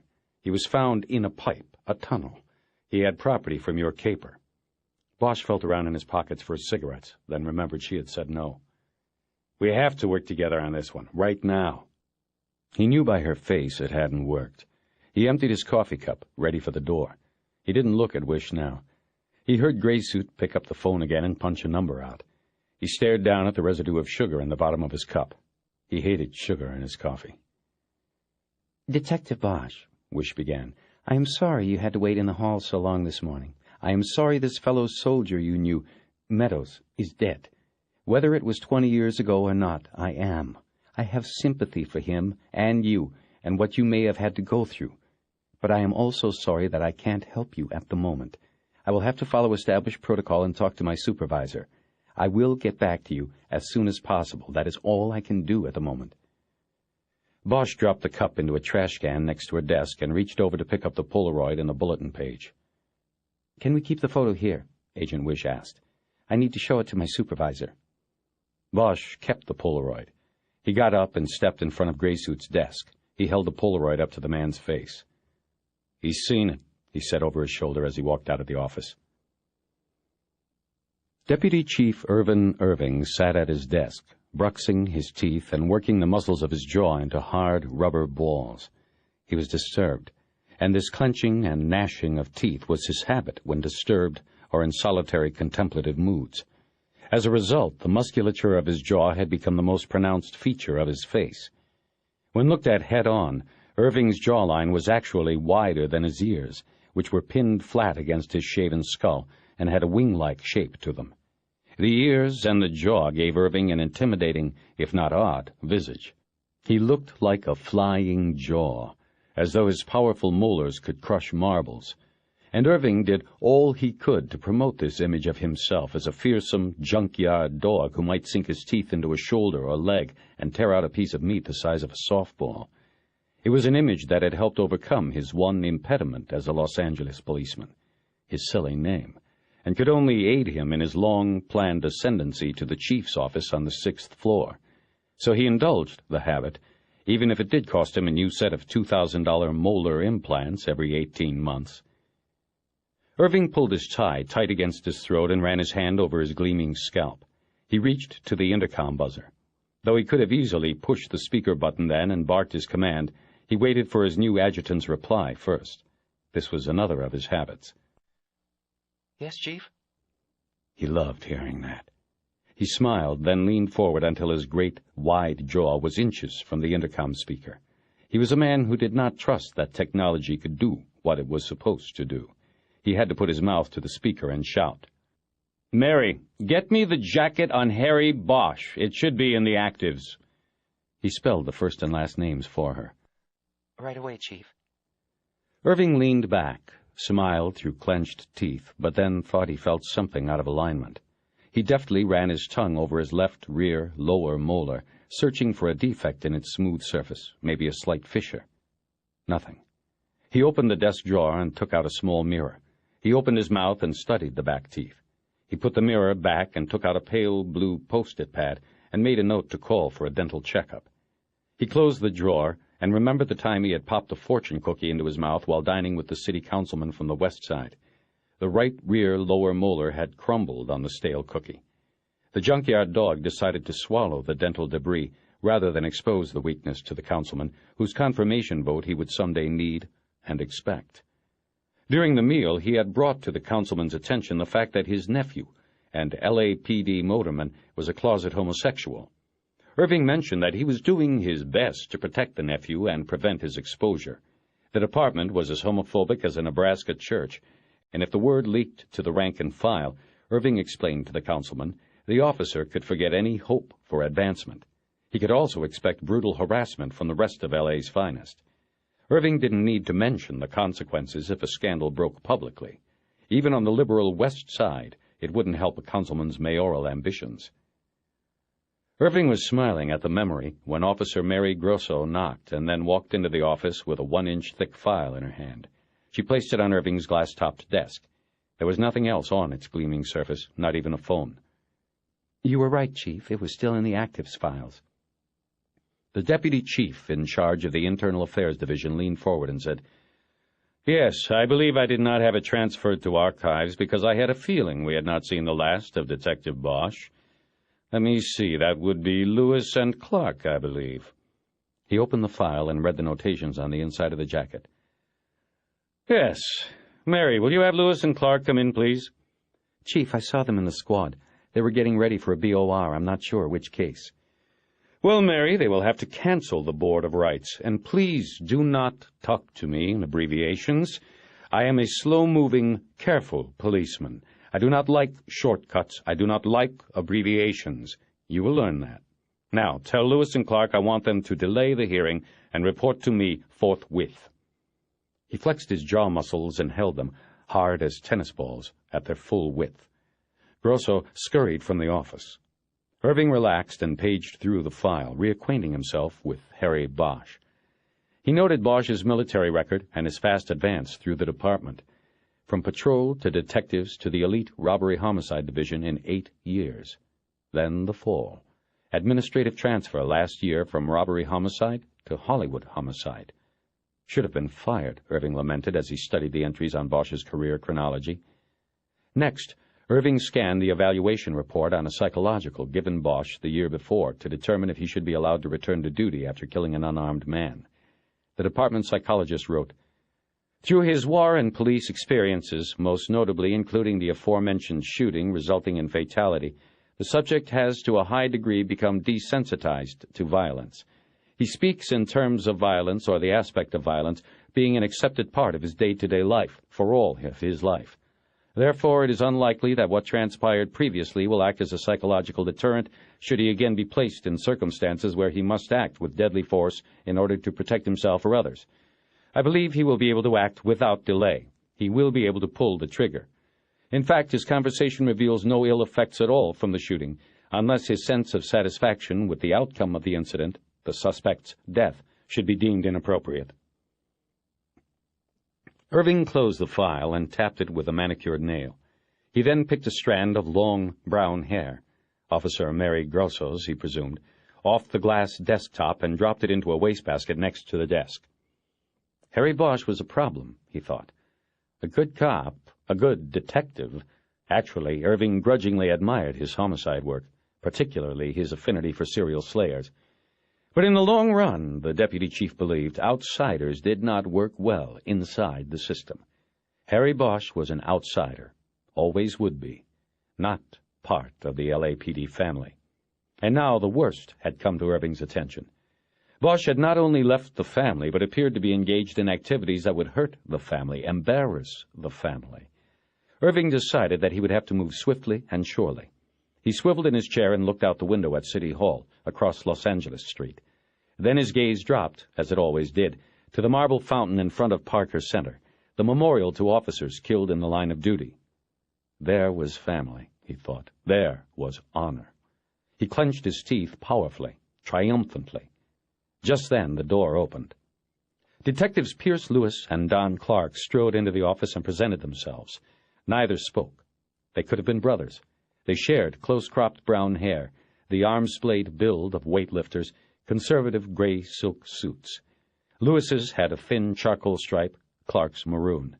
Each man was built wide and low to the ground for better handling. Each had a slightly forward tilt to his body, as if he were wading out to sea, crashing through breakers with his face. "Gentlemen," said Irving, "we have a problem, a priority problem, with an officer who has come across our threshold before, an officer you two worked with some degree of success before." Lewis and Clark glanced at each other, and Clark allowed himself a small, quick smile. He couldn't guess who it could be, but he liked going after repeaters. They were so desperate. "Harry Bosch," Irving said. He waited a moment to let the name sink in, then said, "You need to take a little ride up to Hollywood Division. I want to open a 1.81 on him right away. Complainant will be the Federal Bureau of Investigation." FBI? Lewis said. "What did he do with them?" Irving corrected him for using the abbreviation for the Bureau and told them to sit down in the two chairs in front of his desk. He spent the next 10 minutes recounting the telephone call he had received minutes earlier from the Bureau. "The Bureau says it is too coincidental," he concluded. "I concur. He may be dirty in this, and the Bureau wants him off the Meadows case. At the very least, it appears he intervened to help this suspect, his former military comrade, avoid a jail term last year, possibly so he could accomplish this bank burglary. Whether Bosch knew this, or if there was further involvement in the crime, I do not know. But we are going to find out what Detective Bosch is up to." Irving delayed here to drive home his point with a full jaw flex. Lewis and Clark knew better than to interrupt.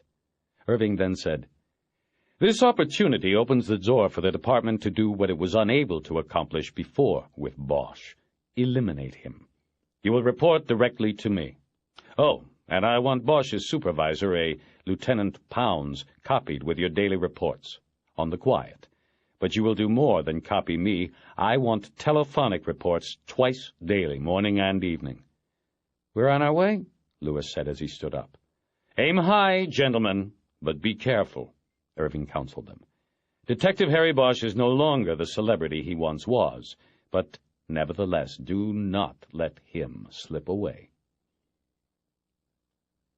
Bosch's embarrassment at being unceremoniously dismissed by Agent Wish had turned to anger and frustration as he rode down the elevator.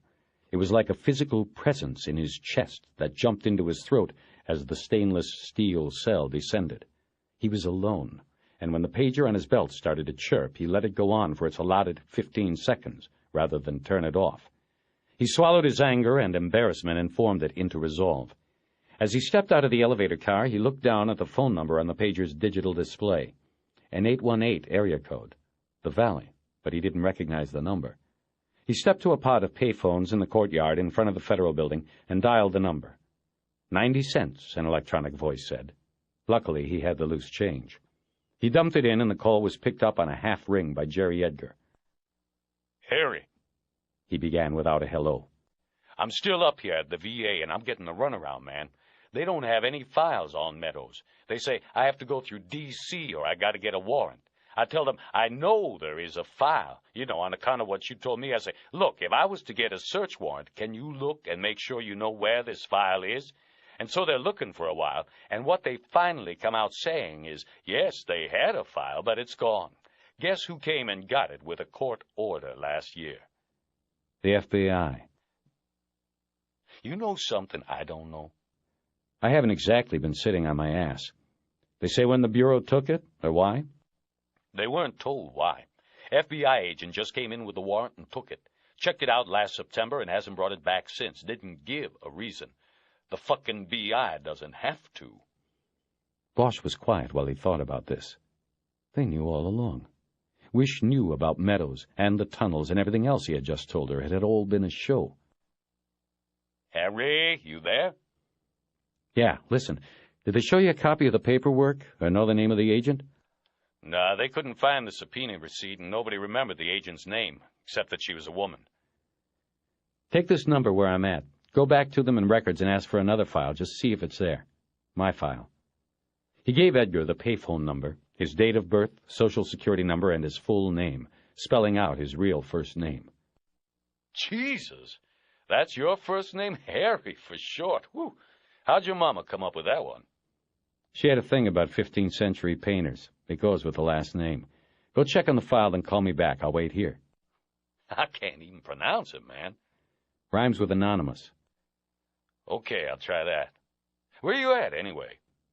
A payphone outside the FBI. Bosch hung up before his partner could ask any questions. He lit a cigarette and leaned on the phone booth while watching a small group of people walking in a circle on the long green lawn in front of the building. They were holding up homemade signs and placards that protested a proposal to open new oil leases in Santa Monica Bay. He saw signs that said, "Just say no to oil," and "Isn't the bay polluted enough?" and "United States of Exxon," and so on. He noticed a couple of TV news crews on the lawn filming the protest. That was the key, he thought. Exposure. As long as the media showed up and put it on the 6 o'clock news, the protest was a success. A soundbite success. Bosch noticed that the group's apparent spokesman was being interviewed on camera by a woman he recognized from Channel 4. He also recognized the spokesman, but he wasn't sure from where. After a few moments of watching the man's ease during the interview in front of the camera, Bosch placed him. The guy was a TV actor who used to play a drunk on a popular situation comedy that Bosch had seen once or twice. Though the guy still looked like a drunk, the show wasn't on anymore. Bosch was on his second cigarette, leaning on the phone booth and beginning to feel the heat of the day, when he looked up at the glass doors of the building and saw Agent Eleanor Wish walking through. She was looking down and digging a hand through her purse and hadn't noticed him. Quickly, and without analyzing why, he ducked behind the phones and, using them as a shield, moved around them as she walked by. It was sunglasses she had been looking for in the purse. Now she had them on as she walked past the protesters without even a glance in their direction. She headed up Veteran Avenue to Wilshire Boulevard. Bosch knew the Federal Garage was under the building. Wish was walking in the opposite direction. She was going somewhere nearby. The phone rang. Harry, they have your file, too. The FBI. What's going on? Edgar's voice was urgent and confused. He didn't like waves. He didn't like mysteries. He was a straight 9-to-5 man. "I don't know what's going on. They wouldn't tell me," Bosch replied. "You head into the office. We'll talk there. If you get there before me, I want you to make a call over to the subway project. Personnel. See if they had Meadows working there. Try under the name Fields, too. Then just do the paper on the TV stabbing, like we said. Keep your end of our deal. I'll meet you there." Harry, you told me you knew this guy, Meadows. Maybe we should tell 98 it's a conflict, that we ought to turn the case over to RHD or somebody else on the table. "We'll talk about it in a little while, Jed. Don't do anything or talk to anybody about it till I get there." Bosch hung up the phone and walked off toward Wilshire. He could see Wish already had turned east toward Westwood Village. He closed the distance between them, crossed to the other side of the street, and followed behind. He was careful not to get too close, so that his reflection would not be in the shop windows she was looking in as she walked. When she reached Westwood Boulevard, she turned north and crossed Wilshire, coming to Bosch's side of the street. He ducked into a bank lobby. After a few moments, he went back out on the sidewalk, and she was gone. He looked both ways and then trotted up to the corner. He saw her a half-block up Westwood, going into the village. Wish slowed in front of some shop windows and came to a stop in front of a sporting goods store. Bosch could see female mannequins in the window, dressed in lime green running shorts and shirts. Last year's fad, on sale today. Wish looked at the outfits for a few moments and then headed off, not stopping until she was in the theater district. She turned into Stratton's Bar and Grill. Bosch, on the other side of the street, passed the restaurant without looking and went up to the next corner. He stood in front of the Bruin, below the old theater's marquee, and looked back. She hadn't come out. He wondered if there was a rear door. He looked at his watch. It was a little early for lunch, but maybe she liked to beat the crowd. Maybe she liked to eat alone. He crossed the street to the other corner and stood below the canopy of the Fox Theater. He could see through the front window of Stratton's, but didn't see her. He walked through the parking lot next to the restaurant and into the rear alley. He saw a public access door at the back. Had she seen him and used the restaurant to slip away? It had been a long while since he had been on a one-man tail, but he didn't think she had made him. He headed down the alley and went in the back door.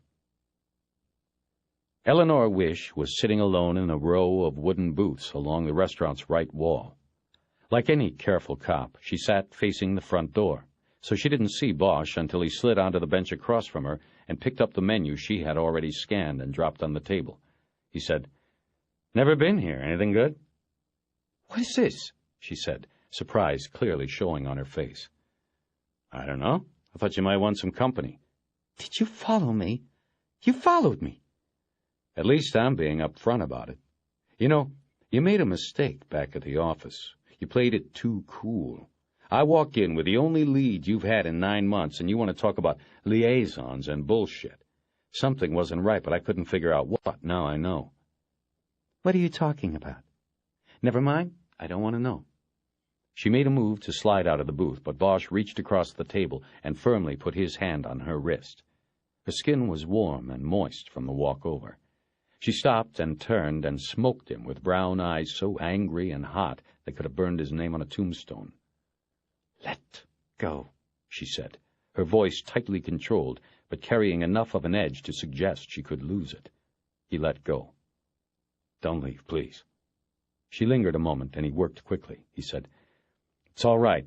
I understand the reasons for the whole thing, the cold reception back there, everything. I have to say, it actually was good work, what you did. I can't hold it against you." "Bosch, listen to me. I don't know what you are talking about. I know you already knew about Meadows, the tunnels, the whole thing. You pulled his military files. You pulled mine. You probably pulled files on every rat that made it out of that place alive.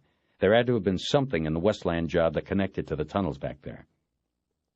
She looked at him for a long moment and was about to speak when a waitress approached with a pad and pencil. "For now, just 1 coffee, black, and an Evian. Thank you," Bosch said, before Wish or the waitress could speak. The waitress walked away, writing on the pad. "I thought you were a cream and sugar cop," Wish said. "Only when people try to guess what I am." Her eyes seemed to soften then, but only a bit. "Detective Bosch, look, I don't know how you know what you think you know, but I am not going to discuss the Westland case. It is exactly as I said at the Bureau. I can't do it. I'm sorry. I really am." Bosch said, "I guess maybe I should resent it, but I don't. It was a logical step in the investigation. I would have done the same. You take anybody who fit the profile, tunnel rat, and sift them through the evidence."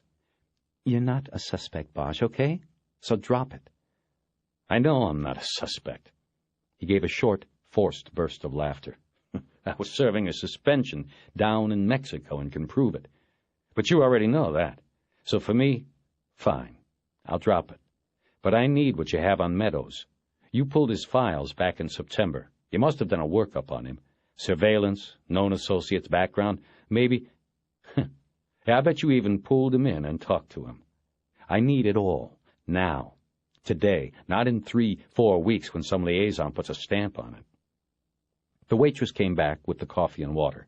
Wish pulled her glass close, but didn't drink. "Detective Bosch, you are off the case. I'm sorry. I shouldn't be the one to tell you, but you're off. You go back to your office and you'll find out. We made a call after you left." He was holding his coffee with 2 hands, elbows on the table. He carefully put the cup down on the saucer in case his hands began to shake. "What did you do?" Bosch asked. "I'm sorry," Eleanor Wish said. "After you left, Rourke, the guy you shoved the picture in front of, he called the number on your card and talked to a Lieutenant Pounds. He told him about your visit today and suggested there was a conflict, you investigating a friend's death. He said some other things and—" "What other things?" "Look, Bosch, I know about you. I'll admit we pulled your files, we checked you out. Hell, but to do that, all we had to do was read the newspapers back then. You and that doll-maker thing. So I know what you have been through with the internal people, and this isn't going to help, but it was Rourke's decision. What other things did he tell? He told the truth. He said both your name and Meadows's had come up in our investigation. He said you both knew each other. He asked that you be taken off the case, so all of this doesn't matter. Bosch looked off out of the booth. I want to hear you answer, he said. Am I a suspect? No. At least you weren't until you walked in this morning. Now, I don't know. I'm trying to be honest. I mean, you have to look at this from our standpoint. One guy we looked at last year comes in and says he's investigating the murder of another guy we looked very hard at. This first guy says, "Let me see your files." She didn't have to tell him as much as she had. He knew this, and knew she was probably going out on a limb saying anything at all. For all the shit he had just stepped in or been put in, Harry Bosch was beginning to like cold, hard Eleanor Wish. If you won't tell me about Meadows, tell me one thing about myself. You said I was looked at and then dropped. How'd you clear me? You go to Mexico? That and other things. She looked at him a moment before going on. You were cleared early on. At first we got excited. I mean, we looked through the files of people with tunnel experience in Vietnam, and there, sitting on the top, was the famous Harry Bosch, detective superstar, a couple of books written about his cases, TV movie, a spin-off series, and the guy the newspapers just happened to have been filled with, the guy whose star crashed with a 1-month suspension and transfer from the elite robbery homicide division to... She hesitated. The sewer. He finished it for her. She looked down into her glass and continued. So, right away, Rourke started figuring that maybe that's how you spent your time, digging this tunnel into the bank. From hero to heel, this was your way to get back at society, something crazy like that. But when we backgrounded you and asked around quietly, we heard you went down to Mexico for the month. We sent someone down to Ensenada and checked it out. You were clear. Around then, we also had gotten your medical files from the VA up at Sepulveda. Oh, that's it. That's who you checked with this morning, isn't it? He nodded. She continued. Anyway, in the medical, there were the psychiatrist's reports. I'm sorry, this seems like such an invasion. I want to know. The therapy for PTS. I mean, you are completely functional, but you have infrequent manifestation of post-traumatic stress in forms of insomnia and other things, claustrophobia. A doctor even wrote once that you wouldn't go into a tunnel like that never again. Anyway, we put a profile of you through our behavioral sciences lab in Quantico. They discounted you as a suspect, said it was unlikely that you would cross the line for something like financial gain. She let all of that sink in a few moments. Those VA files are old, Bosch said. The whole story is old. I'm not going to sit here and present a case for why I should be a suspect, but that VA stuff is old. I haven't seen a shrink, VA or otherwise, in 5 years. And as far as that phobia shit goes, I went into a tunnel to look at Meadows yesterday. What do you think your shrinks in Quantico would write about that? He could feel his face turn red with embarrassment. He had said too much. But the more he tried to control and hide it, the more blood rushed into his face. The wide-hipped waitress chose that moment to come back and freshen his coffee. Ready to order? She said. No, Wish said without taking her eyes off Bosch. not yet. Hon, we have a big lunch crowd come in here, and we're going to need the table for people what want to eat. I make my living off the hungry ones, not the ones too angry to eat. She walked away with Bosch thinking that waitresses were probably better observers of human behavior than most cops. Wish said, I am sorry about all of this. You should have let me get up when I first wanted to. The embarrassment was gone, but the anger was still there. He wasn't looking out of the booth anymore. He was looking right at her. You think you know me from some papers in a file? You don't know me. Tell me what you know. I don't know you. I know about you, she said. She stopped a moment to gather her thoughts. You are an institutional man, Detective Bosch. Your whole life. Youth shelters, foster homes, the army, then the police. Never leave the system. One flawed societal institution after another. She sipped some water and seemed to be deciding whether to go on. She did. Hieronymus Bosch. The only thing your mother gave you was the name of a painter dead 500 years. But I imagine the stuff you've seen would make the bizarre stuff of dreams he painted look like Disneyland. Your mother was alone. She had to give you up. You grew up in foster homes, youth halls. You survived that, and you survived Vietnam, and you survived the police department. So far, at least. But you are an outsider in an insider's job. You made it to RHD and worked the headline cases, but you were an outsider all along. You did things your way, and eventually they busted you out for it. She emptied her glass, seemingly to give Bosch time to stop her from continuing. He didn't. It only took one mistake, she said. You killed a man last year. He was a killer himself, but that didn't matter. According to the reports, you thought he was reaching under a pillow on the bed for a gun. Turned out he was reaching for his toupee. Almost laughable. But IAD found a witness who said she told you beforehand that the suspect kept his hair under the pillow. Since she was a street whore, her credibility was in question. It wasn't enough to bounce you, but it cost you your position. Now you work Hollywood, the place most people in the department call the sewer. Her voice trailed off. She was finished. Bosch didn't say anything, and there was a long period of silence. The waitress cruised by the booth, but knew better than to speak to them. "When you get back to the office," he finally began, "you tell Rourke to make one more call. He got me off the case, he can get me back on." I can't do it. He won't do it. "Yes, he'll do it. And tell him he has until tomorrow morning to do it." Oh, what? What can you do? I mean, let's be honest. With your record, you'll probably be suspended by tomorrow. As soon as Pounds got off the phone with Rourke, he probably called IAD if Rourke didn't do it himself. Doesn't matter. Tomorrow morning I hear something, or tell Rourke he'll be reading a story in the Times about how an FBI suspect in a major bank heist, a subject of FBI surveillance no less, was murdered right under the Bureau's nose, taking with him the answers to the celebrated Westland Tunnel caper. All the facts might not be right or in the correct order, but it'll be close enough. More important than that, it will be a good read, and it'll make waves all the way to D.C. It'll be embarrassing, and it'll also be a warning to whoever did Meadows. You'll never get them then. And Rourke will always be known as the guy who let them get away. She looked at him, shaking her head as if she were above this whole mess. It's not my call.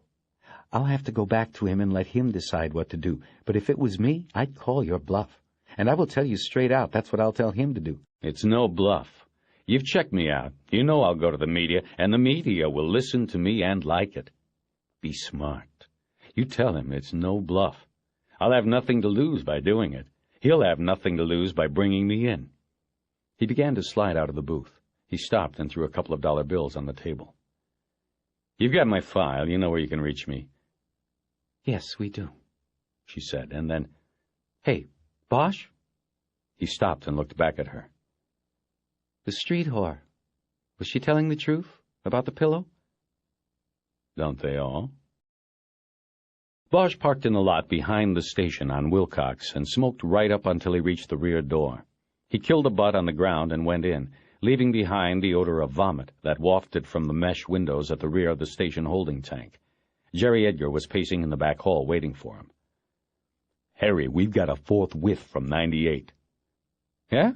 What about?" "I don't know, but he's been coming out of the glass box every 10 minutes looking for you. You got your beeper and the Motorola turned off, and I saw a couple of the IAD silks up from downtown go in there with him a while ago." Bosch nodded without saying anything comforting to his partner. "What's going on?" Edgar blurted. "If we've got a story, let's get it straight before we go in there. You've had experience with this shit, not me."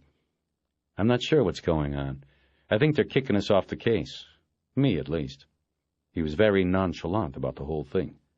"Harry, they don't bring IAD in to do that. Something's on, and man, I hope whatever you did, you didn't fuck me up, too." Edgar immediately looked embarrassed. "Sorry, Harry.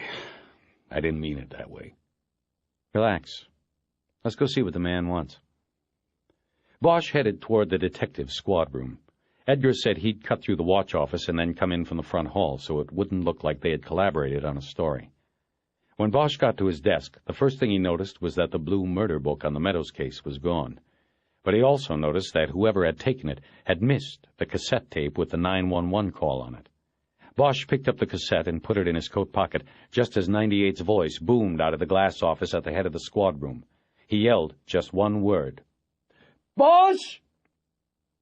The other detectives in the squad room looked around.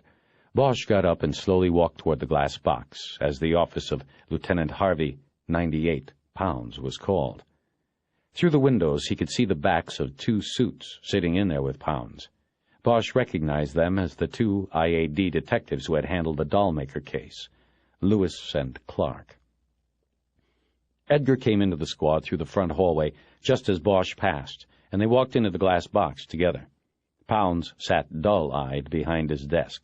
The men from Internal Affairs did not move. "First thing, no smoking, Bosch. You got that?" Pounds said. "In fact, the whole squad stunk like an ashtray this morning. I'm not even going to ask if it was you." Department and city policy outlawed smoking in all community-shared offices, such as squad rooms. It was okay to smoke in a private office if it was your office, or if the office's occupant allowed visitors to smoke. Pounds was a reformed smoker, and militant about it. Most of the 32 detectives he commanded smoked like junkies. When 98 wasn't around, many of them would go into his office for a quick fix, rather than have to go out to the parking lot, where they'd miss phone calls and where the smell of piss and puke migrated from the rear windows of the drunk tank. Pounds had taken to locking his office door, even on quick trips up the hall to the station commander's office, but anybody with a letter opener could pop the door in 3 seconds. The lieutenant was constantly returning and finding his office space fouled by smoke. He had 2 fans in the 10-by-10 room and a can of Glade on the desk. Since the frequency of the fouling had increased with the reassignment of Bosch from Parker Center to Hollywood detectives, 98 Pounds was convinced Bosch was the major offender, and he was right, but he had never caught Bosch in the act. "Is that what this is about?" Bosch asked. "Smoking in the office?" "Just sit down," Pounds snapped. Bosch held his hands up to show there were no cigarettes between his fingers. Then he turned to the 2 men from Internal Affairs. "Well, Jed, it looks like we might be off on a Lewis and Clark expedition here. I haven't seen the great explorers on the move since they sent me on a no-expense-paid vacation to Mexico. Did some of their finest work on that one. Headlines, sound bites, the whole thing. The stars of Internal Affairs." The 2 IAD cops' faces immediately reddened with anger. "This time you might do yourself a favor and keep your smart mouth shut," Clark said. "You're in serious trouble, Bosch. You get it?" "Yeah, I get it. Thanks for the tip. I got one for you, too. Go back to the leisure suit you used to wear before you became Irving's bend-over. You know, the yellow thing that matched your teeth. The polyester does more for you than the silk. In fact, one of the guys out there in the bullpen mentioned that the ass end of that suit is getting shiny, all the work you do riding a desk." All right, Pounds cut in. "Bosch, Edgar, sit down and shut up for a minute. This lieutenant, I didn't say one thing," Edgar began. Shut up! Everybody!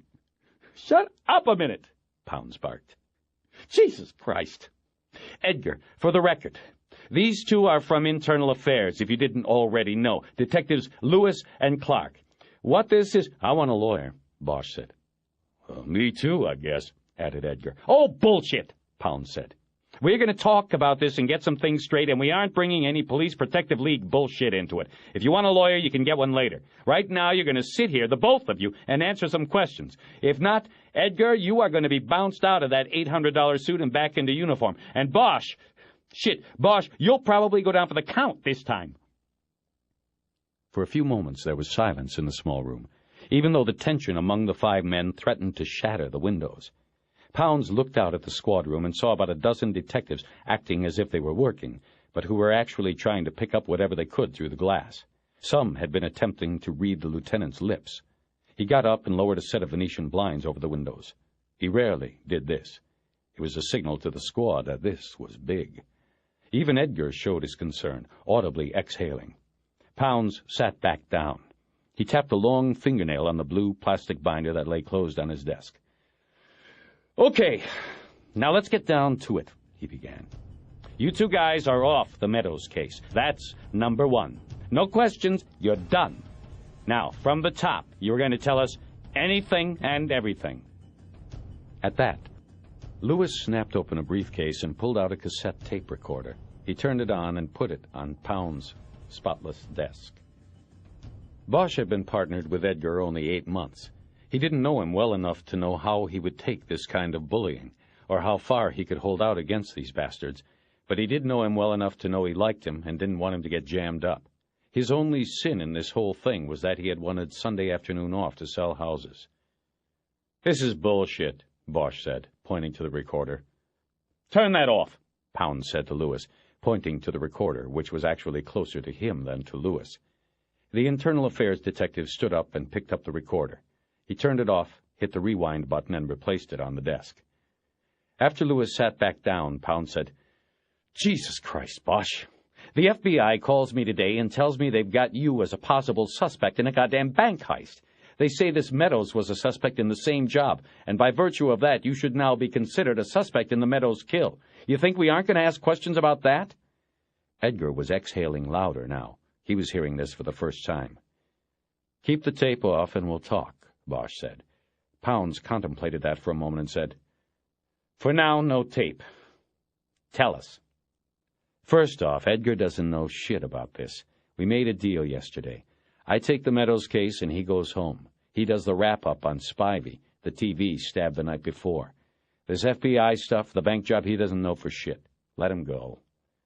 Pounds seemed to make a point of not looking at Lewis or Clark or Edgar. He'd make this decision on his own. It produced a slight glimmer of respect in Bosch, like a candle set out in the eye of a hurricane of incompetence. Pounds opened his desk drawer and pulled out an old wooden ruler. He fiddled with it with both hands. He finally looked at Edgar. "That right, what Bosch says?" Edgar nodded. "You know, it makes him look bad, like he was trying to keep the case for himself, conceal the connections from you." "He told me he knew Meadows. He was up front all the way. It was a Sunday. We weren't going to get anybody to come out and take it off us on account of him knowing the guy 20 years ago. Besides, most of the people who end up dead in Hollywood, the police had known one way or the other. This stuff about the bank and all, he must have found out after I left. I'm finding it all out sitting here."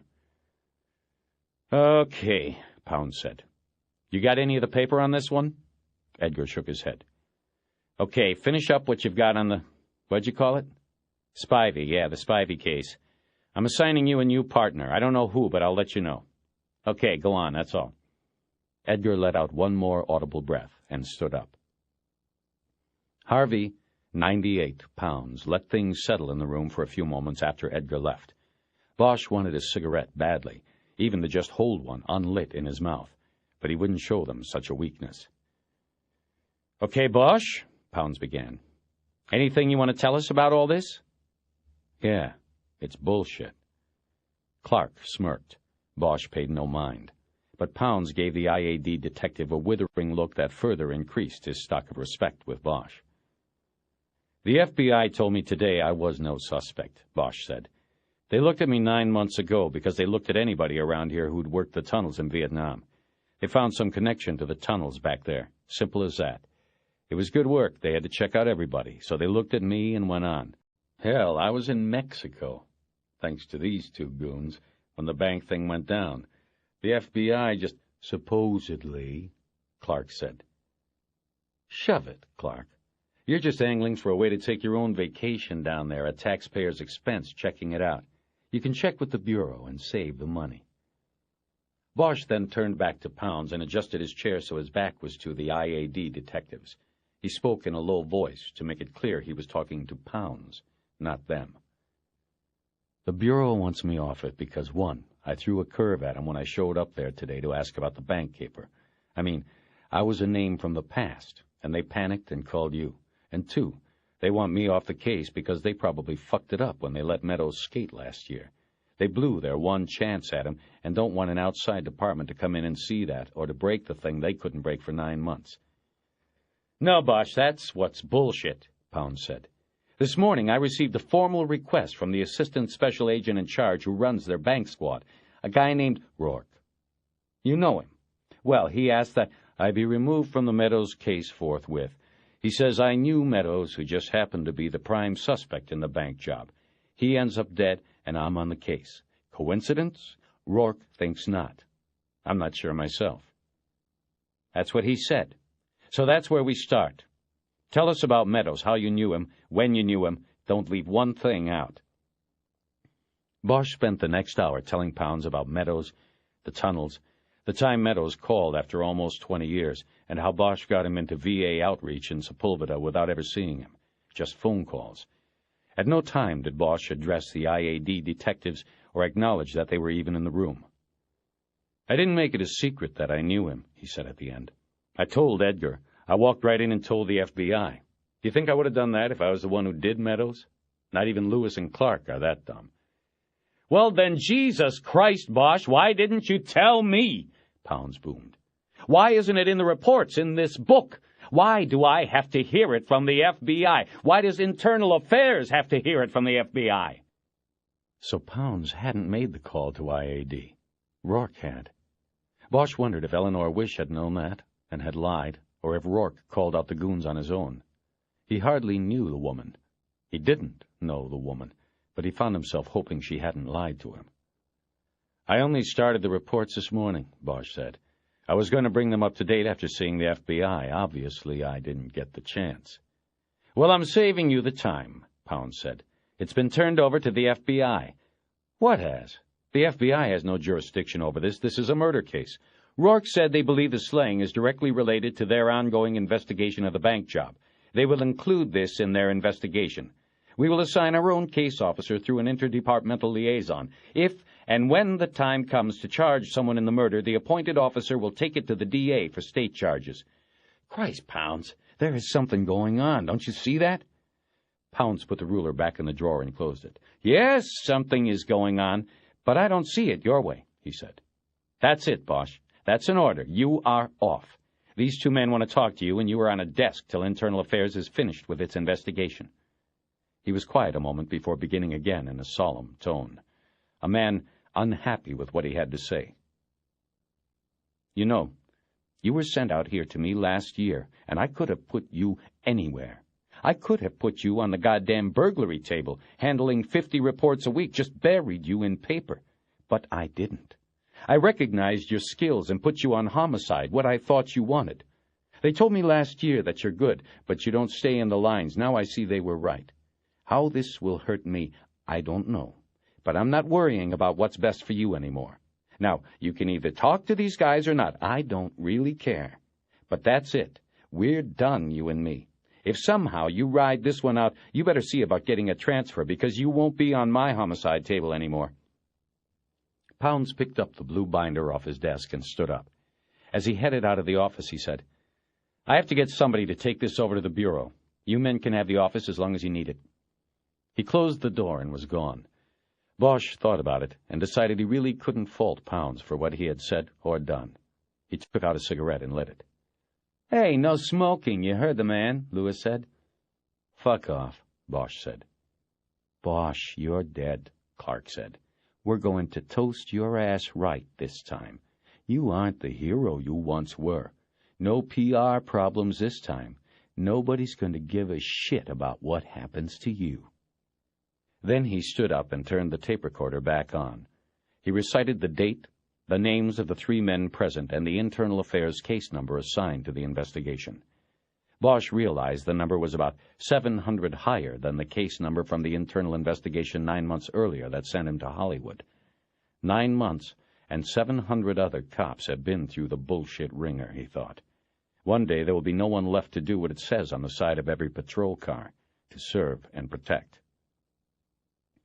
"Detective Bosch," Lewis took over then in a modulated, calm tone, "we would like to ask you questions regarding the investigation of the death of William Meadows. Will you tell us of any past association with or knowledge you had of the decedent?" "I refuse to answer any questions without an attorney present," Bosch said. "I cite my right to representation under California's Policeman's Bill of Rights." "Detective Bosch, the Department Administration does not recognize that aspect of the Policeman's Bill of Rights. You are commanded to answer these questions, and if you do not, you will be subject to suspension and possible dismissal. Can you loosen these handcuffs, please?" Bosch said. "What?" Lewis cried out, losing his calm, confident tone. Clark stood up and went to the tape recorder and bent over it. "Detective Bosch is not handcuffed, and there are 2 witnesses here who can attest to that fact," he said. "Just the 2 that cuffed me," Bosch said, "and beat me. This is a direct violation of my civil rights. I request that a union rep and my attorney be present before we continue." Clark rewound the tape and turned the recorder off. His face was almost purple with anger as he carried it back to his partner's briefcase.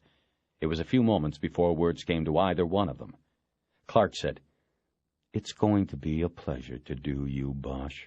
We'll have the suspension papers on the chief's desk by the end of the day. You'll be assigned to a desk at Internal Affairs where we can keep an eye on you. We'll start with Cubo and work our way up from there, maybe even to murder. Either way, you're done in the department. You're over." Bosch stood up, and so did the two IAD detectives. Bosch took a last drag on his cigarette, dropped it on the floor in front of Clark, and stepped on it, grinding it into the polished linoleum. He knew they would clean it up, rather than let Pounds know they had not controlled the interview or the interviewee. He stepped between them then, exhaled the smoke, and walked out of the room without saying a word. Outside, he heard Clark's barely controlled voice call out, "You stay away from the case, Bosch." Avoiding the eyes that followed him, Bosch walked through the squad room and dropped into his seat at the homicide table. He looked across at Edgar, who was seated at his own space. "You did good," Bosch said. "You should come out all right." "What about you?" "I'm off the case, and those two assholes are going to put paper in on me. I've got the afternoon, and that's about it before I get the rod." "God damn." The deputy chief in charge of IAD had to sign off on all relieved-of-duty orders and temporary suspensions. Stiffer penalties had to be recommended to a police commission subcommittee for approval. Lewis and Clark would go for a temporary rod for conduct unbecoming an officer, or Cubo, as it was known. Then they'd work on something stiffer to take to the commission. If the deputy chief signed an ROD on Bosch, he would have to be notified according to union regs. That meant in person or in a tape-recorded phone conversation. Once notification was made, Bosch could be assigned to a desk at IAD and Parker Center or to his home until the conclusion of the investigation. But as they had just promised, Lewis and Clark would go for assignment to IAD. That way they could put him on display, like a trophy. "You need anything from me on Spivey?" he asked Edgar. "No, I'm set. I'm going to start typing it up if I can get a machine." "Did you happen to check, like I asked, on Meadows' job on the subway project?" "Harry, you—" Edgar must have thought better of saying what he wanted to say. "Yeah, I checked it out. For what it's worth, they said they haven't had anyone named Meadows on the job. There is a Fields, but he's black and he was at work today. And Meadows probably wasn't working under any other name because they aren't running a midnight shift. The project is ahead of schedule, if you can believe that shit." Edgar then called out, "I got dibs on this electric." "No way," called back an autos detective named Minkley. "I'm on deck with that one." Edgar started looking around for another candidate. Late in the day, the typewriters in the office were like gold. There were a dozen machines for 32 detectives. That was, if you included the manual jobs and the electrics with nervous ticks like moving borders or jumpy space bars. "Okay, then," Edgar called out. "I got dibs after you, Mink." Then Edgar lowered his voice and turned to Bosch. "Who do you think you'll put me with?" "Pounds? I don't know. It was like guessing who your wife would marry after you punched the time clock for the last time." Bosch wasn't all that interested in speculating who would be partnered with Edgar. He said, "Listen, I have to do some things." "Sure, Harry. You need any help? Anything from me?" Bosch shook his head and picked up the phone. He called his lawyer and left a message. It usually took 3 messages before the guy would call back, and Bosch made a note to call again. Then he turned his Rolodex, got a number, and called the U.S. Armed Services Records Archive in St. Louis. He asked for a law enforcement clerk and got a woman named Jessie St. John. He put in a priority request for copies of all of Billy Meadows' military records. 3 days, St. John said. He hung up, thinking that he would never see the records.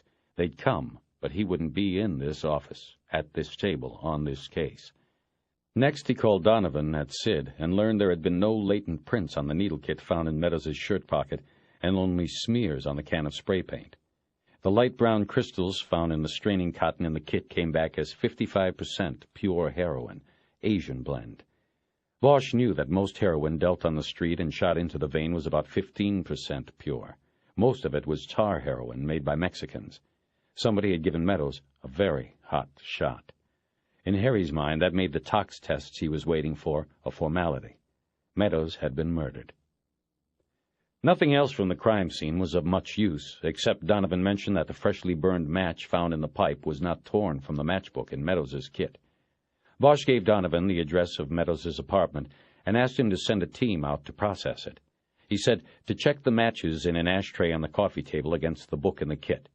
Then he hung up, wondering if Donovan would send somebody before word spread that Bosch was off the case, or suspended. The last call he made was to the coroner's office. Sakai said he had made next of kin notification. Meadows's mother was still alive and was reached in New Iberia, Louisiana. She had no money to send for him or bury him. She hadn't seen him in 18 years. Billy Meadows would not be going home. L.A. County would have to bury him. What about the VA? Bosch asked. He was a veteran. Right, I'll check it out, Sakai said, and hung up.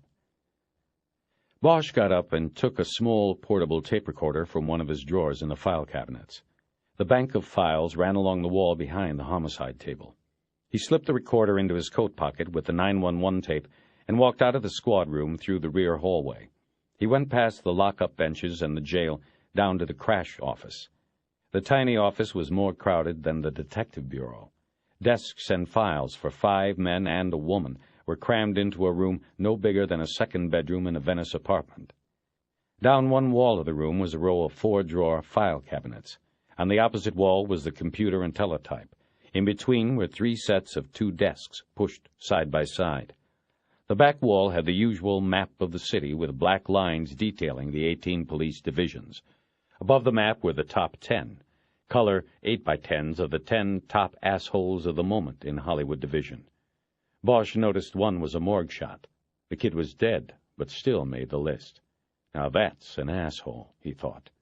And above the photos, black plastic letters spelled out, Community Resources Against Street Hoodlums. Only Thelia King was sitting in front of the computer. That was what Bosch wanted. Also known as the King, which she hated, and Elvis, which she didn't mind, Thelia King was the crash computer jockey. If you wanted to trace a gang lineage or were just looking for a juvie floating somewhere around Hollywood, Elvis was the one to see. But Bosch was surprised she was alone. He looked at his watch.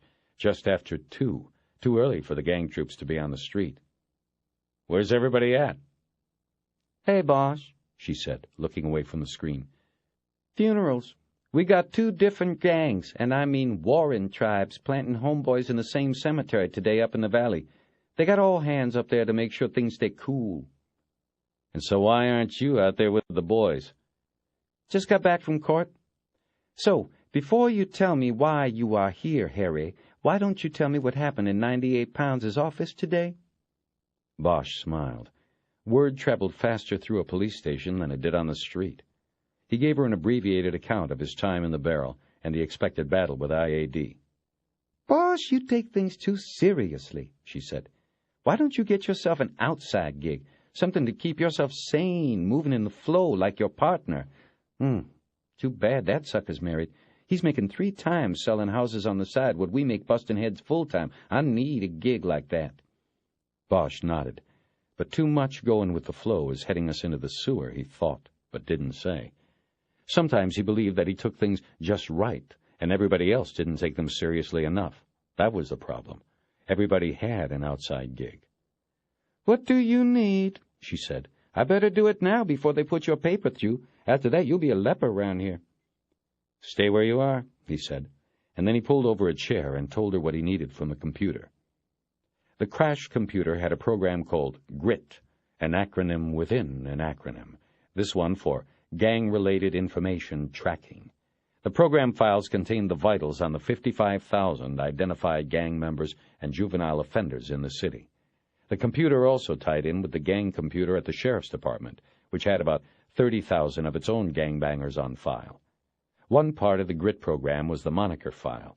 This stored references to offenders by their street names and could match them with real names, DOBs, addresses, and so on. All monikers that came to police attention through arrests or shake cards, field interrogation reports, were fed into the computer program. It was said that the GRIT file had more than 90,000 monikers in it. You just needed to know which keys to push. And Elvis did. Bosch gave her the 3 letters he had. "I don't know if that's the whole thing or a partial," he said. "I think it's a partial." She typed in the commands to open the grit files, put in the letters S-H-A, and hit the prompt key. It took about 13 seconds. A frown creased Thalia King's ebony face. 343 hits, she announced. "You might be hiding out here a while, hon." He told her to eliminate the blacks and Latinos. The 911 tape sounded white to him.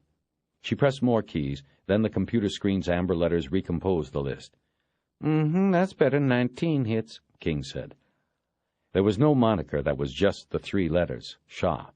There were 5 shadows, 4 Shaws, 2 Sharkies, EYS, 2 Sharkies, IES, and 1 each of Shark, Shabby, Shallow, Shank, Shabbat, and Shame. Bosch thought quickly about the graffito he had seen on the pipe up at the dam. The jagged S, almost like a gaping mouth. The mouth of a shark? "Pull up the variations on shark," he said. King hit a couple of keys, and the top third of the screen filled with new amber letters. Shark was a valley boy, limited contact with police. He had gotten probation and graffiti cleanup after he was caught tagging bus benches along Ventura Boulevard in Tarzana. He was 15. It wasn't likely he would have been up at the dam at 3 o'clock on a Sunday morning, Bosch guessed. King pulled the first Sharky, IE, up on the screen. He was currently in a Malibu fire camp for juvenile offenders. The second Sharky IE was dead, killed in a gang war between the KGB, Kids Gone Bad, and the Vineland Boys in 1989. His name had not yet been purged from the computer records. When King called up the first Sharky, EY, the screen filled with information, and a blinking word at the bottom said, "More." Here's a regular troublemaker, she said. The computer report described Edward Neese, a male white, 17 years of age, known to ride a yellow motorbike, tag number JVN138, and who had no known gang affiliation, but used Sharky as a graffiti tag. A frequent runaway from his mother's home in Chatsworth. 2 screens of police contacts with Sharky followed. Bosch could tell by the location of each arrest or questioning that this Sharky was partial to Hollywood and West Hollywood when he ran away. He scanned to the bottom of the second screen, where he saw a loitering arrest 3 months earlier at the Hollywood Reservoir. "This is him," he said. "Forget the last kid. Hard copy?" She pushed keys to print the computer file, and then pointed to the wall of file cabinets. He went over and opened the end drawer. He found the file on Edward Neese and pulled it. Inside was a color booking photo. Sharky was blond and seemed small in the picture.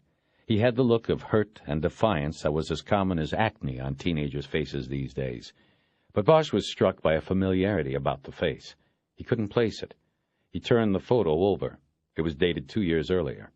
King handed him the computer printout, and he sat down at one of the empty desks to study it and the contents of the file. The most serious offenses the boy who called himself Sharky, EY, had committed and been caught at were shoplifting, vandalism, loitering, and possession of marijuana and speed. He had been held once, 20 days, at Sylmar Juvenile Hall after one of the drug arrests, but later released on home probation. All the other times he was popped, he was immediately released to his mother. He was a chronic runaway from home and a throwaway from the system. There was not much more in the file than was on the computer. A little elaboration on the arrests was all. Bosch shuffled through the papers until he found the report on the loitering charge. It went to pre-trial intervention and was dismissed when Sharky agreed to go home to his mother and stay there. That apparently didn't last long. There was a report that the mother had reported him missing to his probation officer 2 weeks later. According to these records, he had not been picked up yet. Bosch read the investigating officer's summary on the loitering arrest. It said, I.O. interviewed Donald Smiley, a caretaker at the Mulholland Dam, who said at 7 a.m. this date he went into the pipe situated alongside the reservoir access road to clear it of debris. Smiley found the boy asleep on a bed made of newspapers. The boy was dirty and incoherent when roused. Subject appeared to be under the influence of narcotics. Police were called and I.O. responded. The arrestee stated to I.O. that he had been sleeping there regularly because his mother did not want him at home. I.O. determined the subject was a reported runaway and took him into custody this date, suspicion of loitering. Sharky was a creature of habit, Bosch thought. He was arrested at the dam 2 months ago, but had gone back there to sleep Sunday morning. He looked through the rest of the papers in the file for indications of other habits that would help Bosch find him. From a 3x5 shake card, Bosch learned that Sharkey had been stopped and questioned, but not arrested, on Santa Monica Boulevard near West Hollywood in January.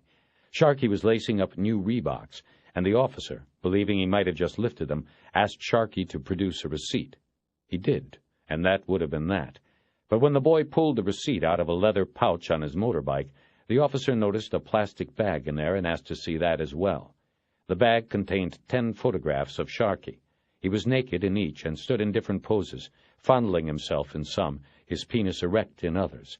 The officer took the photos and destroyed them, but noted on the shake card that he would alert the sheriff's station in West Hollywood that Sharkey was hustling photos to homosexuals on Santa Monica Boulevard. That was it. Bosch closed the file, but kept the photo of Sharkey. He thanked Thalia King and left the small office. He was walking through the station's rear hallway, past the lock-up benches, when he placed the familiarity in the photo. The hair was longer now, and in dreadlocks, the defiance crowding out the hurt in the face, but Sharkey had been the kid who was cuffed to the juvie bench early that morning. Bosch felt sure of it. Thalia had missed it on the computer search because the arrest had not yet been logged in. Bosch cut into the watch commander's office, told the lieutenant what he was looking for, and was led to a box labeled AM Watch. Bosch looked through the reports stacked in the box until he found the paperwork on Edward Neese. Sharkey had been picked up at 4 a.m., loitering near a newsstand on Vine. A patrol officer thought he was hustling. After he grabbed him, he ran a computer check and learned he was a runaway. Bosch checked the day's arrest sheet and learned the kid had been held until 9 a.m. when his probation officer came and got him.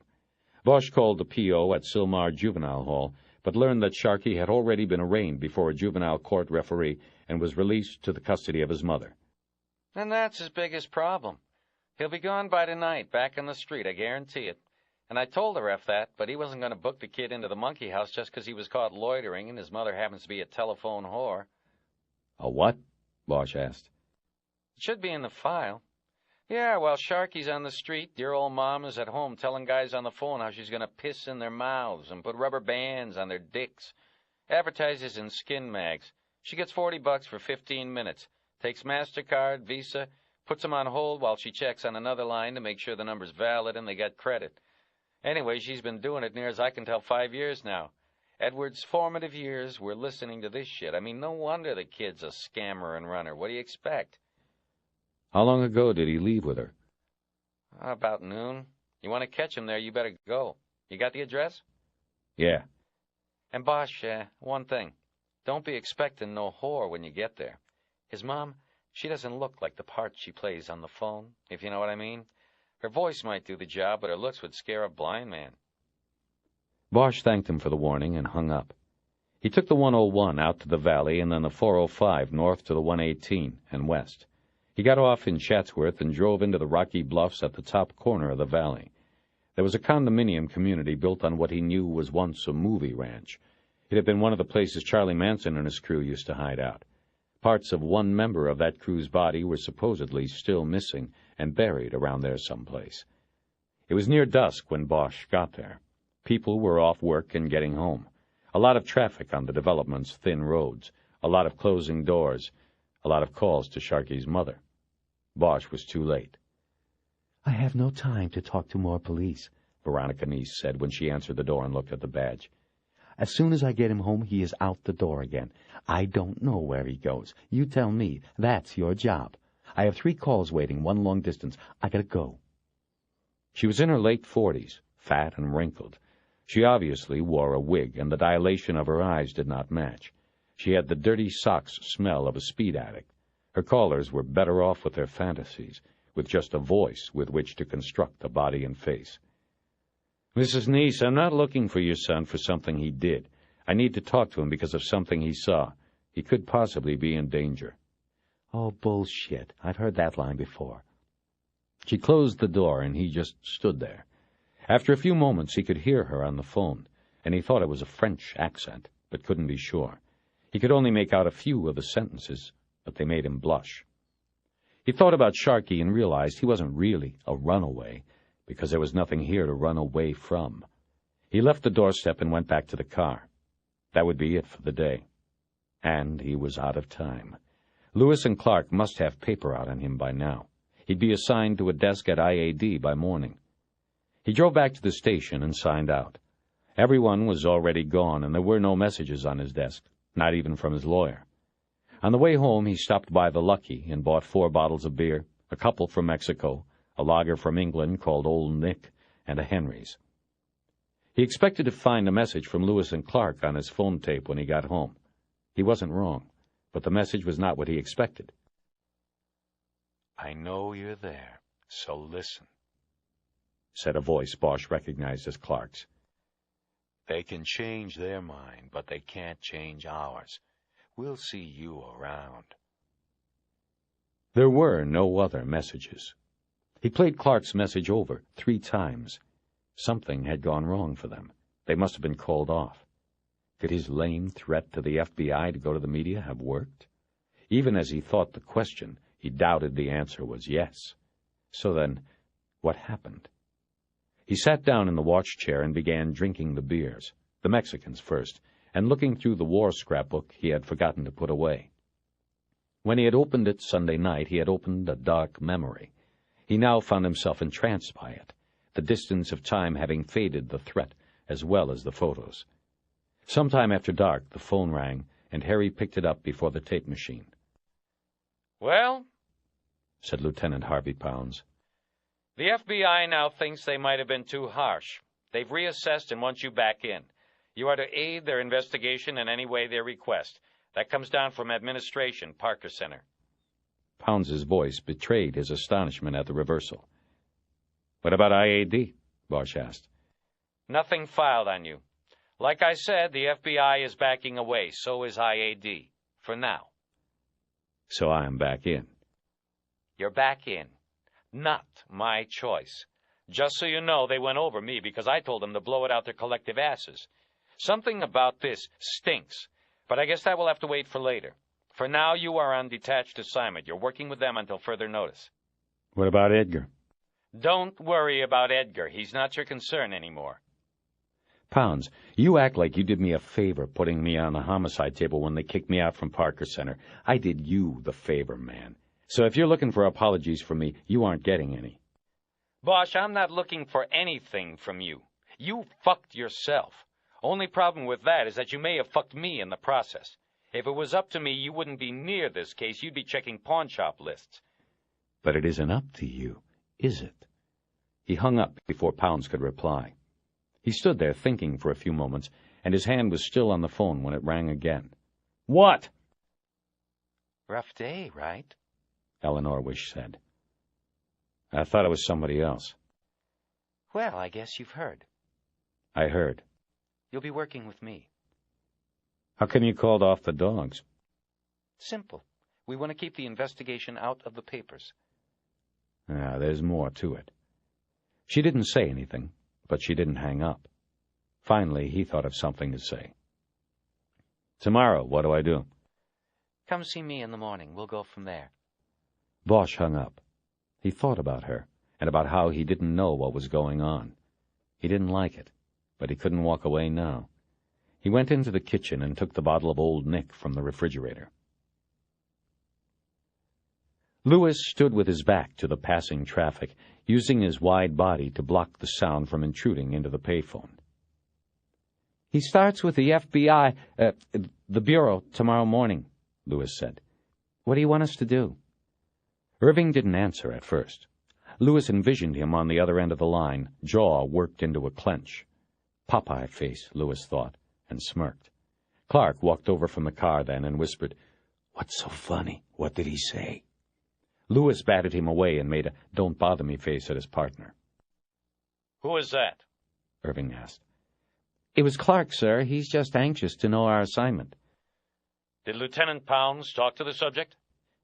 "Yes, sir," Lewis said, wondering if Irving was taping the call. "The lieutenant said the subject had been told he is to work with the Bureau. They are consolidating the murder and the bank investigations. He is working with Special Agent Eleanor Wish." "What's his scam?" Irving said, though no reply was expected or offered by Lewis. There was silence on the phone line for a while, because Lewis knew better than to interrupt Irving's thoughts. He saw Clark approaching the phone booth again, and he waved him away and shook his head, as if he were dealing with an impetuous child. The doorless phone booth was at the bottom of Woodrow Wilson Drive, next to the Barham Boulevard crossing over the Hollywood Freeway. Lewis heard the sound of a semi thunder by on the freeway and felt warm air blow into the booth. He looked up at the lights of the houses on the hillside and tried to pinpoint which one came from Bosch's stilt house. It was impossible to tell. The hill looked like a giant, fat Christmas tree with too many lights. He must have some kind of leverage on them. He's muscled his way into it. I'll tell you what your next assignment is. You two stay on him. Not so he knows, but stay with him. He is up to something. Find out what. And build your 1.81 case along the way.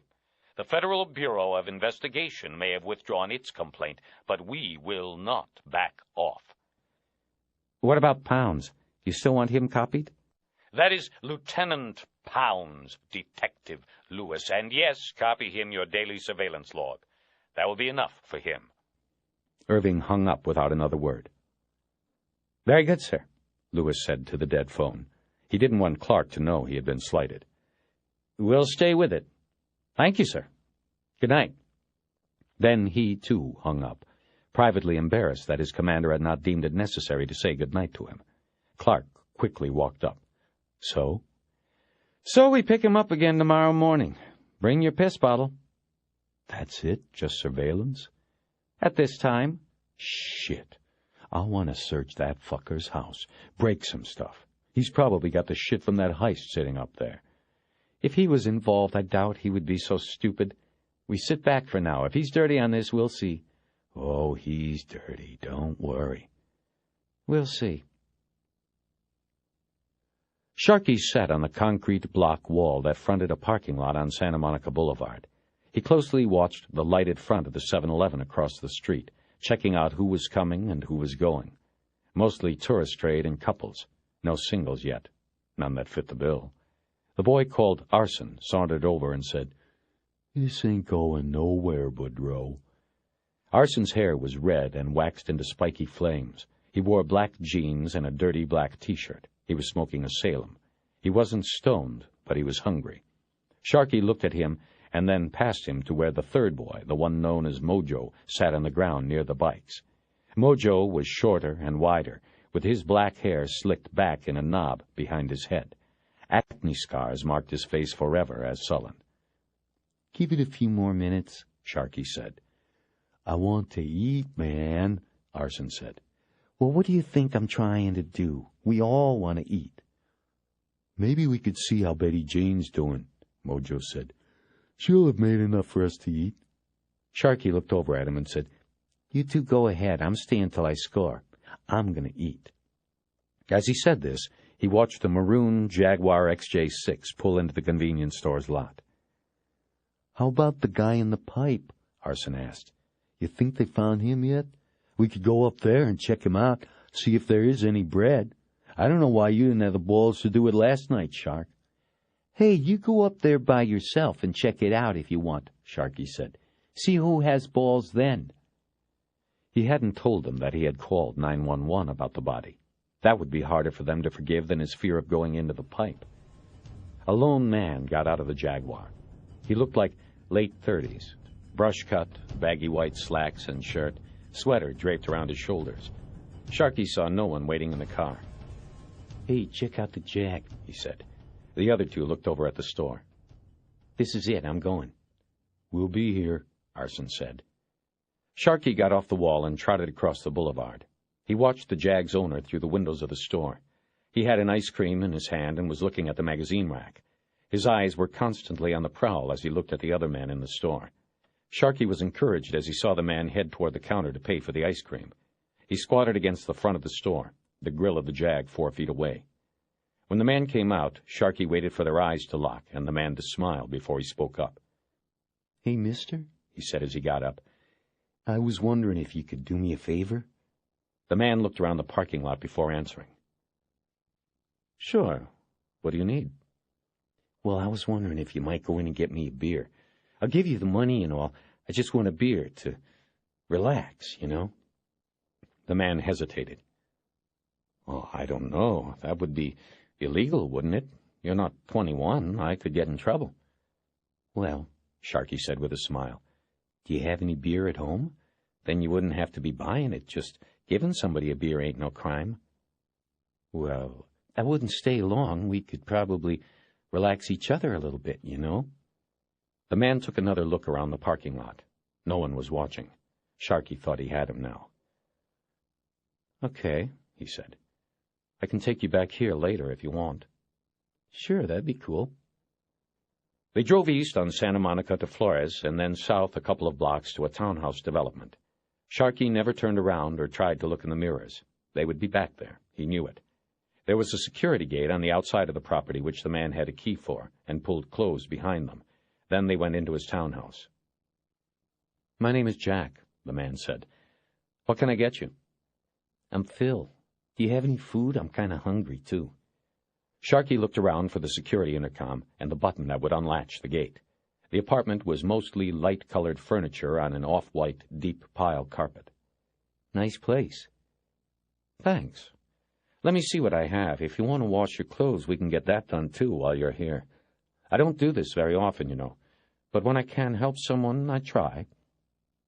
Sharkey followed him into the kitchen. The security console was on the wall next to the phone. When Jack opened the refrigerator and bent down to look in, Sharkey pushed the button that opened the gate outside. Jack didn't notice. I have tuna fish, and I can make a salad. How long have you been on this street? I'm not going to call you Phil. If you don't want to tell me your real name, that's fine. Tuna fish would be good. Not too long. Are you clean? Yeah, sure, I'm okay. We'll take precautions. It was time. Sharkey stepped backward into the hall. Jack looked up from the refrigerator, a plastic bowl in his hand, his mouth slightly ajar. Sharkey thought there was a look of recognition in his face, like he knew what was about to happen. Sharkey twisted the deadbolt and opened the door. Arson and Mojo walked in. Hey, what is this? Jack said, though there was no confidence in his voice. He rushed into the hall, and Arson, who was the biggest of all four of them, hit him with a fist on the bridge of his nose. There was a sound like a pencil breaking, and the plastic bowl of tuna fish clumped to the ground. Then there was a lot of blood on the off-white carpet. Part 3. Tuesday, May 22nd. Eleanor Wish called again Tuesday morning while Harry Bosch was fiddling with his tie in front of the bathroom mirror. She said she wanted to meet at a coffee shop in Westwood before taking him into the bureau. He had already had 2 cups of coffee, but said he'd be there. He hung up, fastened the top button on his white shirt, and pulled the tie snugly to his neck. He couldn't remember the last time he had paid such attention to the details of his appearance. When he got there, she was in one of the booths along the front windows. She had both hands on the water glass in front of her and looked content. There was a plate pushed off to the side that had the paper wrapping from a muffin on it. She gave him a short courtesy smile as he slid in and waved a hand at a waitress. Just coffee, Bosch said. You already ate? Wish said when the waitress went away. No, but I'm fine. You don't eat much, I can tell. Said more like a mother than a detective. So, who's going to tell me about it, you or Rourke? Me. The waitress put down a cup of coffee. Bosch could hear 4 salesmen in the next booth dickering over the table's breakfast bill. He took a small swallow of hot coffee. I would like the FBI's request for my help put on paper, signed by the senior special agent in charge of the Los Angeles office. She hesitated a moment, put her glass down, and looked directly at him for the first time. Her eyes were so dark they betrayed nothing about her. At their corners he saw just the beginning of a gentle web of lines in the tan skin. At the line of her chin there was a small white crescent scar, very old and almost unnoticeable. He wondered if the scar and the lines bothered her, as he believed they would most women. Her face seemed to him to have a slight sadness cast in it, as if a mystery carried inside had worked its way outside. Perhaps it was fatigue, he thought. Nevertheless, she was an attractive woman. He figured her age for early 30s. I think that can be arranged, she said. Any other demands before we get to work? He smiled and shook his head no. You know, Bosch, I got your murder book yesterday and read through it last night. For what you had there and for one day's work, it was very good work. Most other detectives, that body'd still be in the waiting line at the morgue and listed as probable accidental OD. He said nothing. Where should we begin on it today? She asked. I've got some things working that weren't in the book yet. Why don't you tell me about the bank burglary first? I need the background. All I know is what you put out to the papers and on the bolos. You bring me up, then I'll take it from there. Tell you about Meadows. The waitress came and checked his cup and her glass. Then Eleanor Wish told the story of the bank heist. Bosch thought of questions as she went along, but he tried to note them in his head to ask afterward. He sensed that she marveled at the story, the planning and execution of the caper. Whoever they were, the tunnelers, they had her respect. He found himself almost jealous. Beneath the streets of L.A., she said, there are more than 400 miles of storm lines that are wide enough and tall enough to drive a car through. After that, you've got even more tributary lines, 1,100 more miles that you could walk or at least crawl through. This means anybody can go under and, if they know the way, get close to any building they want to in the city. And it is not that difficult to find the way. The plans for the whole network are public record, on file with the county recorder's office. Anyway, these guys used the drainage system to get to Westland National. He had already figured as much, but didn't bother to say. She said the FBI believed there were at least 3 underground men, and then at least 1 on top to act as lookout, provide other necessary functions. The topsider probably communicated with them by radio, except possibly near the end, because of the danger that radio waves might set off the explosive detonators. The underground men made their way through the drainage system on Honda all-terrain vehicles. There was a drive-in entrance to the storm sewer system at a wash in the Los Angeles River Basin northeast of downtown. They drove in there, probably under cover of darkness, and following recorders' maps, made their way through the tunnel network to a spot under Wilshire Boulevard in downtown, about 30 feet below and 150 yards west of Westland National.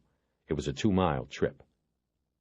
An industrial drill with a 24-inch circle bit, probably diamond-tipped, was attached to a generator on one of the ATVs and used to cut a hole through the 6-inch concrete wall of the stormwater tunnel. From there, the underground men began to dig. The actual break-in to the vault occurred on Labor Day weekend, Wish said. We think they must have begun the tunnel 3 or 4 weeks earlier. They'd only work nights, go in, dig some, and be back out by dawn. The DWP has inspectors that routinely go through the system looking for cracks and other problems. They work days, so the perps probably didn't risk it. What about the hole they cut in the side? Wouldn't the water and power people have seen that? Asked Bosch, who immediately became annoyed with himself for asking a question before she was done.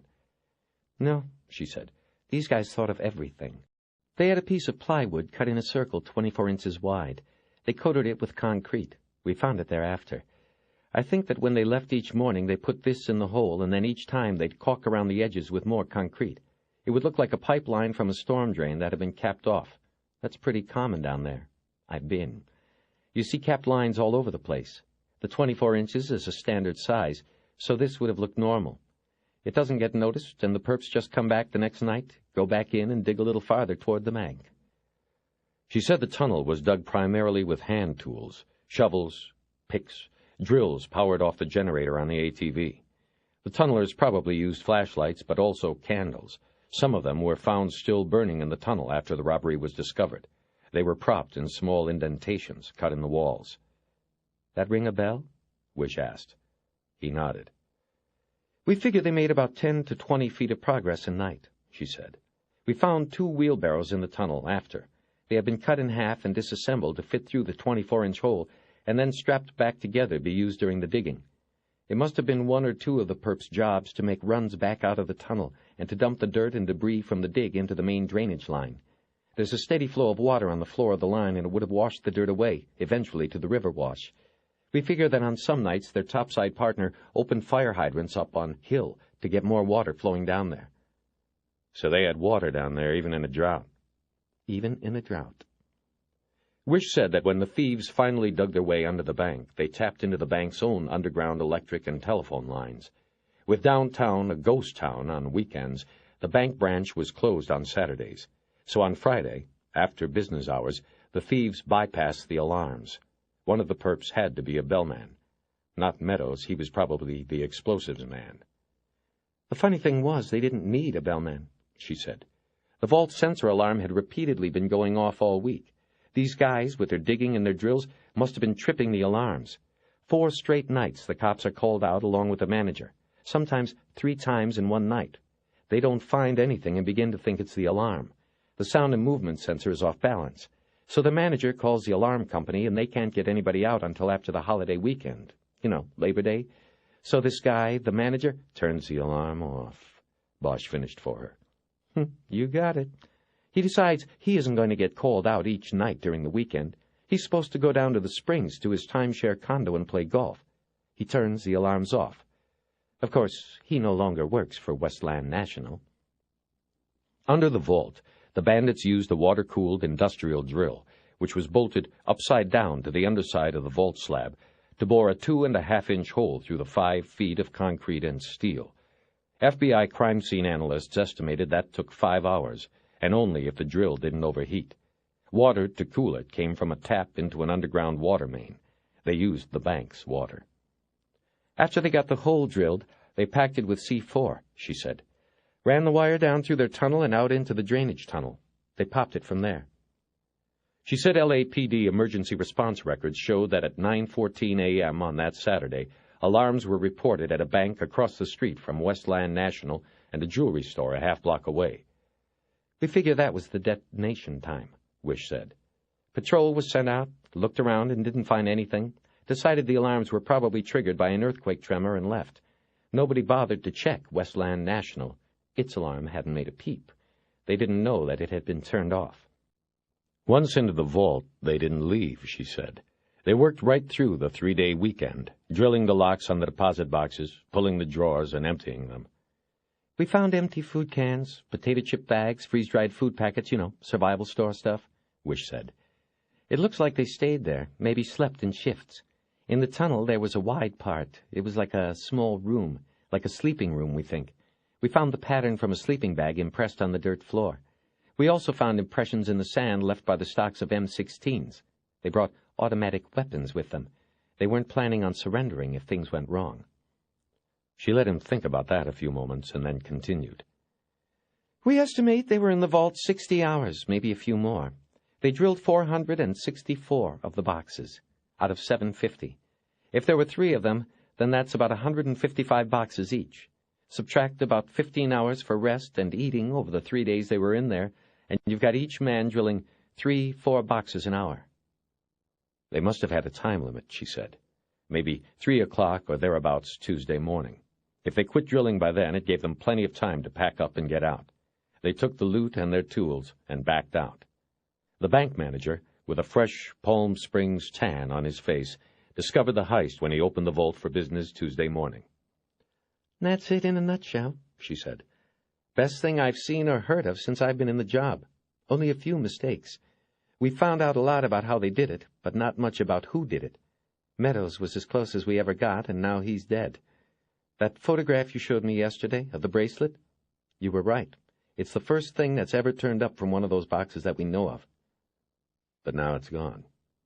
Bosch waited for her to say something, but she was done. How'd they pick the boxes to drill? He asked. It looks random. I have a video at the office I'll show you, but it looks like they said, you take that wall, I'll take this one, you take that one, and so on.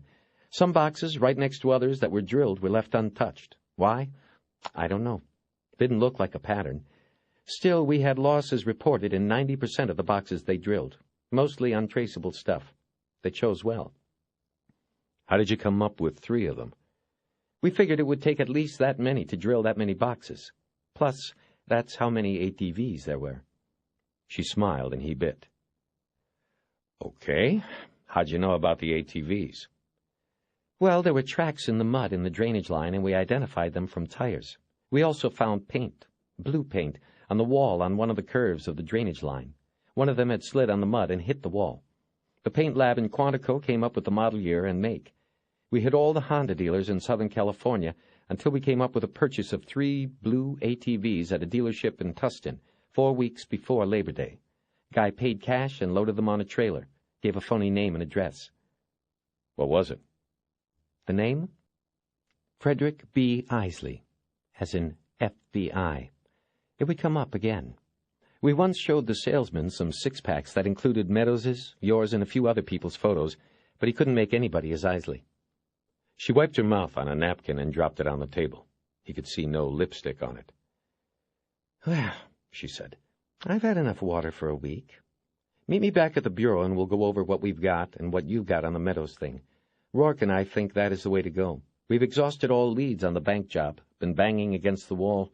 Maybe the Meadows case will bring us the break we need." Wish picked up the tab. Bosch put down the tip. They took their separate cars to the Federal Building. Bosch thought about her as he drove, and not the case. He wanted to ask her about that little scar on her chin, and not how she connected the Westland tunnelers to Vietnam tunnel rats. He wanted to know what gave the sweet, sad look to her face.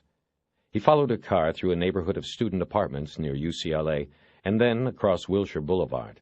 They met at the elevator in the parking garage of the Federal Building. "I think this will be best if you basically just deal with me," she said as they rode up alone. You and Rourke did not start off well, and—" "We didn't even start off," Bosch said. "Well, if you would give him the chance, you would see he's a good man. He did what he thought was right for the case." The elevator doors spread apart on the 17th floor, and there was Rourke. "There you two are," he said. He put his hand out to Bosch, who took it without much conviction. Rourke introduced himself. "I was just going down for coffee in a row," he said. "Care to join me?" John, we just came back from a coffee shop," Wish said. "We'll meet you back up here." Bosch and Wish were now outside the elevator, and Rourke was inside. The assistant special agent in charge just nodded his head, and the door closed. Bosch and Wish headed into the office. "He's a lot like you, in a way. Been through the war and all," she said. "Give him a try. You're not going to help things if you don't thaw out." He let it go by. They walked down the hall to the Group 3 squad, and Wish pointed to a desk behind hers. She said it was empty since the agent who used it had been transferred to Group 2, the porno squad. Bosch put his briefcase on the desk and sat down. He looked around the room. It was much more crowded than the day before. About a half-dozen agents were at desks, and 3 more were in the back standing around a file cabinet where there was a box of donuts. He noticed a television and VCR on a rack in the back of the office. It hadn't been there the day before. "You said something about a video?" he said to Wish. "Oh, yes. I'll get that set up, and you can watch while I answer a few phone messages on other things." She took a videotape out of a drawer in her desk, and they walked to the back of the squad. The gang of 3 quietly moved away with their donuts, alarmed by the presence of an outsider. She set the tape up and left him there to watch alone. The video, obviously shot with a handheld camera, was a bouncy, unprofessional walkthrough of the thieves' trail. It began in what Bosch surmised was the storm sewer, a square tunnel that curved away into a darkness the camera's strobe couldn't reach. Wish had been right. It was large. A truck could have driven down it. A small stream of water moved slowly down the center of the concrete floor. There was mold and algae on the floor and the lower part of the walls, and Bosch could almost smell the dampness. The camera panned down to the grayish-green floor.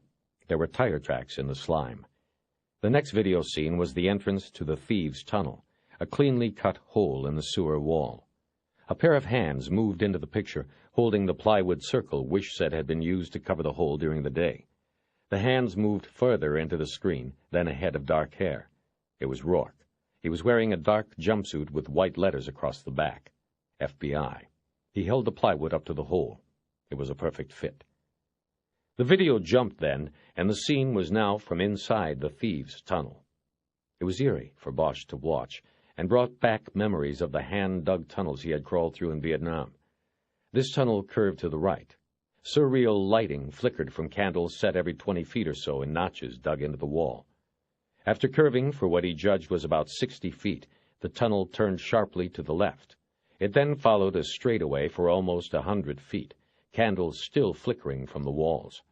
The camera finally came to a dead end where there was a pile of concrete rubble, twisted pieces of steel rebar and plating. The camera panned up to a gaping hole in the ceiling of the tunnel. Light poured down from the vault above. Rourke stood up there in his jumpsuit, looking down at the camera. He dragged a finger across his neck, and the picture cut again. This time the camera was inside the vault, a wide-angle shot of the entire room. As in the newspaper photo Bosch had seen, hundreds of safe deposit box doors stood open. The boxes lay empty in piles on the floor. 2 crime scene techs were dusting the doors for fingerprints. Eleanor Wish and another agent were looking up at the steel wall of box doors and writing in notebooks.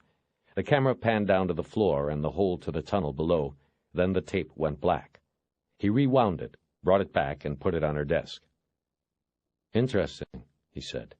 "I saw a few things I had seen before, in the tunnels over there, but nothing that would have made me start looking at tunnel rats in particular. What was the lead to Meadows? People like me." "First off, there was the C4, she said. Alcohol, tobacco, and firearms sent a team out to go through the concrete and steel from the blast hole. There were trace elements of the explosive. The ATF guys ran some tests and came up with C4. I'm sure you know it. It was used in Vietnam. Tunnel rats used it especially to implode tunnels. The thing is, you can get much better stuff now, with more compressed impact area, easier handling and detonation. It's even cheaper. Also less dangerous to handle and easier to get a hold of. So we figured, the ATF lab guy figured, the reason C4 was used was because the user was comfortable with it, had used it before. So right off we thought it would be a Vietnam-era vet. Another corollary to Vietnam was the booby traps. We think that before they went up into the vault to start drilling, they wired the tunnel to protect their rear. We sent an ATF dog through as a precaution, to make sure there wasn't any more live C4 lying around. The animal got a reading, indicated explosives, in 2 places in the tunnel. The midway point and at the entrance cut in the wall of the storm line. But there was nothing there anymore. The perps took it with them. But we found peg holes in the floor of the tunnel and snippets of steel wire at both spots, like the leftover stuff when you're cutting, lengths with a wire cutter." "Tripwires," Bosch said. "Right. We're thinking they had the tunnel wired for intruders. If anybody had come in from behind to take them, the tunnel would have gone up. They'd have been buried under Hill Street. At least the tunnelers took the explosives out with them when they left, saved us stumbling across them." "But an explosion like that probably would have killed the tunnelers along with the intruders," Bosch said. "We know. These guys just weren't taking chances. They were heavily armed, fortified, and ready to go down. Succeed or suicide. Anyway, we didn't narrow it down specifically to tunnel rats possibly being involved until somebody caught something when we were going over the tire tracks in the main sewer line. The tracks were here and there, no complete trail, so it took us a couple days to track them from the tunnel back to the entrance at the river wash. It wasn't a straight shot. It's a labyrinth down there. You had to know your way. We figured these guys weren't sitting there on their ATVs with a flashlight and a map every night." "Hansel and Gretel? They left crumbs along the way?" "Sort of. The walls down there have a lot of paint on them. DWP marks. So they know where they are, what line is going where, dates of inspection, and so forth. With all the paint on them, some of them look like the side of a 7-Eleven in an East L.A. barrio. So we figured the perps marked the way. We walked the trail and looked for reoccurring marks. There was only one, kind of a peace sign without the circle, just 3 quick slash marks." He knew the mark. He'd used it himself in tunnels 20 years ago. 3 quick slashes on a tunnel wall with a knife. It was the symbol they'd used to mark their way, so they could find their way out again. Wish said, "One of the cops there that day, this was before LAPD turned the whole thing over to us, one of the robbery guys said he recognized it from Vietnam. He wasn't a tunnel rat, but he told us about them. That's how we connected it. From there, we went to the Department of Defense and the VA and got names. We got Meadows's. We got yours, others." "How many others?" She pushed a 6-inch stack of manila files across her desk. "They're all here. Have a look if you want." Rourke walked up then. "Agent Wish has told me about the letter you requested," he said. "I have no problem with it. I roughed out something, and we'll try to get Senior Special Agent Whitcomb to sign it sometime today." When Bosch didn't say anything, Rourke went on. "We may have overreacted yesterday, but I hope I've set everything straight with your lieutenant and your internal affairs people." He gave a smile a politician would envy. "And by the way, I wanted to tell you I admire your record, your military record. Myself, I served 3 tours, but I never went down into any of those ghastly tunnels. I was over there, though, till the very end. What a shame." "What was the shame? That it ended?" Rourke eyed him a long moment, and Bosch saw red spread across his face from the point where his dark eyebrows knitted together. Rourke was a very pale man with a sallow face that gave the impression he was sucking on a sour ball. He was a few years older than Bosch. They were the same height, but Rourke had more weight on his frame. To the Bureau's traditional uniform of blue blazer and light blue button-down shirt, he had added a red power tie. "Look, Detective, you don't have to like me. That's fine," Rourke said. "But please, work with me on this. We want the same thing." Bosch gave in for the time being. "What is it that you want me to do? Tell me exactly. Am I just along for the ride, or do you really want my work?" "Bosch, you are supposedly a top-notch detective. Show us. Just follow your case. Like you said yesterday, you find who killed Meadows, and we find who ripped off Westland. So, yes, we want your best work. Proceed as you normally would, but with Special Agent Wish as your partner." Rourke walked away and out of the squad. Bosch figured he must have his own office somewhere off the quiet hallway. He turned to Wish's desk and picked up the stack of files. He said, "Okay, then, let's go." Wish signed out a bureau car and drove, while Bosch looked through the stack of military files on his lap. He noticed his own was on top. He glanced at some of the others and recognized only Meadows' name. "Where to?" Wish asked as she pulled out of the garage and took Veteran Avenue up to Wilshire. "Hollywood," he said. "Is Rourke always such a stiff?" She turned east and smiled one of those smiles that made Bosch wonder whether she and Rourke had something going on. "When he wants," she said. "He's a good administrator, though. He runs the squad well. Always has been the leader type, I guess. I think he said he was in charge of a whole outfit or something when he was with the Army, over there in Saigon." No way there was anything between them, he thought then. You don't defend your lover by calling him a good administrator. There was nothing there. "He's in the wrong business for administrating," Bosch said. "Go up to Hollywood Boulevard, the neighborhood south of the Chinese Theater." It would take 15 minutes to get there. He opened the top file. It was his own, and began looking through the papers. Between a set of psychiatric evaluation reports, he found a black-and-white photo, almost like a mugshot, of a young man in uniform, his face unlined by age or experience. "You looked good in a crew cut," Wish said, interrupting his thoughts. "Reminded me of my brother when I saw that." Bosch looked at her but didn't say anything. He put the photo down and went back to roaming through the documents in the file, reading snatches of information about a stranger who was himself. Wish said, "We were able to find 9 men with Vietnam tunnel experience living in Southern California. We checked them all out. Meadows was the only one we really moved up to the level of suspect. He was a hype, had the criminal record. He also had a history of working in tunnels even after he came back from the war." She drove in silence for a few minutes while Bosch read. Then she said, "We watched him a whole month after the burglary." "What was he doing?" "Nothing that we could tell. He might have been doing some dealing, we were never sure. He'd go down to Venice to buy balloons of tar about every 3 days, but it looked like it was for personal consumption. If he was selling, no customers ever came. No other visitors the whole month we watched. Hell, if we could prove he was selling, we would have popped him and then had something decent to scam him with when we talked about the bank job." She was quiet again for a moment, then, in a tone that Bosch thought was meant more to convince herself than him, said, "He wasn't selling." "I believe you," he said. "You going to tell me what we're looking for in Hollywood?" "We're looking for a wit, a possible witness. How was Meadows living during the month you watched? I mean, money-wise. How'd he get money to go down to Venice?" "Near as we could tell, he was on welfare and had a VA disability check. That's it." "Why'd you call it off after a month?" "We didn't have anything, and we weren't even sure he had anything to do with it. Who pulled the plug?" "Rourke did. He couldn't—" "The administrator." "Let me finish. He couldn't justify the cost of continued surveillance without any results. We were going on a hunch, nothing more. You're just looking at it from hindsight. But it had been almost 2 months since the robbery. There was nothing there that pointed to him. In fact, we were just going through the motions after a while. We thought whoever it really was, they were in Monaco or Argentina, not scoring balloon hits of tar heroin on Venice Beach and living in a tramp apartment in the valley. At the time, Meadows didn't make sense.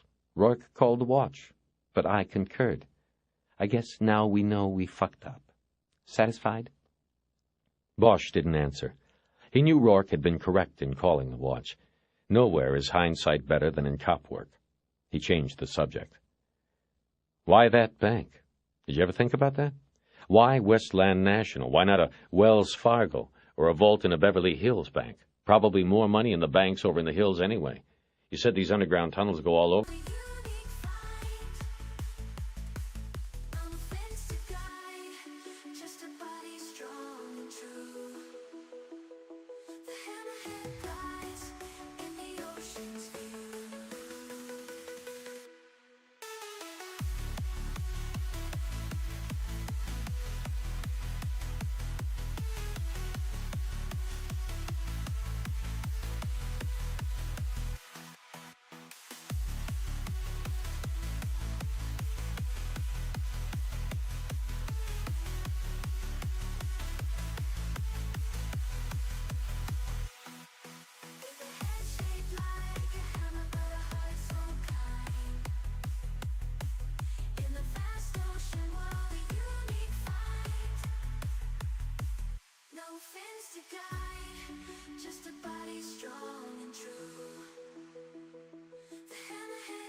The blocks near the boulevard. There always had been and always would be. As they sat in the Fed car looking at the motel, Bosch told her about the half-finished paint scrawl he had found on the pipe at the reservoir and the anonymous 911 caller. He told her he believed the voice went with the paint. Edward Neese, a.k.a. Sharkey. These kids, the runaways, they form street cliques, Bosch said as he got out of the car. Not exactly like gangs. It's not a turf thing. It's for protection and business. According to the crash files, Sharkey's crew has been hanging out at the chateau here for the last couple of months. As Bosch closed the car door, he noticed a car pulled to the curb a half-block up the street. He took a quick glance at it, but didn't recognize the car. He thought he could see two figures in it, but it was too far away for him to be sure, or to tell if it was Lewis and Clark. He headed up a flagstone walkway to an entrance hallway below a broken neon sign for the motel office. In the office, Bosch could see an old man sitting behind a glass window with a slide tray at its base. The man was reading the day's green sheet from Santa Anita. He didn't pull his eyes away until Bosch and Wish were at the window. "Yes, officers, what can I do for you?" He was a worn-out old man whose eyes had quit caring about anything but the odds on 3-year-olds. He knew cops before they flipped their buzzers, and he knew to give them what they wanted without much fuss.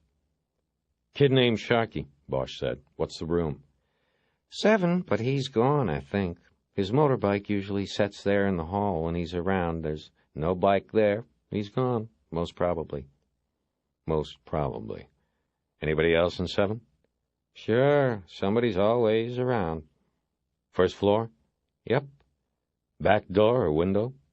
Both. Sliding door on the back. Very, expensive to replace. The old man reached over to the key rack and took a key off a hook marked 7. He slid it into the tray beneath the window between him and Bosch. Detective Pierce Lewis found a receipt from an automatic teller machine in his wallet and used it to pick his teeth. His mouth tasted as though there was still a piece of breakfast sausage in there somewhere. He slid the paper card in and out between his teeth until they felt clean. He made a smacking, unsatisfied sound with his mouth. "What?" Detective Don Clark said. He knew his partner's behavioral nuances. The teeth-picking and lip-smacking meant something was bothering him. "I think he made us, is all," Lewis said after flipping the card out the window into the street. "That little look he threw down the street when they got out of the car? He was very quick, but I think he made us." "He didn't make us. If he did, he would have come charging down here to start up a commotion or something. That's how they do it. Make a commotion, file a lawsuit. He'd have had the Police Protective League up our ass by now. I'm telling you, cops are the last to notice a tail." "Well, I guess," Lewis said. He let it go for the moment, but he stayed worried. He didn't want to mess up this job. He'd had Bosch by the balls once before, and the guy skated because Irving, that flying jaw, had pulled Lewis and Clark back. But not this time, Lewis silently promised himself. This time, he goes down. "You taking notes?" he asked his partner. "What do you think they're doing in that dump?"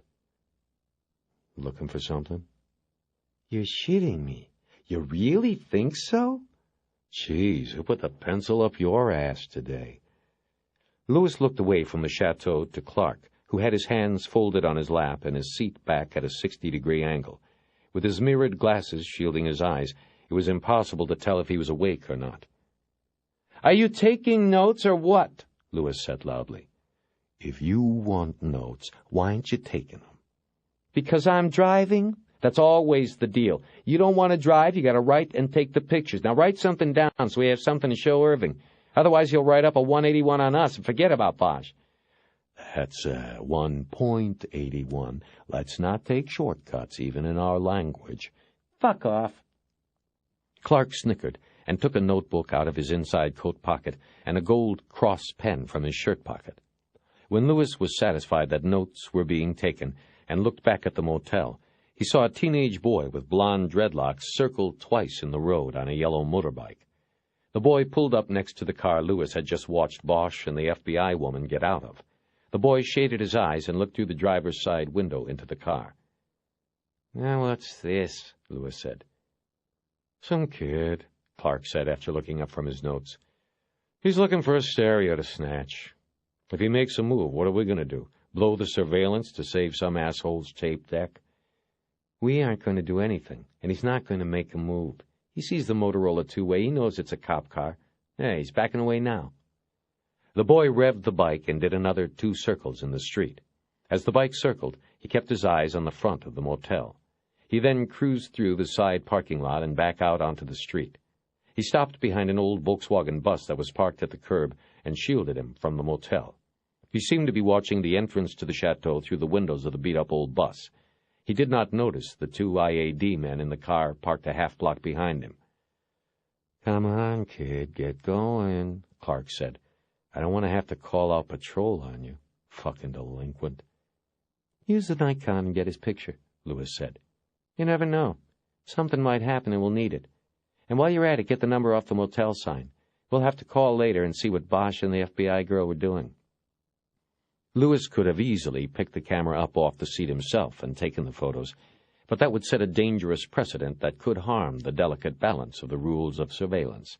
The driver drives, the rider writes, and does all such related work. Clark dutifully picked up the camera, which was equipped with a telephoto lens, and took the photos of the boy on the bike. "Get one with the bike's plate," Lewis said. "I know what I'm doing," Clark said as he put the camera down. "Did you get the motel number? We'll have to call." "I got it. I'm writing it down. See? That's a big deal. Bosch is probably in there knocking off a piece, a nice federal piece. Maybe when we call, we find out they rented a room." Lewis watched to make sure Clark wrote down the number on the surveillance log. "And maybe we don't," Lewis said. They just met, and anyway, I doubt he'd be so stupid. They've got to be in there looking for somebody, a wit maybe. But there was nothing about any witness in the murder book. He held it back. That's Bosch. That's how he works. Clark didn't say anything. Lewis looked back down the street to the chateau. He then noticed that the kid was gone. There was no sign of the motorbike. Bosch waited a minute to give Eleanor Wish time to get behind the chateau to watch the sliding door on the back of room 7. He bent and held his ear to the door and thought he heard a rustling sound and an occasional word mumbled. There was someone in the room. When it was time, he knocked heavily on the door. He heard the sound of movement, fast steps on carpet, from the other side of the door, but no one answered. He knocked again and waited, then heard a girl's voice. "Who is it?" "Police," Bosch said. "We want to talk to Sharkey." "He's not here." "Then I guess we want to talk to you." "I don't know where he is." "Open the door, please." He heard more noise, like someone banging into furniture, but nobody opened the door. Then he heard a rolling sound, a glass door sliding open. He put the key in the doorknob and opened the door in time to catch a glimpse of a man going through the back doorway and jumping off the porch to the ground. It wasn't Sharkey. He heard Wish's voice outside, ordering the man to stop. Bosch took a quick inventory of the room. An entrance hall with closet to the left, bathroom to the right, both empty except for some clothes on the closet floor. 2 large double beds pushed up against opposite walls, a dresser with a mirror on the wall above it, a yellow-brown carpet worn flat on the pathways around the beds and to the bathroom.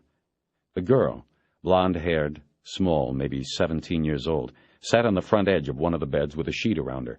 Bosch could see the outline of a nipple pressing out against the dingy, once white cloth. The room smelled like cheap perfume and sweat.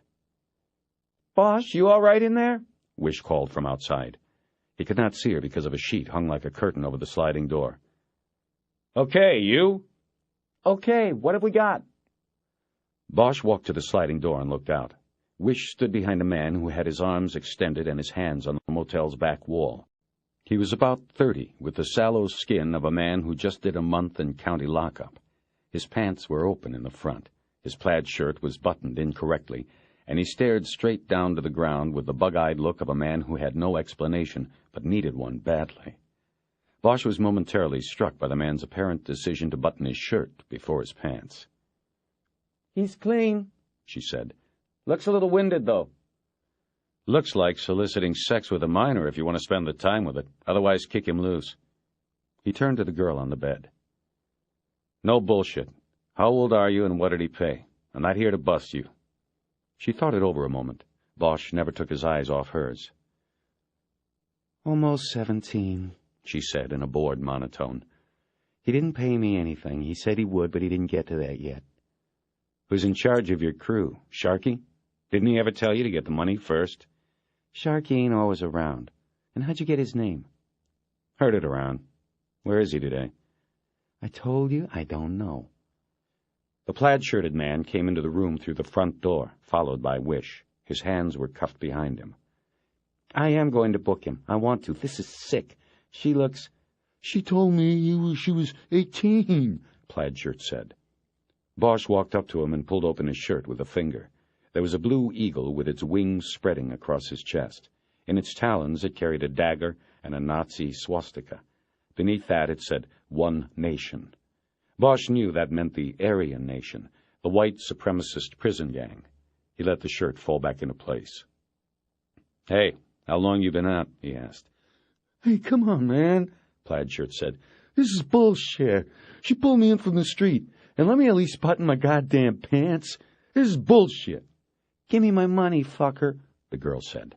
She jumped from the bed, the sheet falling to the floor, and lunged naked at the John's pants pockets.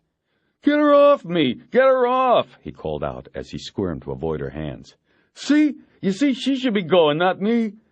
Bosch moved in and separated the two and pushed the girl back to the bed. He moved behind the man and said to Wish, Give me a key. She made no move, so he reached into his own pocket and got out his own cuff key. One size fits all. He unlocked the cuffs and walked Plaid-shirt over to the room's front door. He opened it and pushed him through. In the hallway, the man stopped to button his pants, which gave Bosch the opportunity to put his foot on his butt and push. Get out of here, Short Eyes, he said as the man stumbled down the hall. This is your lucky day. The girl was wrapped in the dirty sheet again when Bosch went back into the room.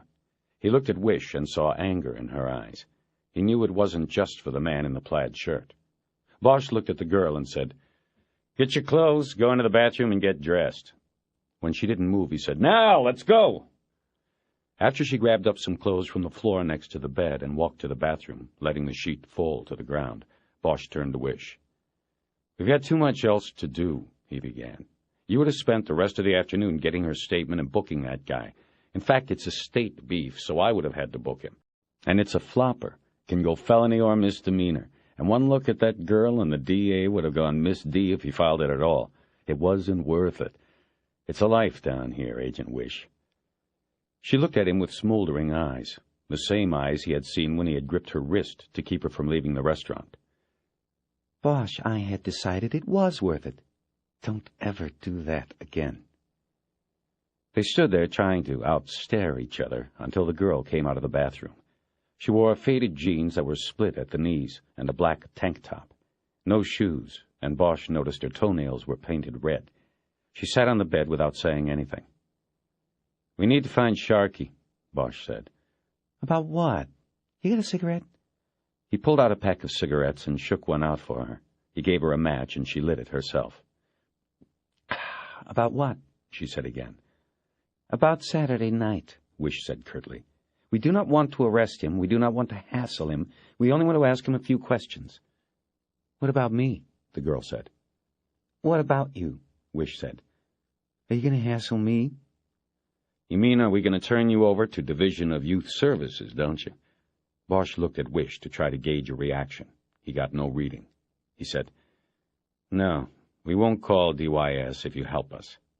What's your name, your real name? Betty Jane Felker. All right, Betty Jane. You don't know where Sharkey is? All we want to do is talk to him. All I know is that he's working. What do you mean? Where? Boytown. He's probably taking care of business with Arson and Mojo. Those the other guys in the crew? Right. Where in Boytown did they say they were going? They didn't. They just go where the queers are, I guess. You know. The girl either couldn't be more specific or wouldn't be. Bosch knew it didn't matter. He had the addresses from the shake cards and knew he'd find Sharkey somewhere on Santa Monica Boulevard. Thank you, he said to the girl, and started heading toward the door. He was halfway down the hall before Wish came out of the room, walking after him at a brisk, angry pace. Before she said anything, he stopped at a payphone in the hallway by the office. He took out a small phone book he always carried, looked up the number for DYS, and dialed. He was put on hold for 2 minutes before an operator transferred him to an automated tape line on which he reported the date and time and the location of Betty Jane Felker, suspected runaway. He hung up, wondering how many days it would be before they got the message, and how many days after that it would be before they got to Betty Jane. They were all the way into West Hollywood on Santa Monica Boulevard, and she was still hot. Bosch had tried to defend himself, but realized there was no chance, so he sat there quietly and listened. It's a matter of trust, that's all, Wish said. I don't care how long or short we work together. If you are going to keep up the one-man army stuff, there will never be the trust we need to succeed. He stared at the mirror on the passenger's side, which he had adjusted so he could watch the car that had pulled away from the curb and followed them from the Blue Chateau. He was sure now it was Lewis and Clark. He had seen Lewis's huge neck and crew cut behind the wheel when the car had pulled up within 3 car lengths at a traffic signal. He didn't tell Wish they were being followed, and if she had noticed the tail, she hadn't said so. She was too involved in other things. He sat there watching the tail car and listening to her complaints about how badly he had handled things. Finally, he said, Meadows was found Sunday. Today is Tuesday. It is a fact of life in homicide that the odds, the likelihood of solving a homicide grow longer as each day on the calendar flips by. And so, I'm sorry. I did not think it would help us to waste a day booking some asshole who was probably baited into a motel room by a hooker 16 years old going on 30. I also did not think it would be worth waiting for DYS to come out to pick up the girl, because I would bet a paycheck that DYS already knows that girl and knows where she is if they want her. In short, I wanted to get on with it, leave other people's jobs to other people and do my job, and that meant doing what we are doing now. Slow down up here at Ragtime. It's one of the spots I got off the shake cards. We both want to solve this, Bosch, so don't be so goddamn condescending, as if you have this noble mission and I'm just along for the ride. We are both on it. Don't forget that. She slowed in front of the open-air cafe, where pairs of men sat in white, wrought-iron chairs at glass-top tables, drinking iced tea with slices of orange hooked on the rim of beveled glasses. A few of the men looked at Bosch and then looked away, uninterested. He scanned the dining area, but didn't see Sharkey. As the car cruised past, he looked down the side alley and saw a couple of young men hanging around, but they were too old to be Sharkey. They spent the next 20 minutes driving around gay bars and restaurants, keeping mostly on Santa Monica, but did not see the boy. Bosch watched as the internal affairs car kept pace, never more than a block back. Wish never said anything about them. But Bosch knew that law officers were usually the last to notice a surveillance, because they were the last to ever think they might be followed. They were the hunters, not the prey. Bosch wondered what Lewis and Clark were doing. Did they expect that he would break some law or cop rule with an FBI agent in tow? He began to wonder if the 2 IAD detectives weren't just hot-dogging on their own time. Maybe they wanted him to see them, some kind of a psych-out. He told Wish to pull to a curb in front of Barney's Beanery, and he jumped out to use the payphone near the old bar's screen door. He dialed the Internal Affairs non-public number, which he knew by heart, having had to call in twice a day when he was put on home duty the year before while they investigated him.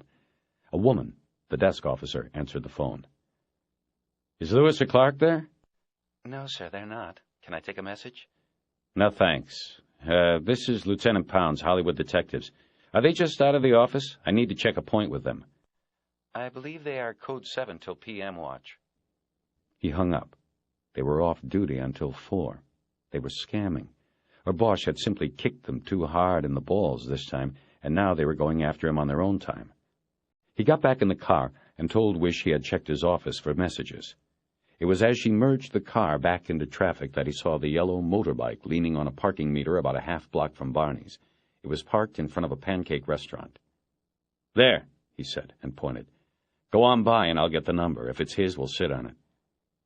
It was Sharky's bike. Bosch matched the plate to his note from the kid's crash file, but there was no sign of the boy. Wish drove around the block and parked in the same spot in front of Barney's that they had been in before. So we wait, she said, for this kid you think might be a witness. Right, it's what I think. But 2 of us don't need to waste the time. You can leave me here if you want. I'll go in the beanery, order a pitcher of Henry's and a bowl of chili, and watch from the window. That's all right. I'm staying. Bosch settled back for a wait. He took out his cigarettes, but she nailed him before he got one out of the pack. Have you ever heard of the draft risk assessment? She asked. The what? Second-hand cigarette smoke. It's deadly, Bosch. The EPA came out last month, officially said it's a carcinogen. 3,000 people are getting lung cancer a year from passive smoking, they call it. You are killing yourself and me.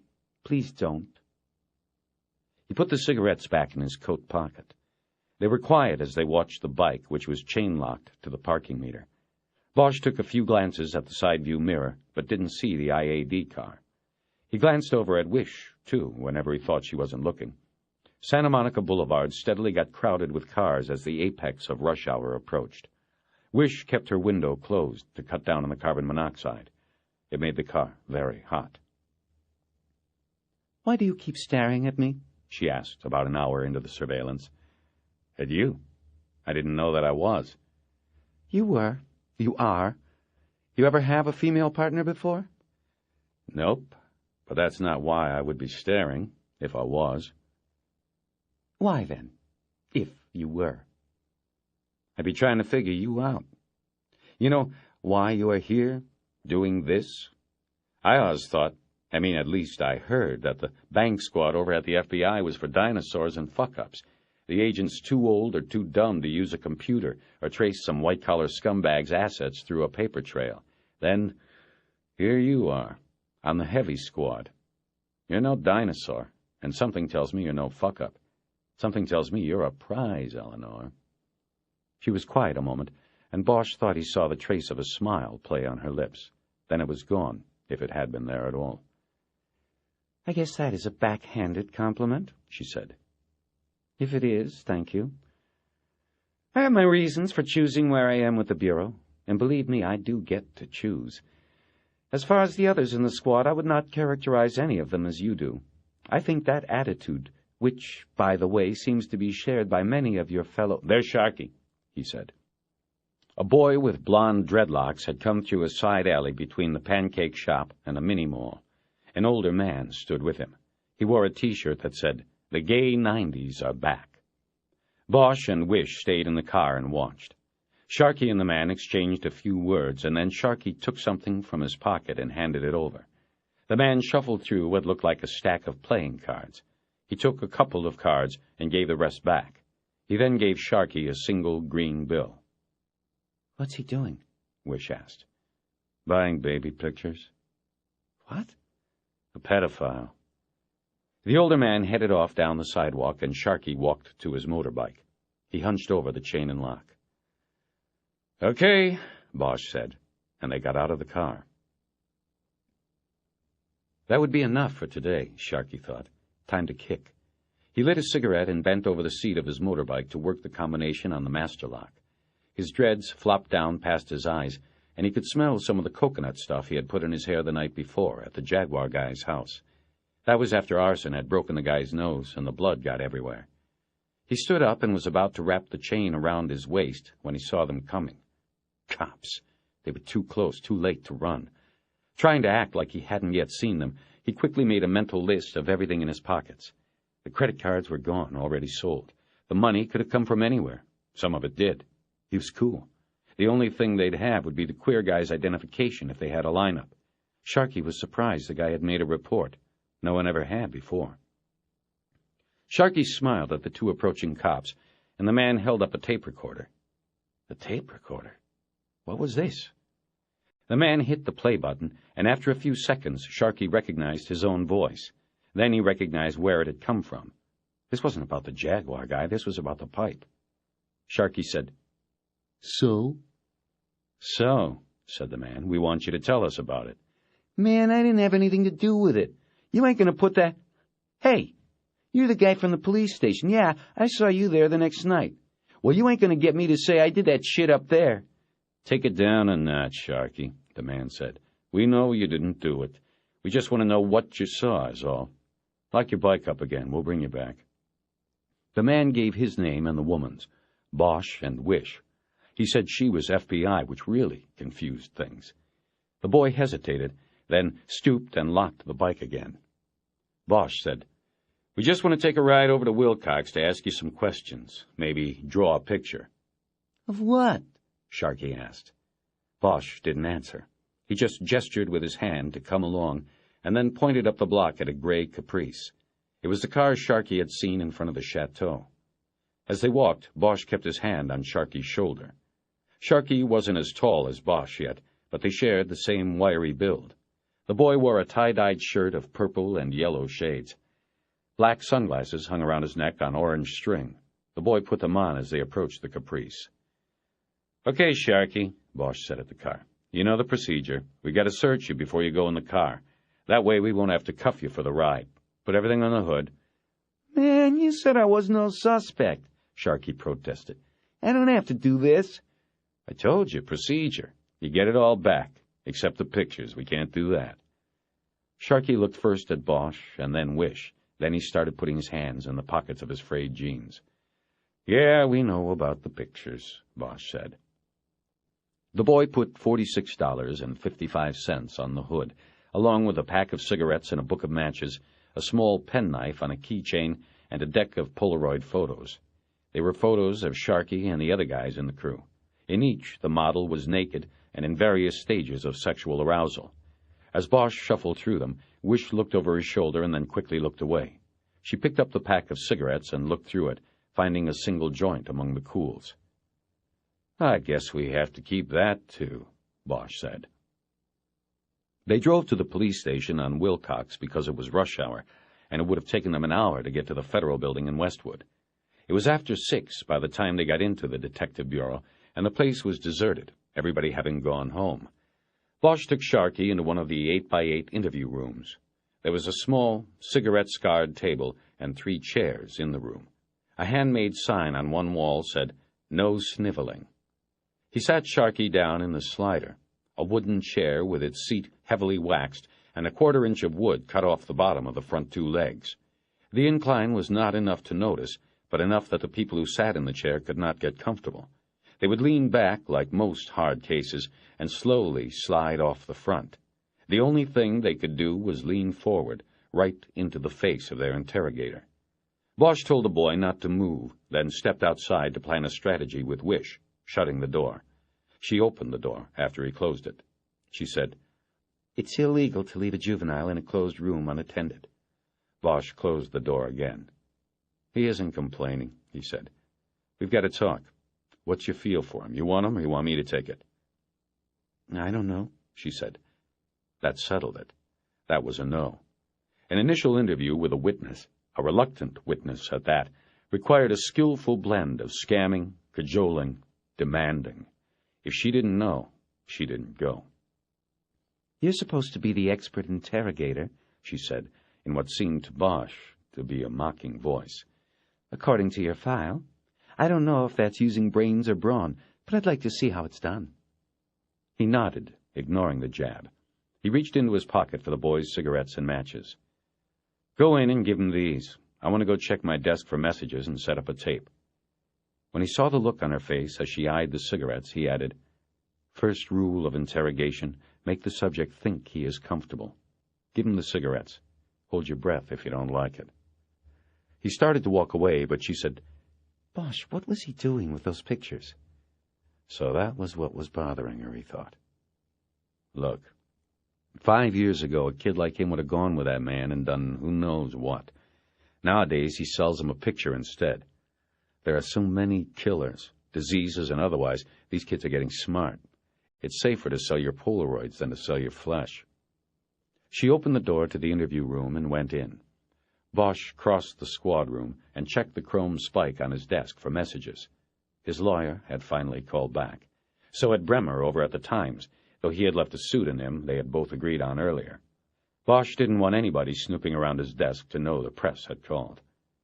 Bosch left the messages on the spike, took out his ID card and went to the supply closet and slipped the lock. He opened a new 90-minute cassette and popped it into the recorder on the bottom shelf of the closet. He turned on the machine and made sure the backup cassette was turning. He set it on record and watched to make sure both tapes were rolling. Then he went back down the hallway to the front desk and told a fat explorer scout who was sitting there to order a pizza to be delivered to the station. He gave the kid a 10 and told him to bring it to the interview room with 3 Cokes when it came. What do you want on it? The kid asked. What do you like? Sausage and pepperoni? I hate anchovies. Make it anchovies. Bosch walked back to the detective bureau. Wish and Sharkey were silent when he walked back into the small interview room, and he had the feeling they had not been talking much. Wish had no feel for the boy. She sat to Sharkey's right. Bosch took the seat on his left. The only window was a small square of mirrored glass in the door. People could look in, but not out. Bosch decided to be up front with the boy from the start. He was a kid, but he was probably wiser than most of the men who had sat on the slider before him. If he sensed deceit, he would start answering questions in one-syllable words. Sharkey, we're going to tape this because it might help us later to go over it, Bosch said. Like I said, you are not a suspect, so you don't have to worry about what you say. Unless, of course, you're going to say you did it. See what I mean? The boy protested. I knew you'd get around to saying that and putting that on a tape. Shit, I've been in one of these rooms before, you know. That's why we aren't bullshitting you. So let's say it once for the record. I'm Harry Bosch, LAPD. This is Eleanor Wish, FBI, and you are Edward Neese, a.k.a. Sharkey. I want to start by... What's this shit? Was that the president what got dragged in that pipe? What's the FBI doing here? Sharkey, Bosch said loudly. Cool it. It's just an exchange program. Like when you used to go to school and the kids would come from France or someplace. Think like she's from France. She's just kind of watching and learning from the pros. He smiled and winked at Wish. Sharkey looked over at her and smiled a little, too. First question, Sharkey. Let's get it out of the way so we can get to the good stuff. Did you do the guy up at the dam? Fuck no! I see. Wait a minute. Wish broke in. She looked at Bosch. Can we go outside a moment?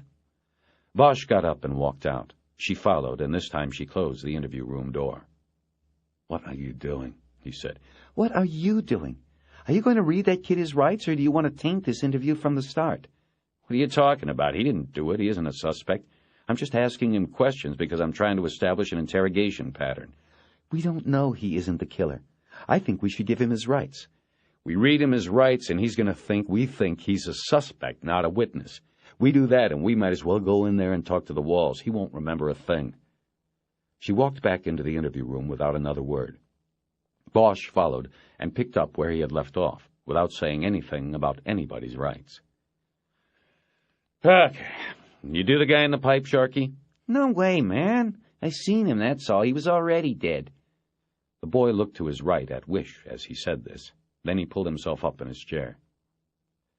Okay, Sharkey, Bosch said. By the way, how old are you? Where are you from? Tell me a couple of things like that.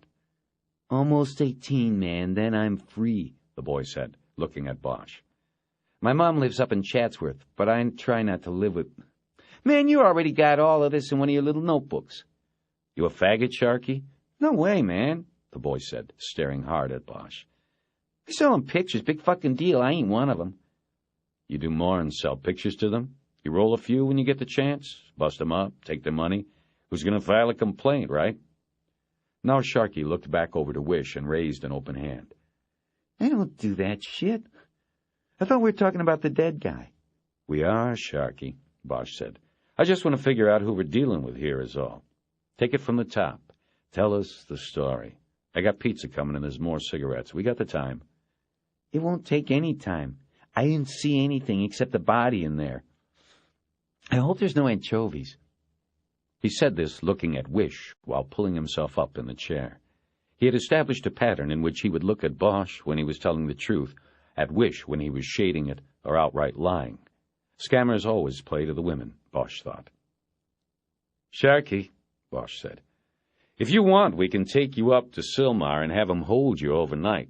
We can start again in the morning, maybe when your memory's a little... I'm worried about my bike back there. Might get stole. Forget the bike, Bosch said, leaning into the boy's personal space. We aren't spoiling you, Sharky. You haven't told us anything yet. Start the story, then we'll worry about the bike. Okay. I'll tell you everything. The boy reached for his cigarettes on the table, and Bosch pulled back and got out one of his own. The leaning in and out of his face was a technique Bosch had learned while spending what seemed like 10,000 hours in these little rooms. Lean in, invade that foot and a half that is all theirs, their own space. Lean back when you get what you want. It's subliminal. Most of what goes on in a police interrogation has nothing to do with what is said. It is interpretation, nuance, and sometimes what isn't said. He lit Sharky's cigarette first. Wish leaned back in her chair as they exhaled the blue smoke. You want to smoke, Agent Wish? Bosch said. She shook her head no. Bosch looked at Sharky, and a knowing look passed between them. It said, You and me, sport. The boy smiled. Bosch nodded for him to start his story, and he did. And it was a story. I go up there to crash sometimes, Sharky said. You know, when I don't find anybody to help me out with some motel money or nothing. Sometimes the room at my cruise motel is too crowded. I gotta get out. So I go up there, sleep in the pipe. It stays warm most of the night. Not bad. So anyway, it was one of those nights. So I went up there. What time was this? Wish asked. Bosch gave her a look that said, Cool it. Ask the questions after the story is out. The kid had been going pretty good. Must have been pretty late, Sharky answered. 3, maybe 4 o'clock. I don't have a watch. And so I went up there, and I went in the pipe, and I saw the guy that was dead, just laying there. I climbed out and split. I wasn't going to stay in there with a dead guy. When I got down the hill, I called you guys, 911. He looked back from Wish to Bosch. That's it, he said. Can I get a ride back to my bike? No one answered, so Sharky lit another cigarette and pulled himself up in the chair. That's a nice story, Edward, but we need the whole thing, Bosch said. We also need it right. What do you mean? I mean, it sounds like it was made up by a moron, is what I mean. How'd you see the body in there? I had a flashlight, he explained to Wish. No, you didn't. You had matches. We found one. Bosch leaned forward until his face was only a foot from the boy's. Sharky, how do you think we knew it was you that called? You think the operator just recognized your voice? Oh, that's old Sharky. He's a good kid, calling us about the body. Think, Sharky. You signed your name, or at least half of it on the pipe up there. We got your prints off half a can of paint, and we know you only crawled halfway in the pipe. That's when you got scared and got out. You left tracks. Sharky stared forward, his eyes slightly lifted toward the mirrored window on the door. You knew the body was there before you went in. You saw somebody drag it into the pipe, Sharky. Look at me now and tell the real story. Look, I didn't see nobody's face. It was too dark, man, the boy said to Bosch. Eleanor let out a breath. Bosch felt like telling her that if she thought the boy was a waste of time, she could leave. I was hiding, Sharky said, 'cause, see, at first I thought they were after me or something. I had nothing to do with this. Why are you dragging me down, man? We got a dead man, Edward. We've got to find out why. We don't care about faces. That's fine. Tell us what you did see, and then you're no longer in it. That'll be it? That'll be it. Bosch leaned back then and lit his second cigarette. Well, yeah. I was up there, and I wasn't too tired yet, so I was doing my paint thing, and I heard a car coming. Like, holy shit. And what was weird was that I heard it before I saw it, because the guy has no lights on. So, man, I hauled ass and hid in the bushes on the hill right by there. Right by the pipe, right by where I hid my bike, while I'm sleeping. The boy was becoming more animated, using his hands and nodding his head, and looking mostly at Bosch now. Shit, I thought those guys were coming for me, like somebody had called the cops on account of me being up there spraying a script or something. So, I hid. In fact, when they got there, a guy gets out and says to the other guy he smells paint, but it turns out they didn't even see me. They just stopped by the pipe because of the body. And only it wasn't a car either, it was a Jeep. You get a license plate number? Wish said. Let him tell it, Bosch said without looking at her. No, I didn't get a fucking plate. Shit, their lights were off and it was too dark. So anyway, there was 3 of them if you count the dead guy. One guy gets out. He was the driver, and he pulls the dead guy right out of the back from underneath a blanket or something. Opened the little back door those Jeeps got and dragged the guy onto the ground. Man, it was total horror, man. I could tell it was real. A real dead body, just kind of by the way it fell on the ground. Like a dead guy. It made a noise like a body, not like on TV, but what you'd expect, like, oh no, that's a body he drug out of there, or something. Then he drug it into the pipe. The other guy wouldn't help him. He stayed in the Jeep, so the first dude, he did it by himself. Sharky took a deep drag on his cigarette, and then killed it in the tin ashtray, which was already full of ash and old butts. He exhaled through his nose and looked at Bosch, who just nodded for him to continue. The boy pulled himself up in the seat. I stayed there, and the guy came out of the pipe after a minute. No longer than that. He looked around when he came out, but didn't see me. He went over to a bush near where I was hiding and tore off a branch. Then he went back inside the pipe for a while, and I could hear him in there sweeping or something with the branch. Then he came out and they left. Oh, and he started to back up, and the reverse light went on, He took it out of gear, like, real quick. Then I heard him say something about they couldn't go backward because of the light. They might get seen. So then they went forward, without lights. They drove down the road and across the dam and around the other side of the lake. And when they went by that little house on the dam, they bashed the light bulb. I saw it go out. I stayed hidden till I couldn't hear the engine anymore. And then I come out. Sharky stopped the story for a beat, and Wish said, I'm sorry, can we open the door, get some of this smoke out of here? Bosch reached over and pulled the door open without getting up or trying to hide his annoyance. Go on, Sharky, was all he said.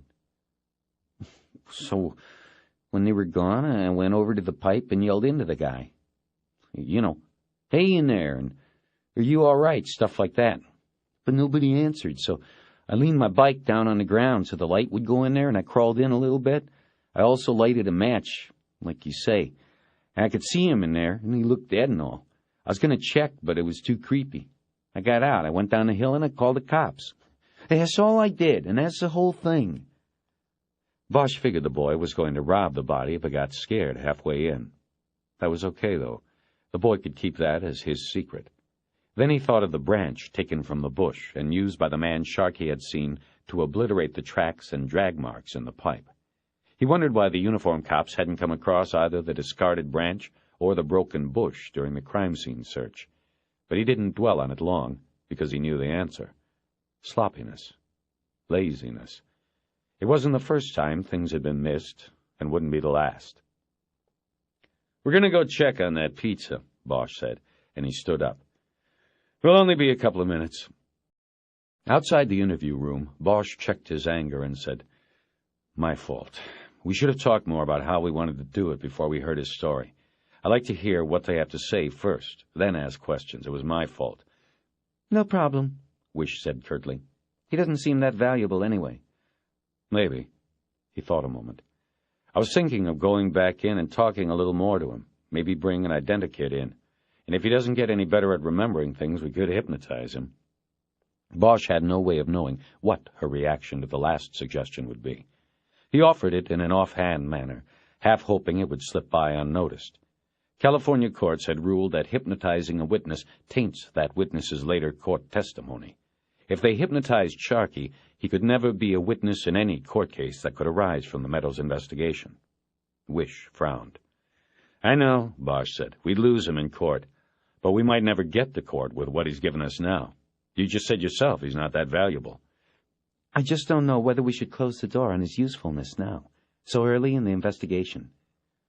Bosch walked over to the interview room door and looked through the one-way glass at the boy. He was smoking another cigarette. He put it down on the ashtray and stood up. He looked at the door window, but Bosch knew he couldn't see out. The boy quickly and quietly switched his chair with the one Wish had been using. Bosch smiled and said, "He's a smart kid.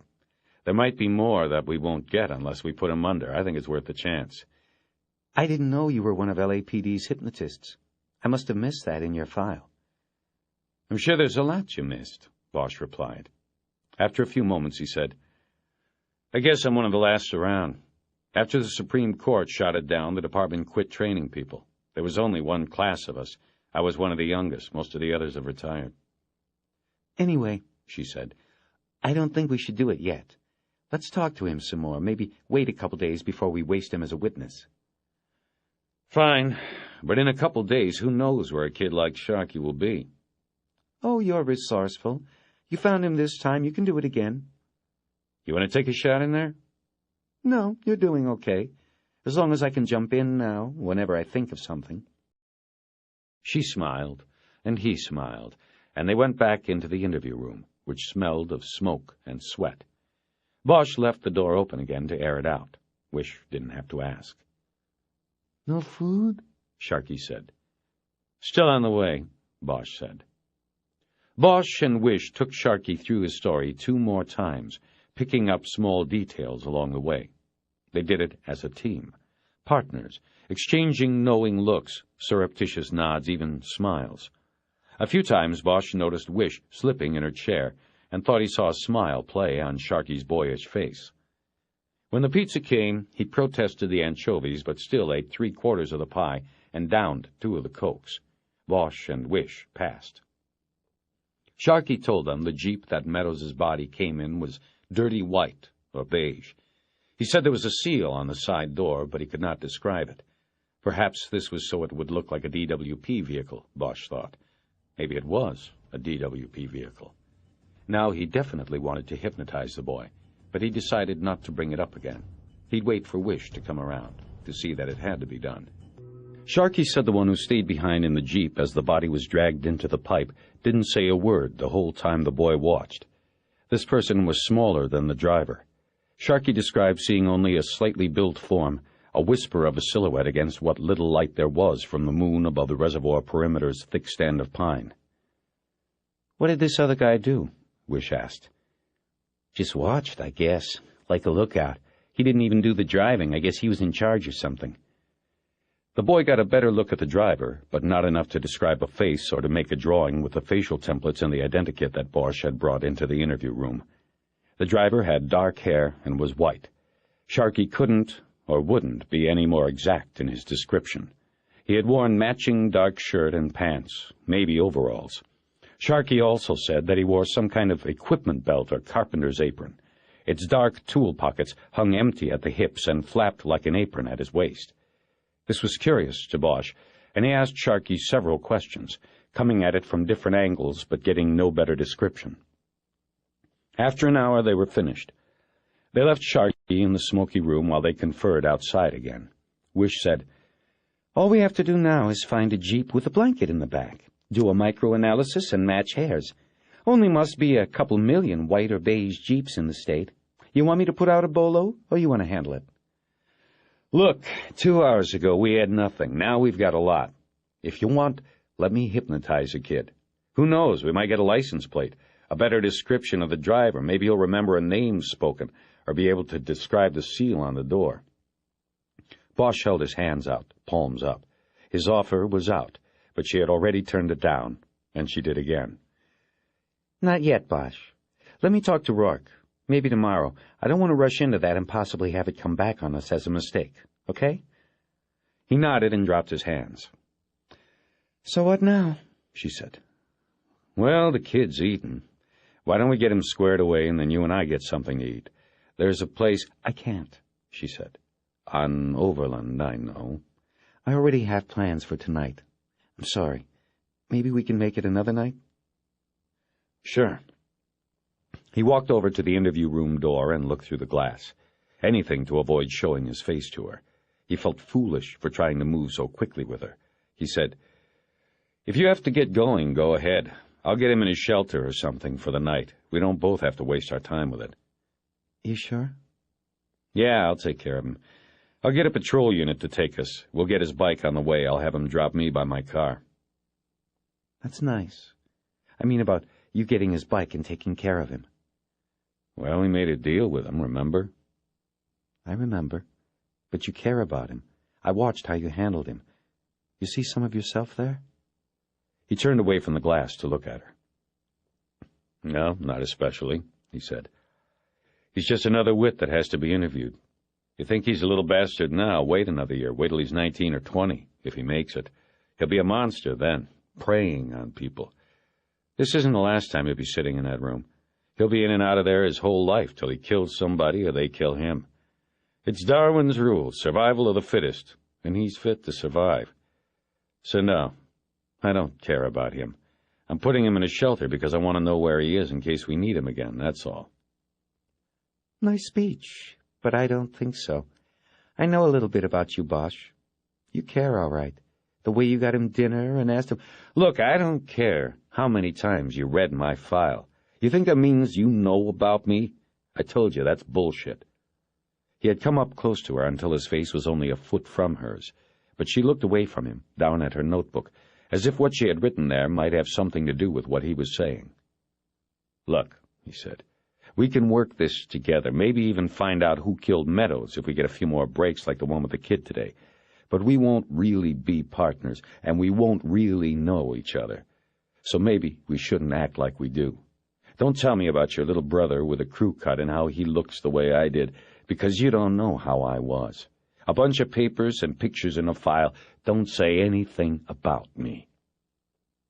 She closed the notebook and put it in her purse. Then she finally looked up at him. There was a knocking from inside the interview room. Sharkey was looking at himself in the mirrored window of the door, but they both ignored him, and Wish just drilled Bosch with her eyes. You always get this way when a woman turns you down for dinner? She asked calmly. "It's got nothing to do with it, and you know it." Sure, I know it. She started to walk away, then said, "Let's say 9 a.m. we meet at the bureau again?" He didn't answer, and then she did walk away, toward the squad room door. Sharkey pounded on his door again, and Bosch looked over and saw the boy picking the acne on his face in the door's mirror. Wish turned once more before she was out of the room. "I wasn't talking about my little brother," she said. "He was my big brother, actually, and I was talking about a long time ago, about the way he looked when I was a little girl and he was going away for a while, to Vietnam." Bosch didn't look at her. He couldn't. He realized what was coming. "I remember how he looked then," she said, "because it was the last time I saw him. It sticks with you. He was one of the ones that didn't come back." She walked out. Harry ate the last slice of pizza. It was cold, and he hated anchovies, and he felt he deserved it that way. Same for the Coke, which was warm.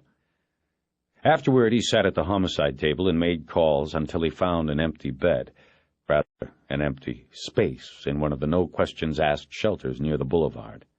At Home Street Home, they didn't try to send runaways back to where they came from. They knew in most cases home was a worse nightmare than the streets. They just gave the children a safe place to sleep, and then tried to send them off to any place but Hollywood. He checked out an unmarked car and drove Sharkey to his motorbike. It would not fit in the trunk, so Bosch made a deal with the boy. Sharkey would ride the bike to the shelter, and Bosch would follow. When the boy got there and got checked in, Bosch would give him back his money and wallet and cigarettes, but not the Polaroids and the joint. Those went into the trash. Sharkey didn't like it, but he did it. Bosch told him to hang around the shelter a couple of days, though he knew the boy would probably split first thing in the morning. "I found you once. If I need to, I can do it again," he said, as the boy locked his bike up outside the home. I know, Sharkey said. It was an idle threat. Bosch knew that he had found Sharkey when the boy didn't know he was being looked for. It would be a different story if he wanted to hide. Bosch gave the boy one of his cheap business cards and told him to give a call if he thought of anything that would help. That would help you or me? Sharkey asked. Bosch didn't answer. He got back in the car and drove back to the station on Wilcox, watching the mirror for signs of a tail. He didn't see any. After checking the car in, he went to his desk and picked up the FBI files. He went to the watch office, where the night lieutenant called one of his patrol units in to give Bosch a lift to the Federal Building. The patrol officer was a young cop with a quarter-inch hairdo, Asian. Bosch had heard around the station that he was called Gung Ho. They rode in silence the whole 20 minutes to the Federal Building. Harry got home by 9. The red light on his phone machine was blinking, but there was no message, just the sound of someone hanging up. He turned on the radio for the Dodgers game, but then he turned it off, tired of hearing people talk. He put CDs by Sonny Rollins, Frank Morgan, and Branford Marsalis into the stereo and listened to the saxophone instead.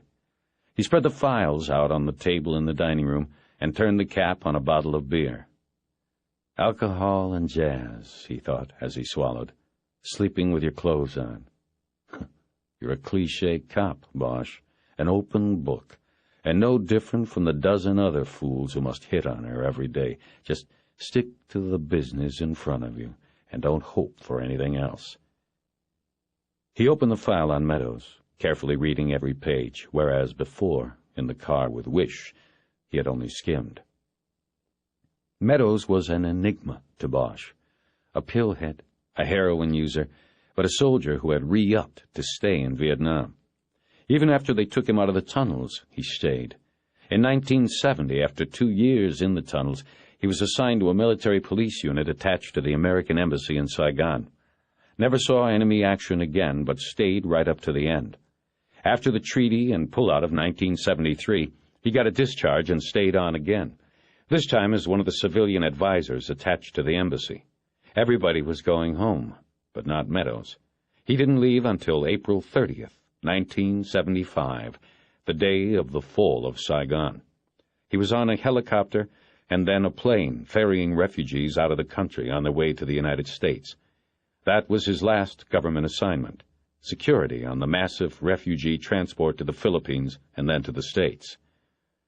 According to the records, Meadows stayed in Southern California after coming back, but his skills were limited to military police, tunnel killer, and drug dealer.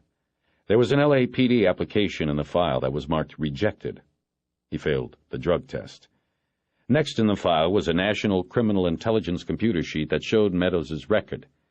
His first arrest for possession of heroin was in 1978. Probation. The next year he was popped again, this time for possession with intent to sell. He pleaded it out to simple possession and got 18 months at Wayside Honor Rancho. He did 10 of them. The next 2 years were marked by frequent arrests on Mark's beefs, fresh needle tracks being a misdemeanor good for 60 days in county lockup. It looked like Meadows was riding the revolving door at county until 1981, when he went away for some substantial time. It was for attempted robbery, a federal beef. The NCIC printout didn't say if it was bank robbery, but Bosch figured it had to be to bring the feds in. The sheet said Meadows was sentenced to 4 years at Lompoc and served 2. He wasn't out but a few months before he was picked up for a bank robbery. They must have had him cold. He pleaded guilty and took 5 years back to Lompoc. He would have been out in 3, but 2 years into the sentence he was busted in an escape attempt. He got 5 more years and was transferred to Terminal Island. Meadows was paroled from TI in 1988. All those years in stir, Bosch thought. He never knew, never heard from him. What would he have done if he had heard? He thought about that for a moment. It probably changed Meadows more than the war. He was paroled to a halfway house for Vietnam vets. The place was called Charlie Company and was on a farm north of Ventura, about 40 miles from Los Angeles. He stayed there nearly a year. After that, there were no further contacts, according to Meadows' sheet. The Marks beef that had prompted Meadows to call Bosch a year earlier had never been processed. It wasn't on the sheet. No other known contact with police upon his release from prison. There was another sheet in the package. This one was handwritten, and Bosch guessed it was Wish's clean, legible hand. It was a work and home history. Gathered from record searches of Social Security and DMV records, the entries ran vertically down the left side of the paper. But there were gaps, time periods unaccounted for. Meadows had worked for the Southern California Water District when he first came back from Vietnam. He was a pipeline inspector. He lost the job after 4 months for excessive tardiness and sick-outs. From there, he must have tried his hand at dealing heroin, because the next lawful employment was not listed until after he got out of Wayside in 1979. He went to work for DWP as an underground inspector, storm drainage division. Lost the job 6 months later for the same reasons as with the Water District. There were a few other sporadic employments. After he left Charlie Company, he caught on with a gold mining company in the Santa Clarita Valley for a few months. Nothing else. There were almost a dozen home addresses listed. Most of them were apartments in Hollywood. There was a house in San Pedro prior to the 1979 bust. If he was dealing at the time, he was probably getting it at the port in Long Beach, Bosch thought. The San Pedro address would have been convenient. Bosch also saw that he had lived in the Sepulveda apartment since leaving Charlie Company. There was nothing else in the file about the halfway house or what Meadows did there. Bosch found the name of Meadows's parole officer on the copies of his 6-month evaluation reports. Darrell Slater worked out of Van Nuys. Bosch wrote it down in the notebook. He also wrote down the address of Charlie Company. He then spread the arrest sheet, the work and home history, and the parole reports out in front of him. On a new piece of paper, he began to write out a chronology, beginning with Meadows's being sent to federal prison in 1981. When he was done, many of the gaps were closed. Meadows served a total of 6.5 years in the federal pen. He was paroled in early 1988 when he was sponsored by the Charlie Company program. He spent 10 months in the program before moving to the apartment in Sepulveda. Parole reports showed he secured a job as a drill operator in the gold mine in the Santa Clarita Valley. He completed parole in February 1989, and he quit his job a day after his PO signed him off. No known employment since, according to the Social Security Administration. IRS said Meadows hadn't filed a return since 1988. Bosch went into the kitchen and got a beer out and made a ham and cheese sandwich. He stood by the sink eating and drinking and trying to organize things about the case in his head. He believed that Meadows had been scheming from the time he walked out of TI, or at least Charlie Company. He'd had a plan. He worked legitimate jobs until he cleared parole, and then he quit, and the plan was set into action. Bosch felt sure of it, and he felt that it was therefore likely that, at either the prison or the halfway house, Meadows had hooked up with the men who had burglarized the bank with him, and then killed him. The doorbell rang. Bosch checked his watch and saw it was 11 o'clock. He walked to the door and looked through the peephole and saw Eleanor Wish staring at him. He stepped back, glanced at the mirror in the entrance hall, and saw a man with dark, tired eyes looking back at him. He smoothed his hair and opened the door. "Hello," she said. "Truce?" "Truce. How'd you know where I—" Never mind. Come in. She was wearing the same suit as earlier, hadn't been home yet. He saw her notice the files and paperwork on the card table.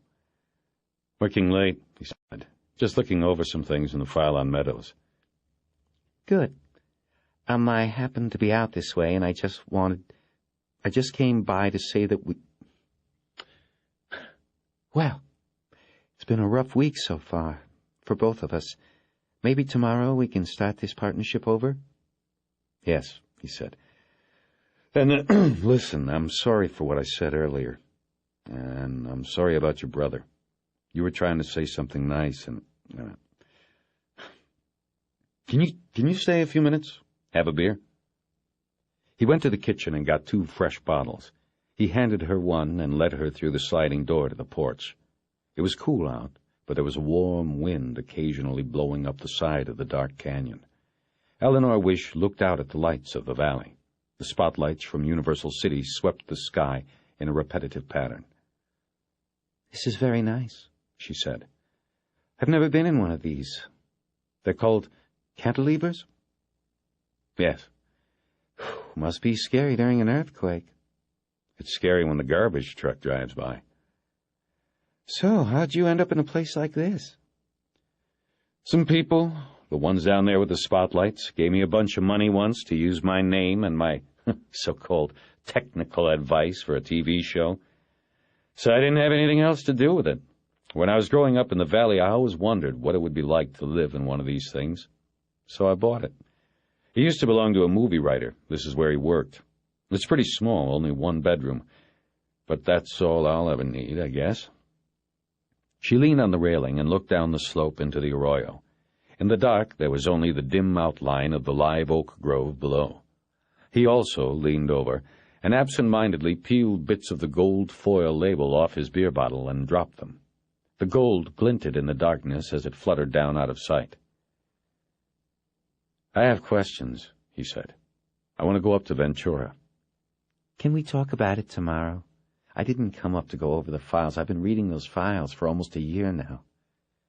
He nodded and stayed quiet, deciding to let her get to whatever it was that brought her. After some time, she said, You must be very angry about what we did to you. The investigation, us checking you out, then what happened yesterday. I'm sorry. She took a small sip from her bottle, and Bosch realized he had never asked if she wanted a glass. He let her words hang out there in the dark for a few long moments. "No," he finally said. "I'm not angry. The truth is, I don't really know what I am." She turned and looked at him. We thought you'd drop it when Rourke made trouble for you with your lieutenant. Sure, you knew Meadows, but that was a long time ago. That's what I don't get. It's not just another case for you. But why? There must be something more. Back in Vietnam? Why does it mean so much to you? I guess I have reasons. Reasons that have nothing to do with the case. I believe you. But whether I believe you is not the point. I'm trying to know what's going on. I need to know. How's your beer? It's fine. Tell me something, Detective Bosch. He looked down and watched a little piece of the printed foil disappear in the black. "I don't know," he said. "Actually, I do know, and I don't. I guess it goes back to the tunnels. Shared experience. It's nothing like he saved my life or I saved his.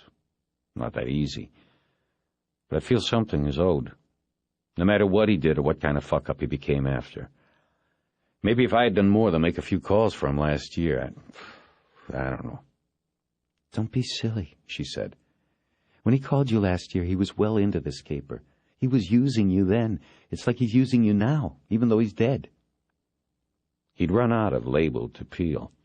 He turned around and leaned his back on the railing. He fumbled a cigarette out of his pocket with one hand, put it in his mouth, but didn't light it.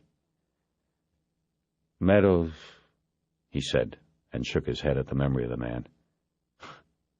Meadows was something else. Back then, we were all just a bunch of kids, afraid of the dark. And those tunnels were so damn dark.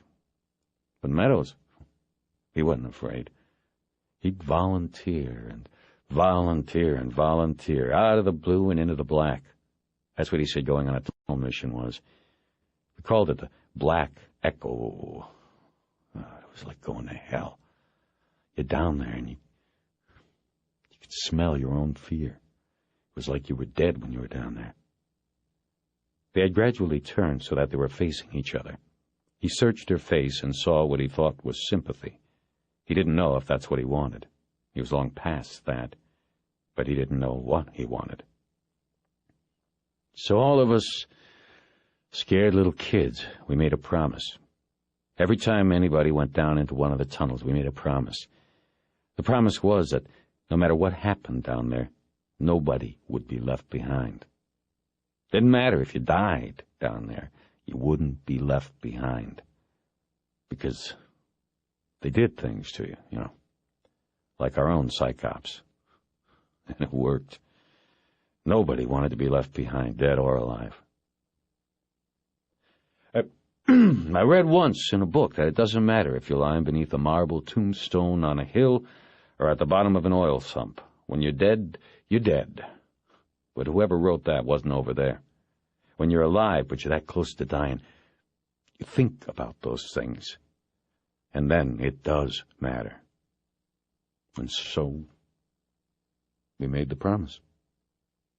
Bosch knew he hadn't explained a thing. He told her he was going to get another beer. She said she was fine. When he came back out, she smiled at him and said nothing. "Let me tell you a story about Meadows," he said. "See, the way they worked it was, they'd assign a couple, maybe 3 of us tunnel rats to go out with the company.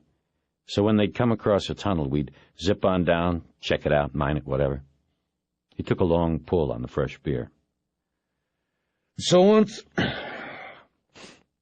This would have been back in 1970. Meadows and me were tagging at the back of a patrol. We were in a VC stronghold. Man, it was just riddled with tunnels. Anyway, we were about 3 miles from a village called Nuan Look when we lost a point man. He got... I'm sorry. You probably don't want to hear this with your brother and all. I do want to hear. Please. So, this point got shot by a sniper who was in a spider hole. That was what they called little entrances to a tunnel network. So somebody took out the sniper, and then me and Meadows had to go down the hole to check it out. We went down, and right away we had to split up. This was a big network. I followed one line one way, and he went the other. We had said we'd go for 15 minutes, set charges with a 20-minute delay, then head back, setting more along the way. I remember I found a hospital down there. 4 empty grass mats, a cabinet of supplies, all just sitting in the middle of this tunnel. I remember I thought, Jesus Christ, what's going to be around the bend, a drive-in movie or something? I mean, these people had dug themselves in. Anyway, there was a little altar in there, and there was incense burning. Still burning. I knew then that they were still in there somewhere, the VC. It scared me. I set a charge and hid it behind the altar, and then I started back as fast as I could. I set 2 more charges along the way, timing everything so it would all go off at once. So I get back to the drop-in point, the original spider hole, and no Meadows. I waited a few minutes, and it's getting close. You don't want to be down there when the C4 goes. Some of those tunnels are 100 years old. There was nothing I could do, so I climbed out. He wasn't up top either. He stopped to drink some beer and think about the story. She watched intently, but didn't prod him. A few minutes later, my charges went off and the tunnel, at least the part I had been in, came down. Whoever was in there was dead and buried. We waited a couple hours for the smoke and dust to settle. We hooked the Mighty-Mite fan up and blew air down the entry shaft, and then you could see smoke being pushed out and coming up out of the air vents and other spider holes all around the jungle. And when it was clear, me and another guy went in to find Meadows. We thought he was dead, but we had the promise. No matter what, we were going to get him out and send him home. But we didn't find him. Spent the rest of the day down there looking, but all we found were dead VC. Most of them had been shot, some had cut throats. All of them had ears slashed off. When we came up, the top told us we couldn't wait anymore. We had orders.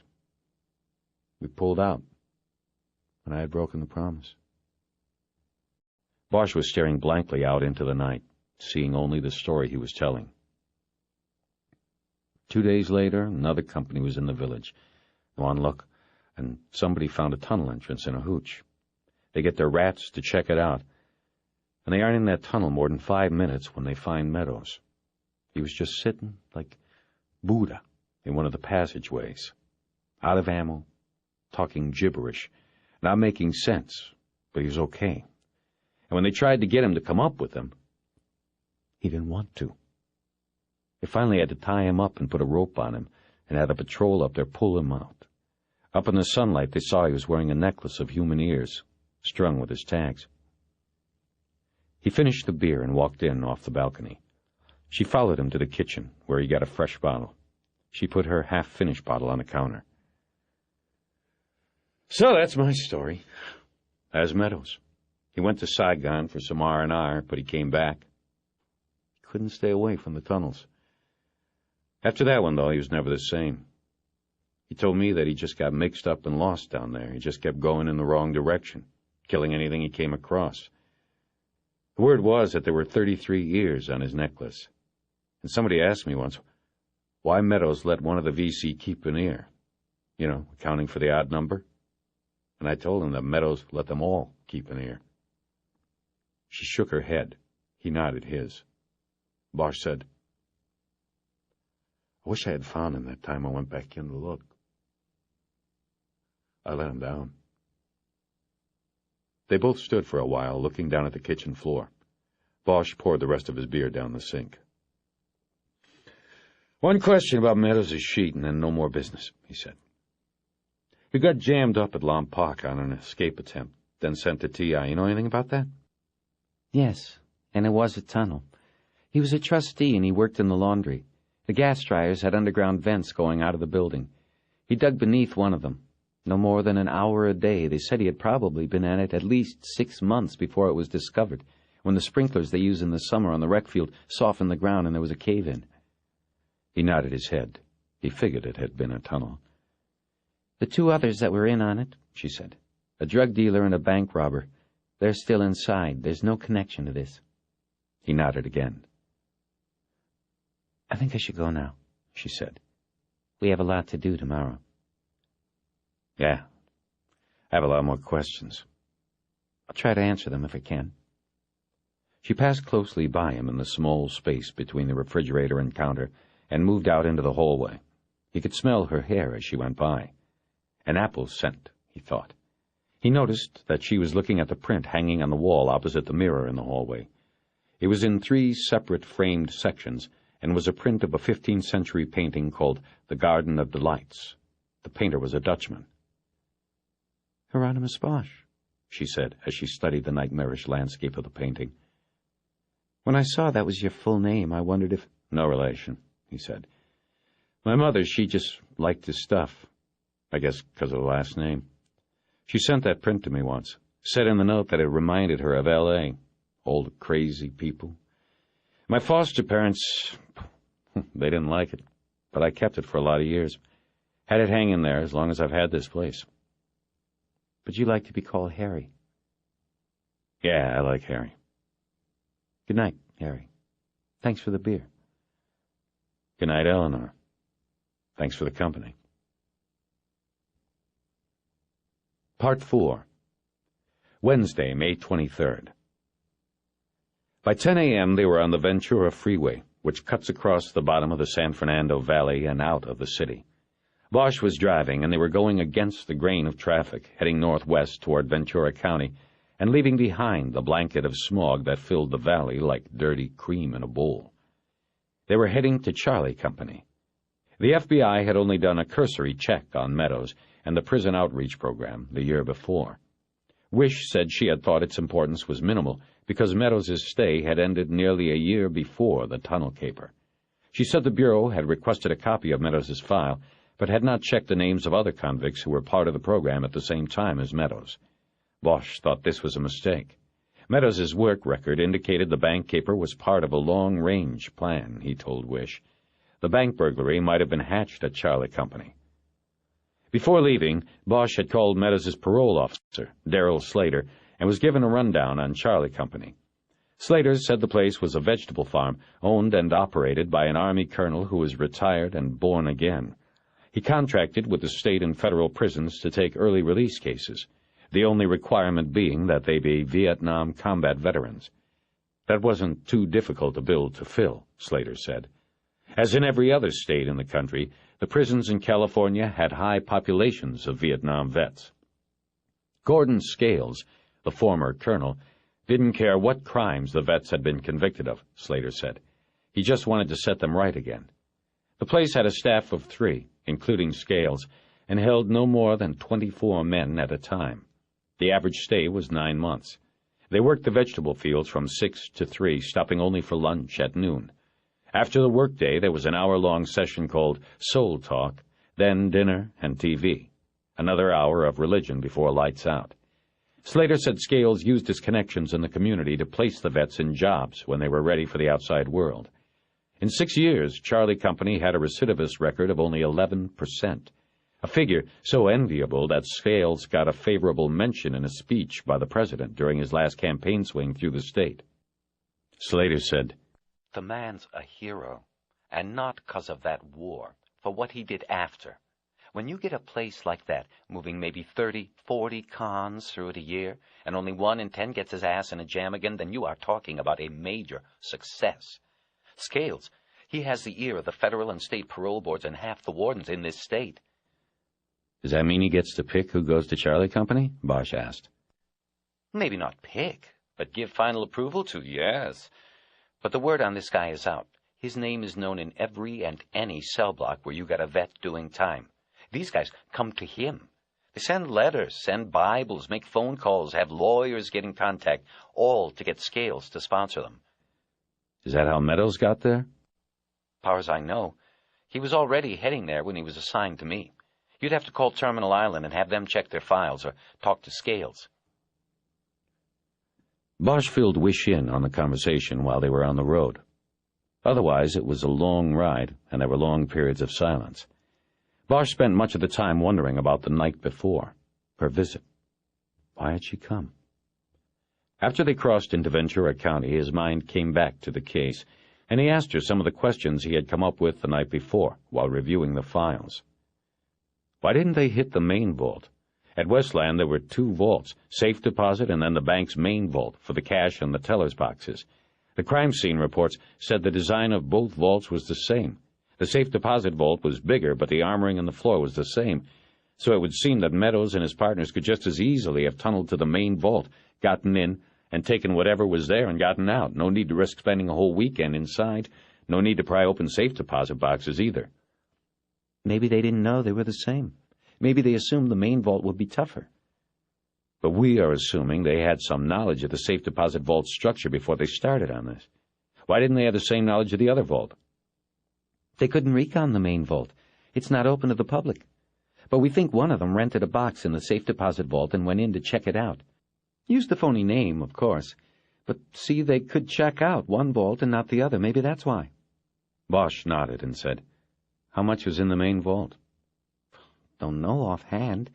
It should have been in the reports I gave you. If not, it's in the other files back at the Bureau." More, though, right? There was more cash in the main vault than what? The 2 or 3 million in property they got from the boxes? I think that is probably right. See what I'm saying? If they had hit the main vault, the stuff would have been laying around in sacks and bags, right there for the taking. It would have been easier. There probably would have been more money for less trouble. But, Harry, we know that from hindsight. Who knows what they knew going in? Maybe they thought there was more in the boxes. They gambled and lost. But maybe they won. She looked over at him. Maybe there was something there in the boxes that we don't even know about, that nobody reported missing, something that made the safe deposit vault the better target, made it worth more than the main vault. If you're thinking drugs, the answer is no. We thought of that. We had the DEA bring around one of their dogs, and he went through the broken boxes. Nothing, no trace of drugs. He then sniffed around the boxes the thieves hadn't gotten to, and he got 1 hit on one of the small ones. She laughed for a moment and said, "So then we drilled this box the dog went nuts over, and found 5 grams of coke in a bag. This poor guy who kept his coke stash at the bank got busted just because somebody happened to tunnel into the same vault."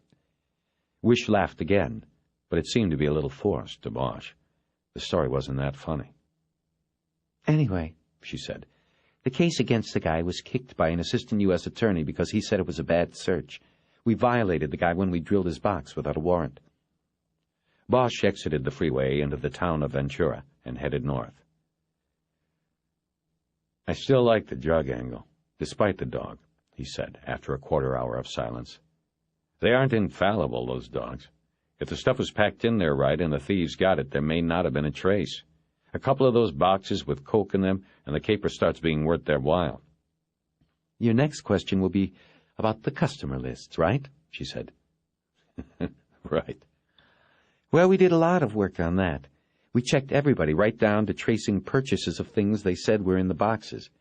We didn't find who did the job, but we probably saved the bank's insurance companies a couple million in paying for things that were reported stolen but never really existed." He pulled into a gas station so he could take out a map book from under the seat and figure out the way to Charlie Company. She continued to defend the FBI investigation. The DEA looked at every name on the box holder list and drew a blank. We ran the names through NCIC. We got a few hits, but nothing serious, mostly old stuff. She gave another one of those short, fake laughs. One of the holders of one of the bigger boxes had a kiddie porn conviction from the 70s, served a deuce at Soledad. Anyway, after the bank job, he was contacted and he reported nothing was taken, said he had recently emptied his box. But they say these pedophiles can never part with their stuff, their photos and films, even letters written about kids. And there was no record at the bank of him going into the box in the 2 months before the burglary, so we figured that the box was for his collection. But anyway, that had nothing to do with the job. Nothing we turned up did. Bosch found the way on the map and pulled out of the service station. Charlie Company was in Grove Country. He thought about her story about the pedophile. Something about it bothered him. He rolled it around in his head but couldn't get to it. He let it drift and went on to another question. Why was nothing ever recovered? All that jewelry and bonds and stocks, and nothing ever turns up except for a single bracelet. Not even any of the other worthless things that were taken. They're sitting on it until they think they're clear, Wish said. That's why Meadows was smoked. He went out of line and pawned the bracelet before he should have. Maybe before everyone agreed they were clear. They found out he'd sold it. He wouldn't say where, so they buzzed him until he told them. Then they killed him. And by coincidence, I get the call. It happens. There's something in that story that doesn't work, Bosch said. We start out with Meadows getting juiced, tortured, right? He tells them what they want. They put the hot load in his arm, and they go get the bracelet from the pawn shop, okay? Okay. But see, it doesn't work. I've got the pawn slip. It was hidden. So he didn't give it to them, and they had to go break in the shop and take the bracelet, covering the scam by also taking a lot of other junk. So if he didn't give them the pawn slip, how'd they know where the bracelet was? He told them, I guess, Wish said. I don't think so. I don't see him giving up one and not the other. He had nothing to gain from holding back the slip. If they got the name of the shop out of him, they would have gotten the slip. So you're saying he died before he told them anything, and they already knew where the bracelet was pawned? Right. They worked him to get the ticket, but he wouldn't give it up, wouldn't break. They killed him. Then they dump the body and roll his place, but they still don't find the pawn stub, so they hit the pawn shop like third-rate burglars. The question is, if Meadows didn't tell them where he had sold the bracelet and they didn't find the stub, how did they know where it was? Harry, this is speculation on top of speculation. That's what cops do. Well, I don't know. Could have been a lot of things. They could have had a tail on Meadows because they didn't trust him and could have seen him go into the pawn shop. Could have been a lot of things. Could have been they had somebody, say a cop, who saw the bracelet on the monthly pawn sheets and told them. The sheets go to every police department in the county. I think that kind of speculation is reckless. They were there. Bosch braked the car at a gravel entranceway below a wooden sign with a green eagle painted on it and the words Charlie Company. The gate was open, and they drove down a gravel road with muddy irrigation ditches running along both sides. The road split the farmland, with tomatoes on the right and what smelled like peppers on the left. Up ahead there was a large aluminum-sided barn and a sprawling ranch-style house. Behind these, Bosch could see a grove of avocado trees. They drove into a circular parking area in front of the ranch house, and Bosch cut the engine. A man wearing a white apron that was as clean as his shaven head came to the screen at the front door. "Mr. Scales here?" Bosch asked. "Colonel Scales, you mean? No, he is not. It's almost time for chow, though. He'll be coming in from the field then." The man did not invite them to come in out of the sun, and so Bosch and Wish went back and sat in the car. A few minutes later, a dusty white pickup truck drove up. It had an eagle inside a large letter C painted on the driver's door. 3 men got out of the cab, and 6 more piled out of the back. They moved quickly toward the ranch house. They ranged in age from late 30s to late 40s. They wore military green pants and white T-shirts soaked with sweat. No one wore a bandana or sunglasses or had his sleeves rolled up. No one's hair was longer than a 1/4 inch. The white men were burned brown like stained wood. The driver, wearing the same uniform but at least 10 years older than the rest, slowed to a stop and let the others go inside. As he approached, Bosch put him on the early side of his 60s, but a guy who was almost as solid as he had been in his 20s. His hair, what could be seen of it against his gleaming skull, was white, and his skin was like walnut. He was wearing work gloves. "Help you?" he asked. "Colonel Scales?" Bosch said.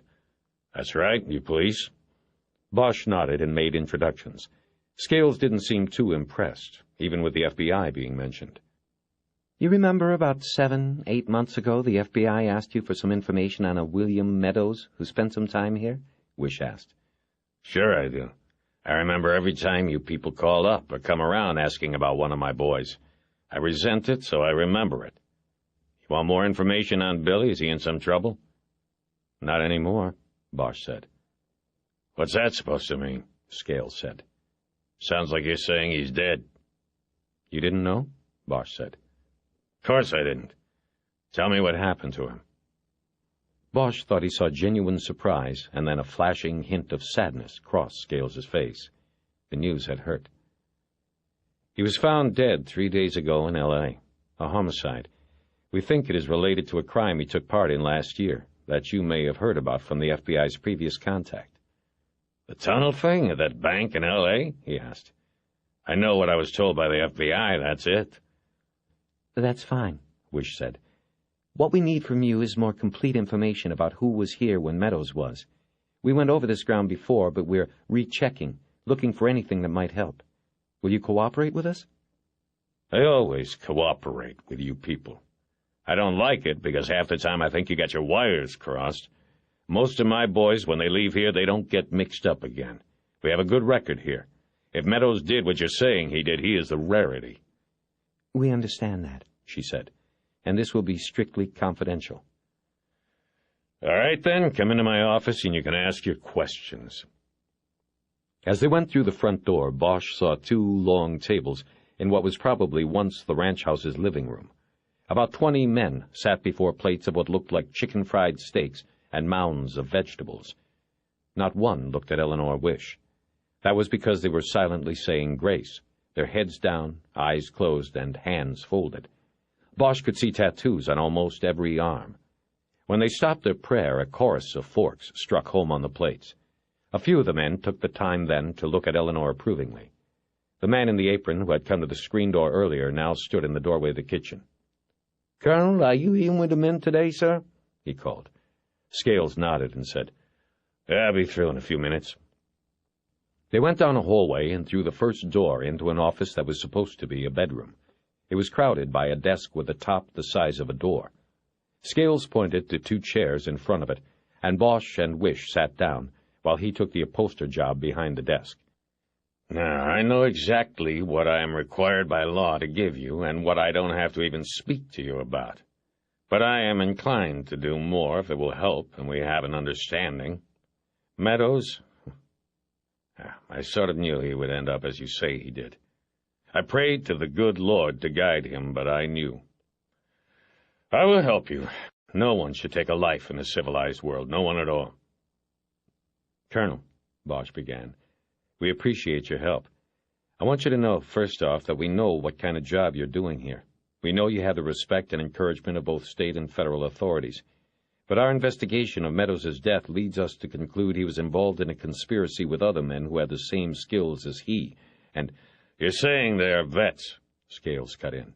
He was filling a pipe with tobacco from a canister on the desk. "Possibly.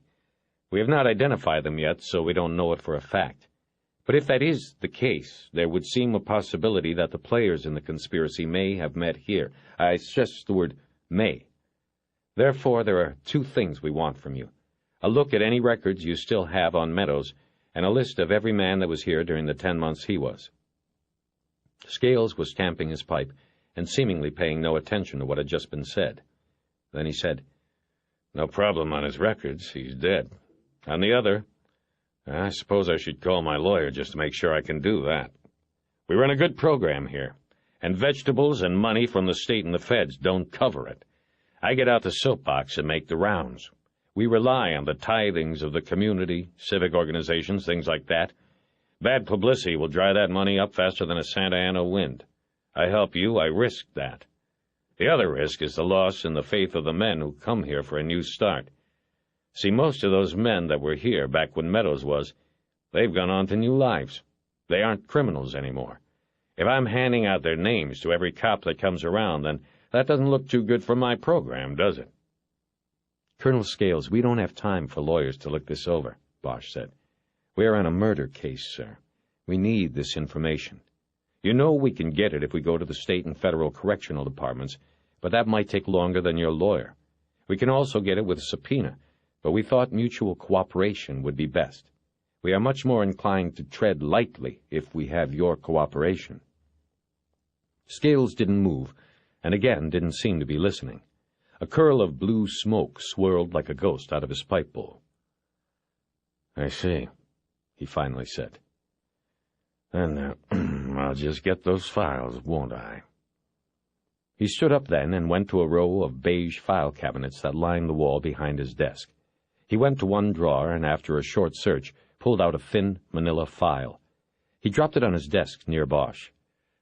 That's the file on Meadows there, he said. Now let's see what else we can find here. He went to the first drawer, which had no marking in the card slot on front. He looked through files without taking any out. Then he chose one and sat down with it. You're free to look through that file, and I can copy anything you need from it, Scales said. This one is my master flow chart of people through here. I can make you a list of any people Meadows could have met here. I assume you'll need DOBs and PINs? That would help, thank you, Wish said. It took only 15 minutes to look through Meadows's file. He had started a correspondence with Scales a year before his release from TI. He had the backing of a chaplain and an intake counselor who knew him because he had been assigned to maintenance at the prison's intake and placement office. In one of the letters, Meadows had described the tunnels he had been into in Vietnam and how he had been drawn to their darkness. Most of the other guys were scared to go down there, he wrote. I wanted to go. I didn't know why then, but I think now I was testing my limits. But the fulfillment I received from it was false. I was as hollow as the ground we fought on. The fulfillment I now have is in Jesus Christ, and knowing He is with me. If given the chance, and with His guidance, I can make the right choices this time and leave these bars forever behind. I want to go from hollow ground to hallowed ground. Tacky, but sincere enough, I guess, Wish said. Scales looked up from the desk, where he was writing names, birth dates, and prison identification numbers on a sheet of yellow paper.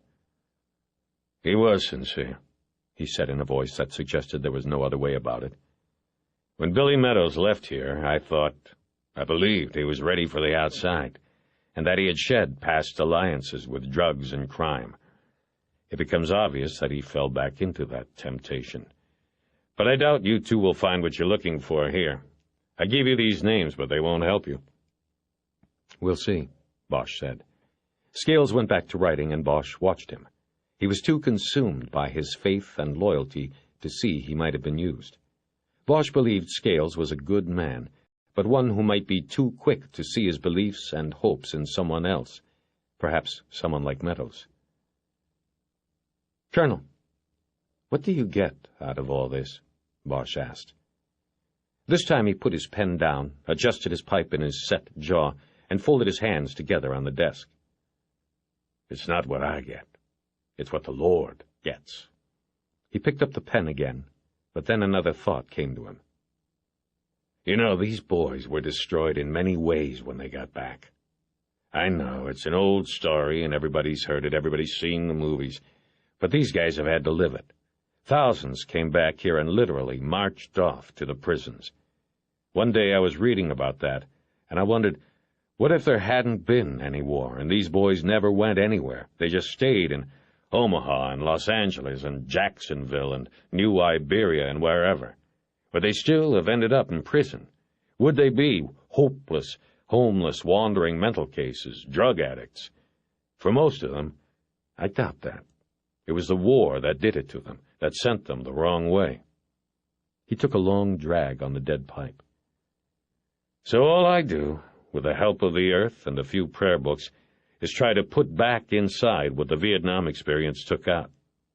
and I'm pretty good at it.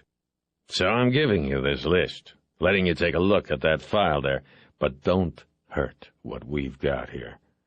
You two have a natural suspicion of what goes on here, and that's fine.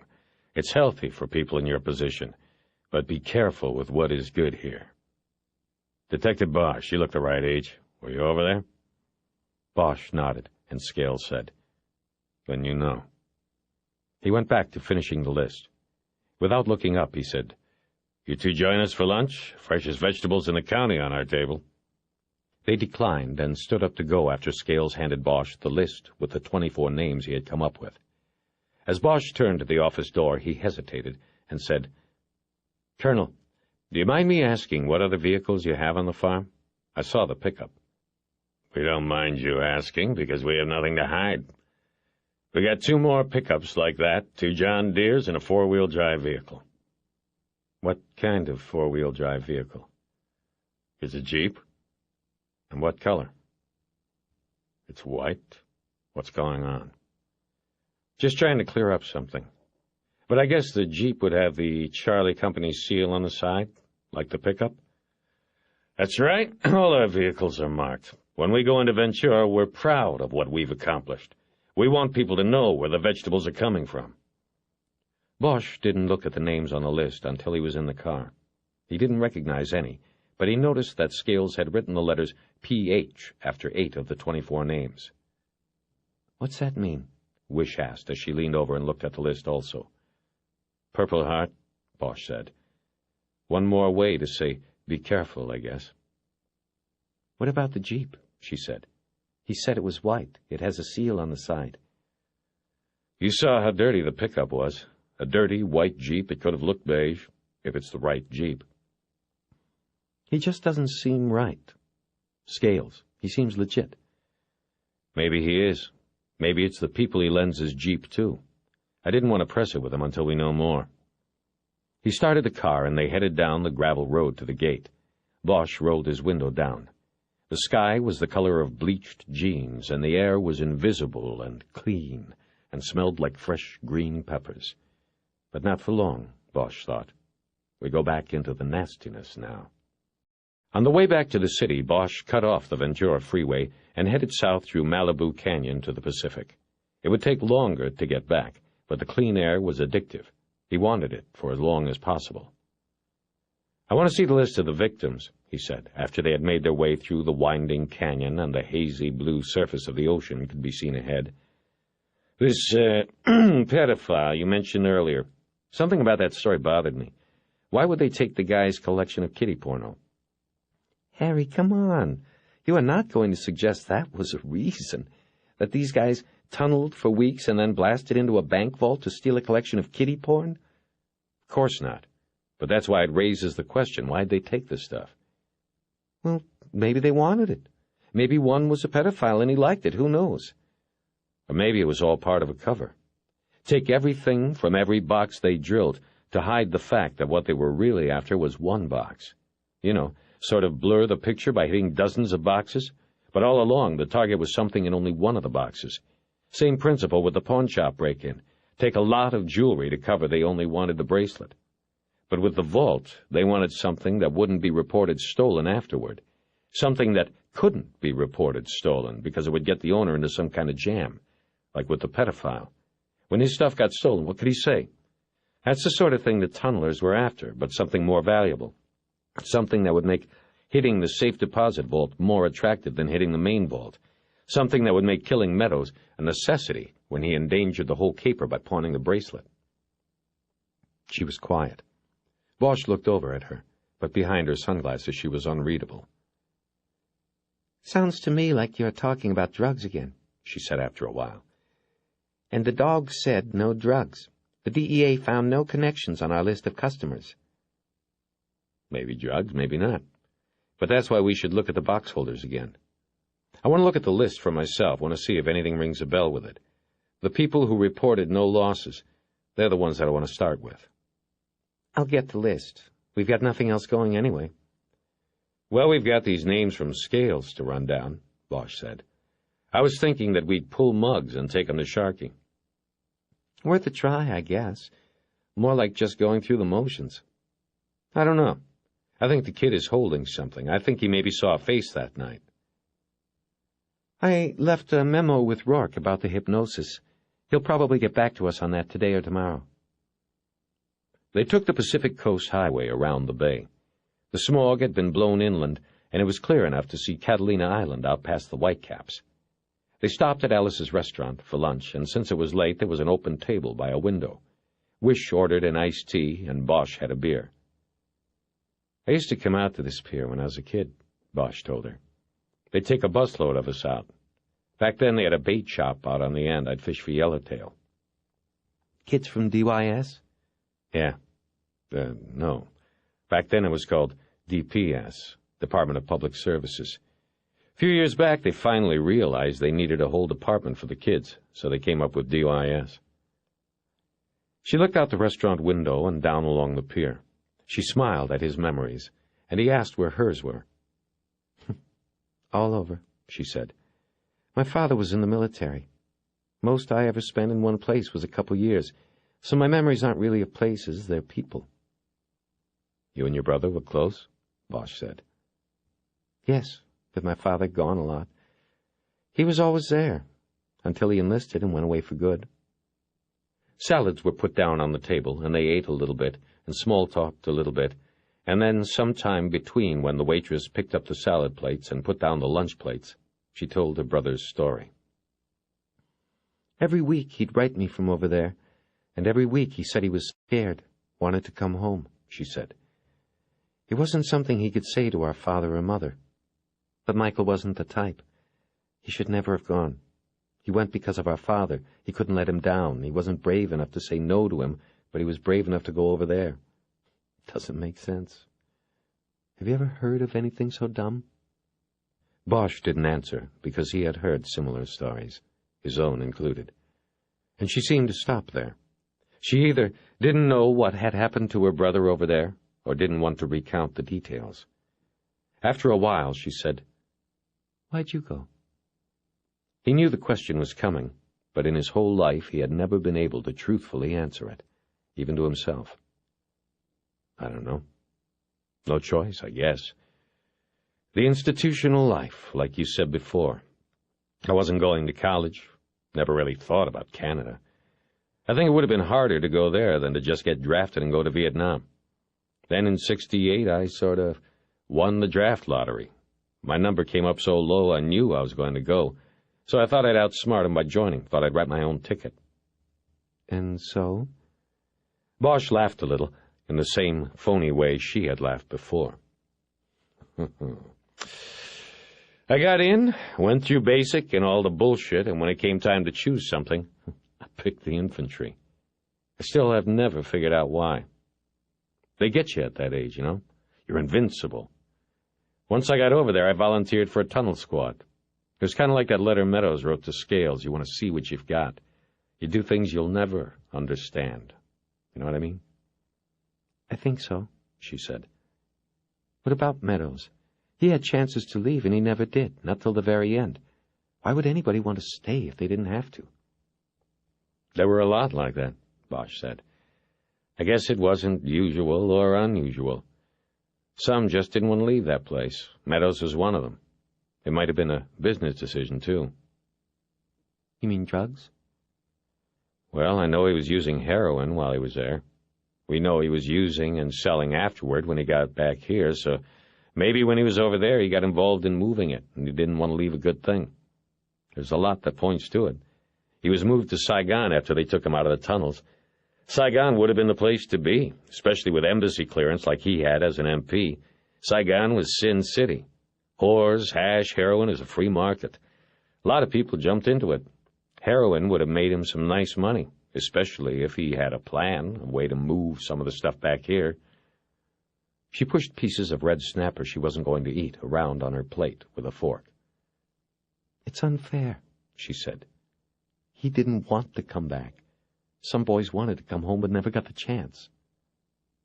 Yes, there was nothing fair about that place. Bosch turned and looked out the window at the ocean. There were 4 surfers in bright wetsuits riding on the swells. And after the war, you joined the cops.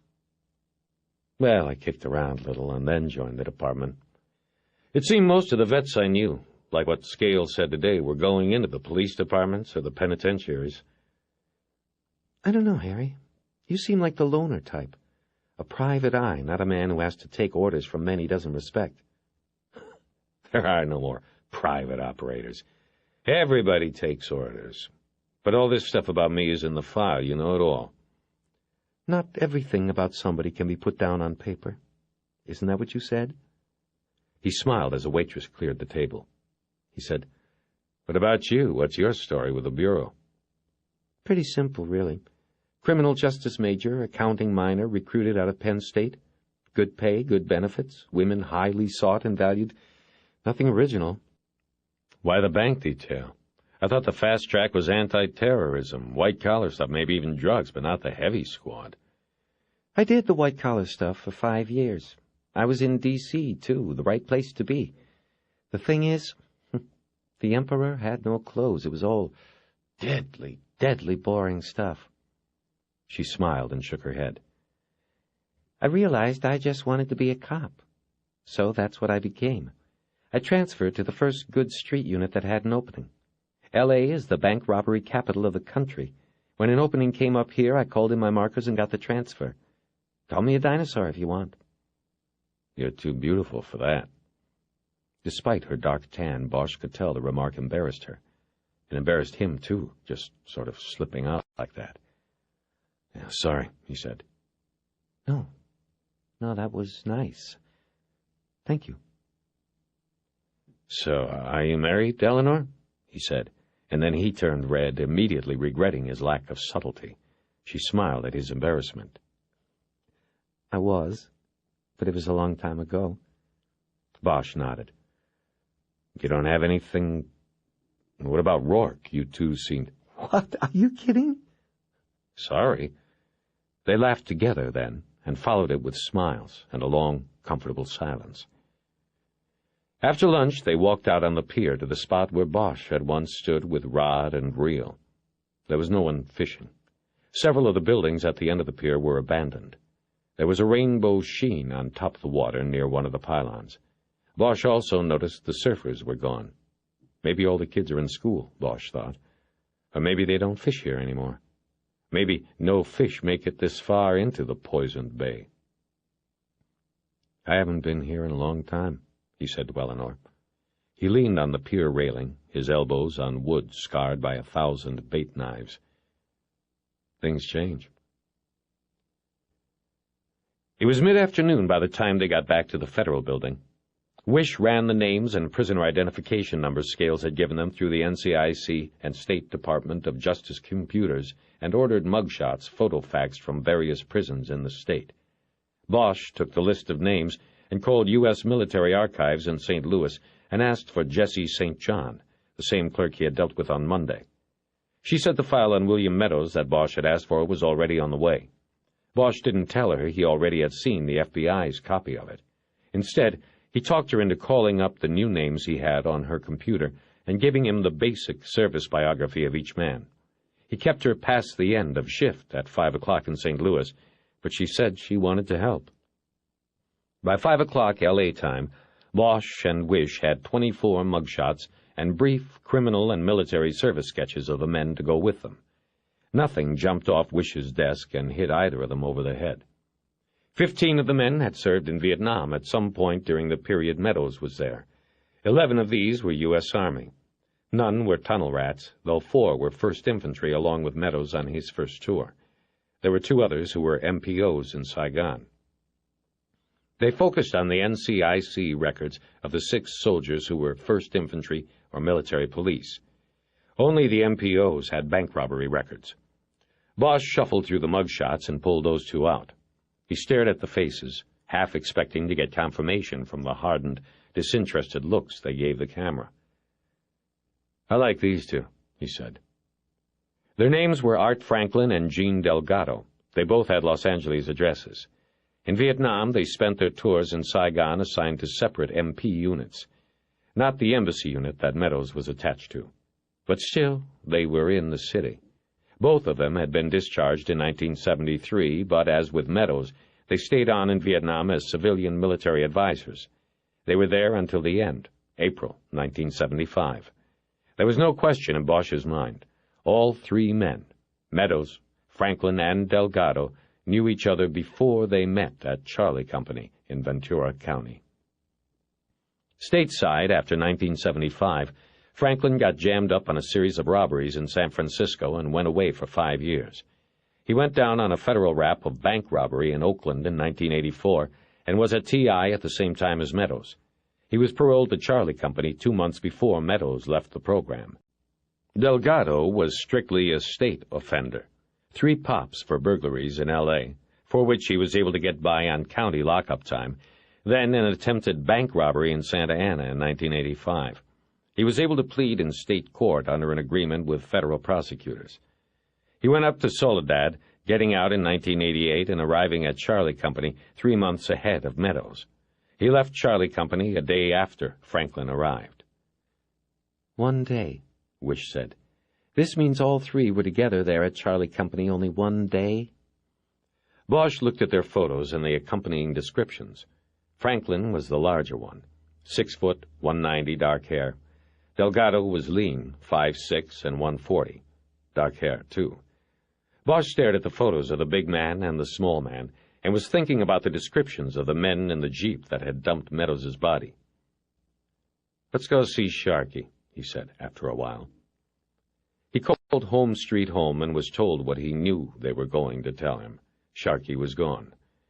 Bosch tried the Blue Chateau, and a tired old voice told him that Sharkey's crew had moved out at noon. His mother hung up on Bosch after she determined he was not a customer.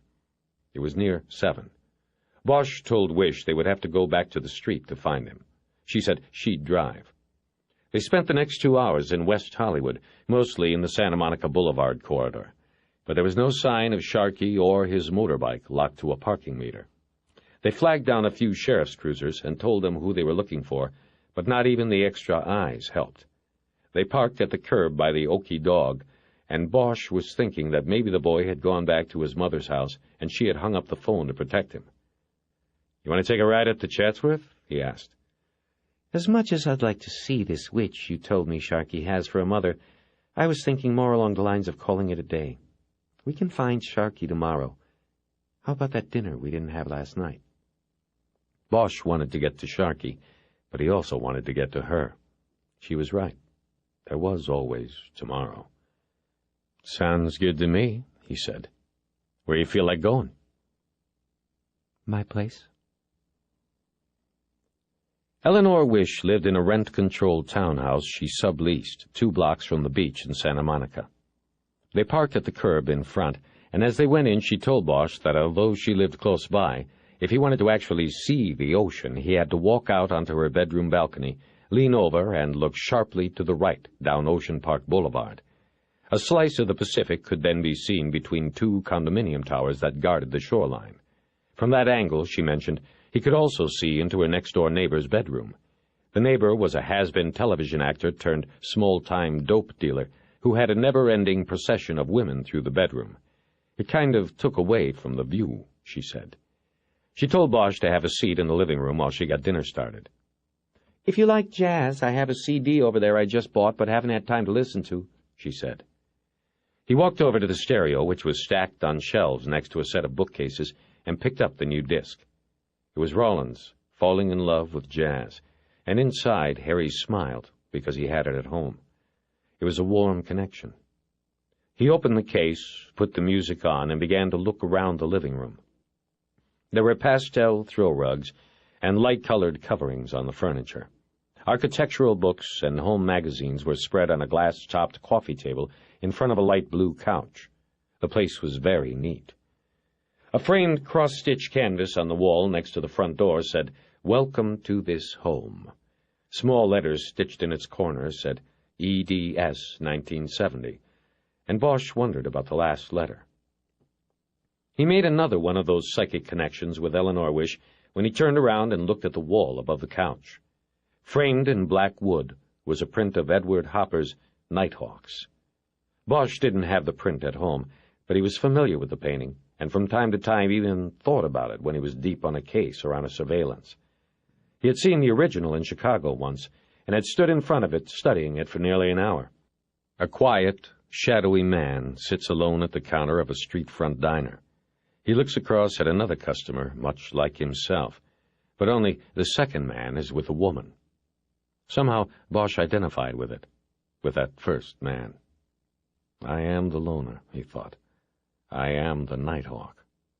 The print, with its stark, dark hues and shadows, did not fit in this apartment, Bosch realized. Its darkness clashed with the pastels. Why did Eleanor have it? What did she see there? He looked around the rest of the room. There was no TV. There was just the music on the stereo, and the magazines on the table, and the books on the lawyer's shelves against the wall across from the couch. He stepped over and looked through the glass panes and browsed the collection.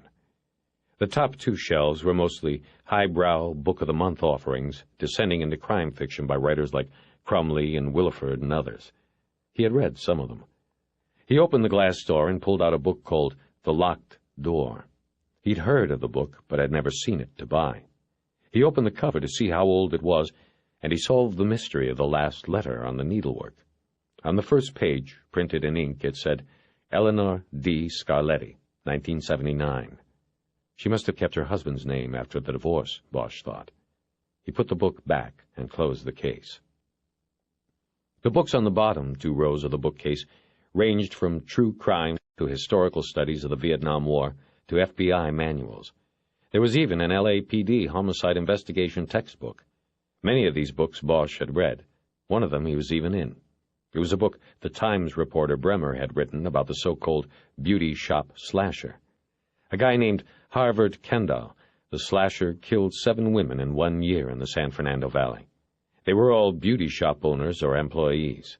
He cased the shops, followed the victims home, and killed them by cutting their throats with a sharpened nail file. Bosch and his partner at the time connected Kendall through a license plate number the 7th victim had written on a pad in the salon the night before she was murdered. They never figured out why she had done it, but the detectives suspected she had seen Kendall watching the shop from his van. She wrote the tag number down as a precaution, but then didn't take the precaution of not going home alone. Bosch and his partner traced the tag to Kendall and found out he had spent 5 years in Folsom for a series of beauty shop arsons near Oakland in the 1960s. They later discovered his mother had worked as a manicurist in a beauty shop when he was a boy. She had practiced her craft on young Kendall's nails, and the shrinks figured he never got over it.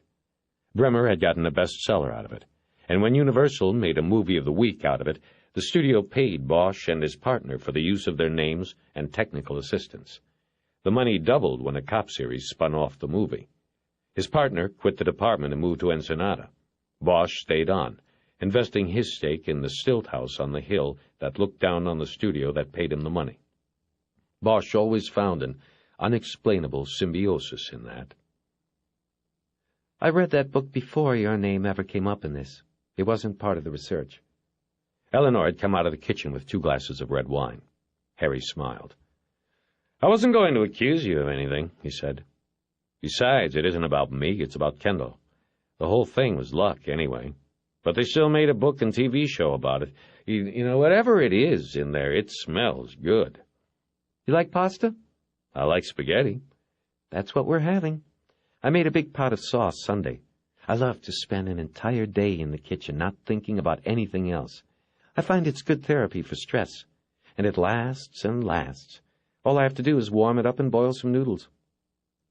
Bosch sipped his wine and looked around some more. He still hadn't sat down, but was feeling very comfortable with her. A smile played across his face. He gestured toward the Hopper print. I like it, but why something so dark? She looked at the print and crinkled her brow as if this were the first time she had considered it. I don't know, she said. I've always liked that painting. Something there grabs me. The woman is with a man, so that isn't me. So I guess if it's anyone, it would be the man sitting with his coffee, all alone, kind of watching the 2 that are together. I saw it in Chicago once, Bosch said. The original? I was out there in an extradition and had about an hour to kill until I could pick up the body, so I went into the Art Institute, and it was there. I spent the whole hour looking at it. There's something about it, like you said. I can't remember the case or who I was bringing back here, but I remember that painting. They sat at the table talking for nearly an hour after the food was gone. She told him more about her brother and her difficulty getting over the anger and loss. 18 years later, she was still working it out, she said. Bosch told her that he was still working things out, too. He still dreamed of the tunnels from time to time, but more often he battled insomnia instead. He told her how mixed up he was when he got back, how thin the line was, the choice between what he had done afterward and what Meadows did. It could have been different, he said, and she nodded, seeming to know that was true. Later, she asked about the dollmaker case and his fall from robbery-homicide. It was more than curiosity. He sensed that something important rode on what he told her. She was making a decision about him. "I guess you know the basics," he began. Somebody was strangling women, mostly prostitutes, then painting over their faces with makeup. Pancake, red lipstick, heavy rouge on the cheeks, sharp black eyeliner. The same thing every time. The bodies were bathed, too, but we never said it looked like he was making them into dolls. Some asshole, I think it was a guy named Sakai over at the coroner's, leaked that the makeup was the common denominator. Then this dollmaker stuff started playing in the press. I think Channel 4 was the first to come up with that name. It took off from there. To me, it looked more like a mortician's work. But the truth is, we weren't doing too good. We didn't have a handle on the guy until he was into double figures. Not much physical evidence. The victims were all dumped in random locations all over the west side. We knew from fiber evidence on a couple of the bodies that the guy probably wore a rug or some kind of hair disguise, fake beard or something. The women that were taken off the stroll, we were able to isolate times and places of their last trick. We went to the hourly motels, got nothing. So we figured the guy was picking them up in a car and then taking them somewhere else, maybe to his home or some kind of safe place he used as a killing pad. We started watching the Boulevard and other hot spots the pros work, and we must have busted up 300 tricks before we got the break. This whore, name of Dixie McQueen, calls up the task force one morning, early, and says she just escaped from the doll maker, and is there a reward if she gives him up? Well, we were getting calls like that every week. 11 murdered women, and people are coming out of the woodwork with clues that aren't really clues. It's Panic City. I remember, Wish said. But Dixie was different. I was working the late shift in the task force offices that day, and I caught the call. I went and talked to her. She told me that this John she'd picked up on Hollywood near Spa Row, near the Scientology mansion, took her to this garage apartment in Silver Lake. She said that while the guy was getting naked, she wanted to use the toilet. So she goes in, and while she's running the water, she looks through the cabinet below the sink, probably to see if there's anything worth lifting. But she sees all these little bottles and compacts and all this women's stuff. She looks at it all, and she just puts it all together, just like that. Bingo, this has to be the guy. So she gets a case of total creeps and bails out. She comes out of the bathroom, and the guy's in bed. She just hauls ass through the front door. The thing is, we hadn't put out all the stuff about the makeup. Or actually, the asshole that was the media leak didn't put out everything. See, we knew that the guy was keeping the victim's stuff. They were found with their purses, but there were no cosmetics. Lipstick, compacts, things like that. So when Dixie told me about what was in the bathroom cabinet, she got my attention. I knew she was legit. And that is the point where I screwed up. It was 3 a.m. by the time I was done talking to Dixie. Everybody on the task force had gone home, and I was left there thinking that this guy might realize Dixie made him and clear out. So I went there alone. Dixie went with me to show me the place, but then she never left the car. Once we were there, I saw a light on above the garage, which was behind this run-down house off of Hyperion. I called for patrol backup, and while I'm waiting, I see the guy's shadow going back and forth across the window. Something tells me he's getting ready to bug out and take all the stuff from the cabinet with him. And we had no evidence from the 11 bodies. We needed the stuff that was in the bathroom cabinet. The other consideration was, what if he has someone up there? A replacement for Dixie. So I went up, alone. You know the rest. Wish said, You went in without a warrant and shot him when he was reaching under the pillow on the bed. You later told the shooting team that you believed it was an emergency situation. There had been enough time for him to go out and get another prostitute. You said that gave you the authority to come through the door without a warrant. You said you fired because you believed the suspect was reaching for a weapon. It was one shot, upper torso, from 15 or 20 feet, if I remember the report. But the doll maker was alone, and under the pillow was only his toupee. Only his rug, Bosch said. He shook his head like a Monday morning quarterback. The shooting team cleared me. We connected him to 2 of the bodies through the hair from the toupee, and the makeup in the bathroom was traced to 8 of the victims. There was no doubt it was him. I was clear, but then the shoe-fly started in on it, a Lewis and Clark expedition. They ran down Dixie and got her to sign a statement saying she told me beforehand that he put his hair under the pillow. I don't know what they used against her, but I can imagine. IAD's always had a hard-on for me. They don't like anybody who's not 100% part of the family. Anyway, the next thing I know, they're bringing departmental charges against me. They wanted to fire me and take Dixie to a grand jury to get criminal charges. It was like there was blood in the water and 2 fat white sharks. He stopped there, but Eleanor continued. The IAD detectives misjudged things, though, Harry. They didn't realize that public opinion would be with you. You were known in the newspapers as the cop who broke the beauty shop slasher and doll-maker cases, a character in a TV show. They couldn't take you down without a lot of public scrutiny and embarrassment for the department. Someone reached down from above them and put a stop to the grand jury move, Bosch said. They had to settle for a suspension and my demotion to Hollywood homicide. Bosch had his fingers on the stem of his empty wine glass and was absent-mindedly turning the glass on the table. Some settlement, he said after a while. And those 2 IAD sharks are still swimming around out there waiting for the kill.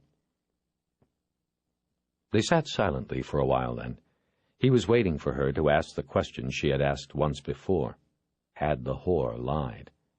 She never asked it, and after a while she just looked at him and smiled, and he felt as if he had just passed the test. She started gathering the plates off the table. Bosch helped her in the kitchen, and when the work was done they stood close, drying their hands on the same dish towel, and lightly kissed. Then, as if following the same secret signals, they pressed themselves against each other and kissed with the kind of hunger lonely people have. "I want to stay," Bosch said after momentarily breaking away. "I want you to stay," she said. Arson's stoned eyes were shiny and reflected the neon night. He sucked hard on the cool and held the precious smoke in. The cigarette had been dipped in PCP. A smile cracked across his face as the jet streams of smoke escaped his nostrils. He said, "You're the only shark I ever heard of being used as bait. Get it?"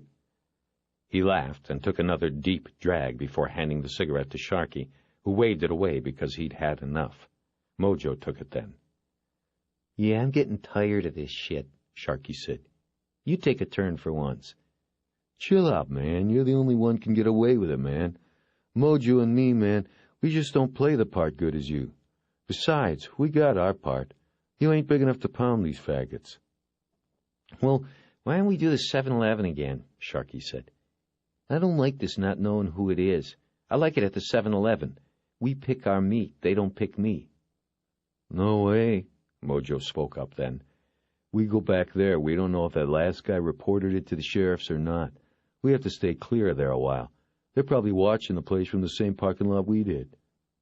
Sharky knew they were right. He just thought that being out on Santa Monica on the queer stroll was getting too close to the real thing.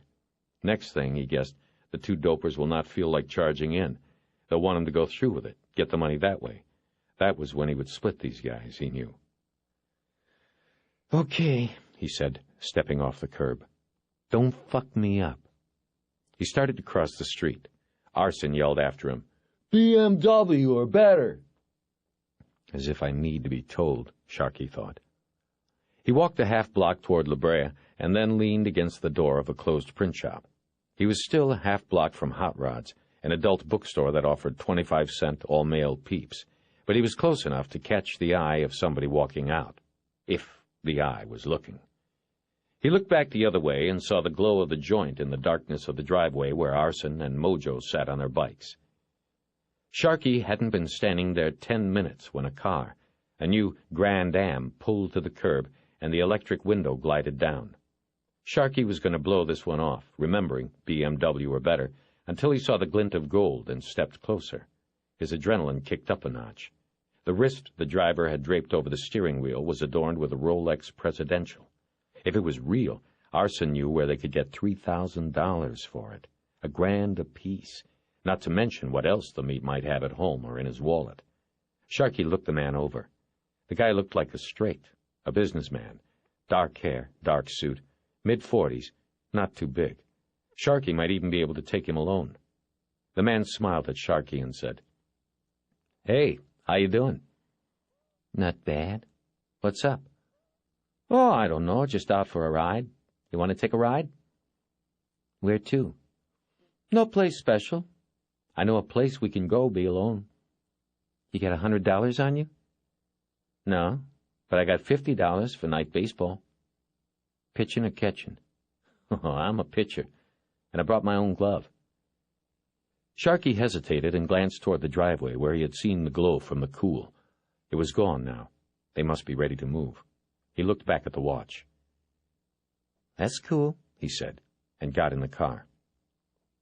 The car headed west, past the alley driveway. Sharkey held himself from looking, but he thought he heard the revving and popping sound of their bikes.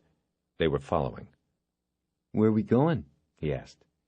I can't go home with you, my friend, but I know a place we can go. Nobody will bother us." "Cool." They stopped at the light at Flores, which made Sharkey think of the guy from the other night. They were near his place. Arson was hitting harder, it seemed. This would have to stop soon, or they would kill someone. He hoped the man with the Rolex would give it up peaceably. There was no telling what those two would do. Stoked on PCP, they would be ready for battle and blood. Suddenly, the car lurched through the intersection. Sharkey noticed the light was still red. "What's going on?" he said sharply. "Nothing.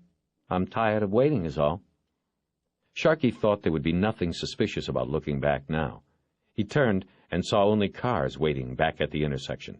No motorbikes. Those bastards, he thought. He felt a dampness beginning on his scalp and the first tremblings of fear. The car turned right after Barney's Beanery and up the hill to Sunset. Then they went east to Highland, and the man with the Rolex steered north again. "Have we been together before?" the man asked.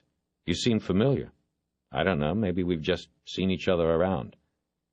"No, I've never, I don't think so." "Look at me." "What?" Sharkey said, startled by the question in the man's sharp tone. "Why?" "Look at me. You know me? Have you seen me before?" "What is this, a credit card commercial?" I said, "No, man."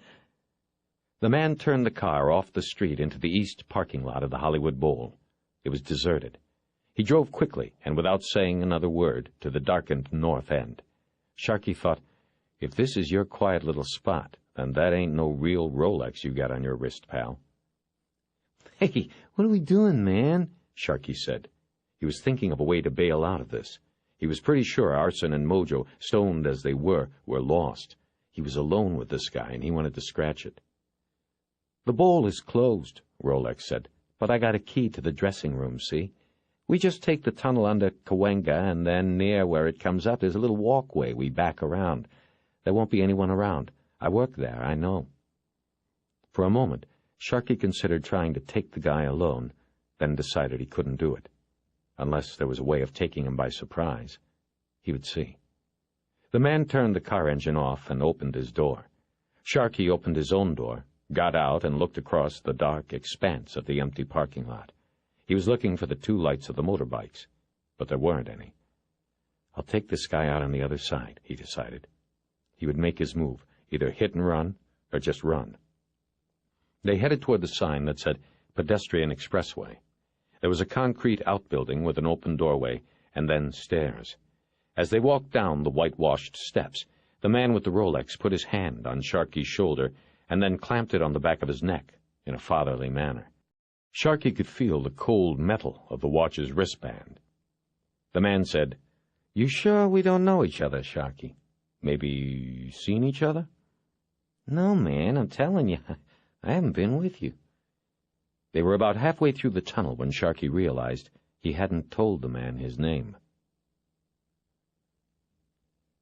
Part 5, Thursday, May 24th.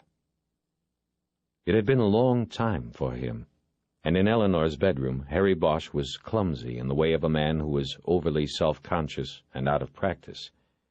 As with most first times he had had, it wasn't good. She directed him with her hands and whispers, and afterward he felt like apologizing, but didn't.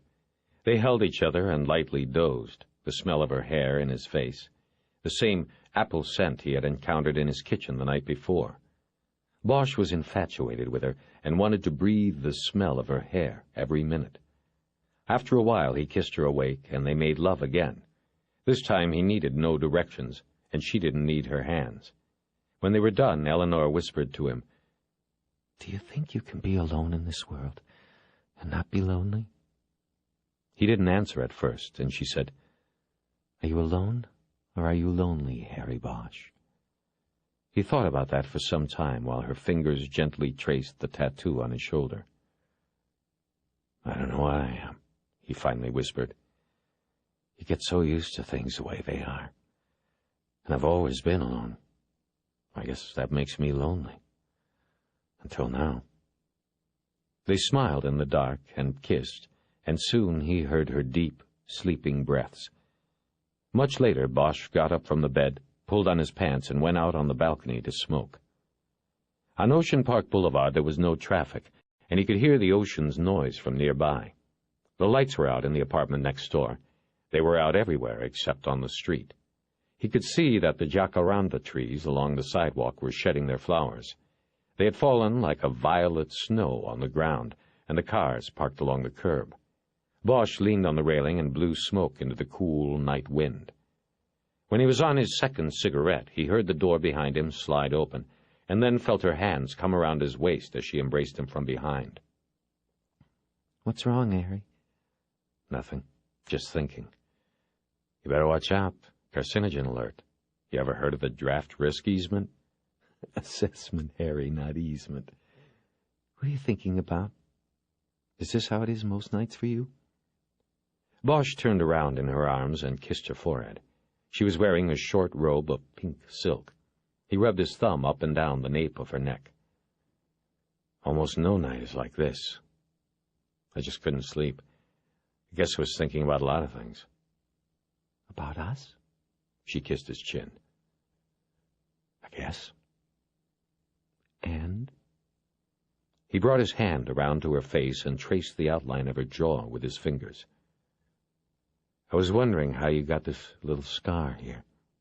"Oh, that is from when I was a girl.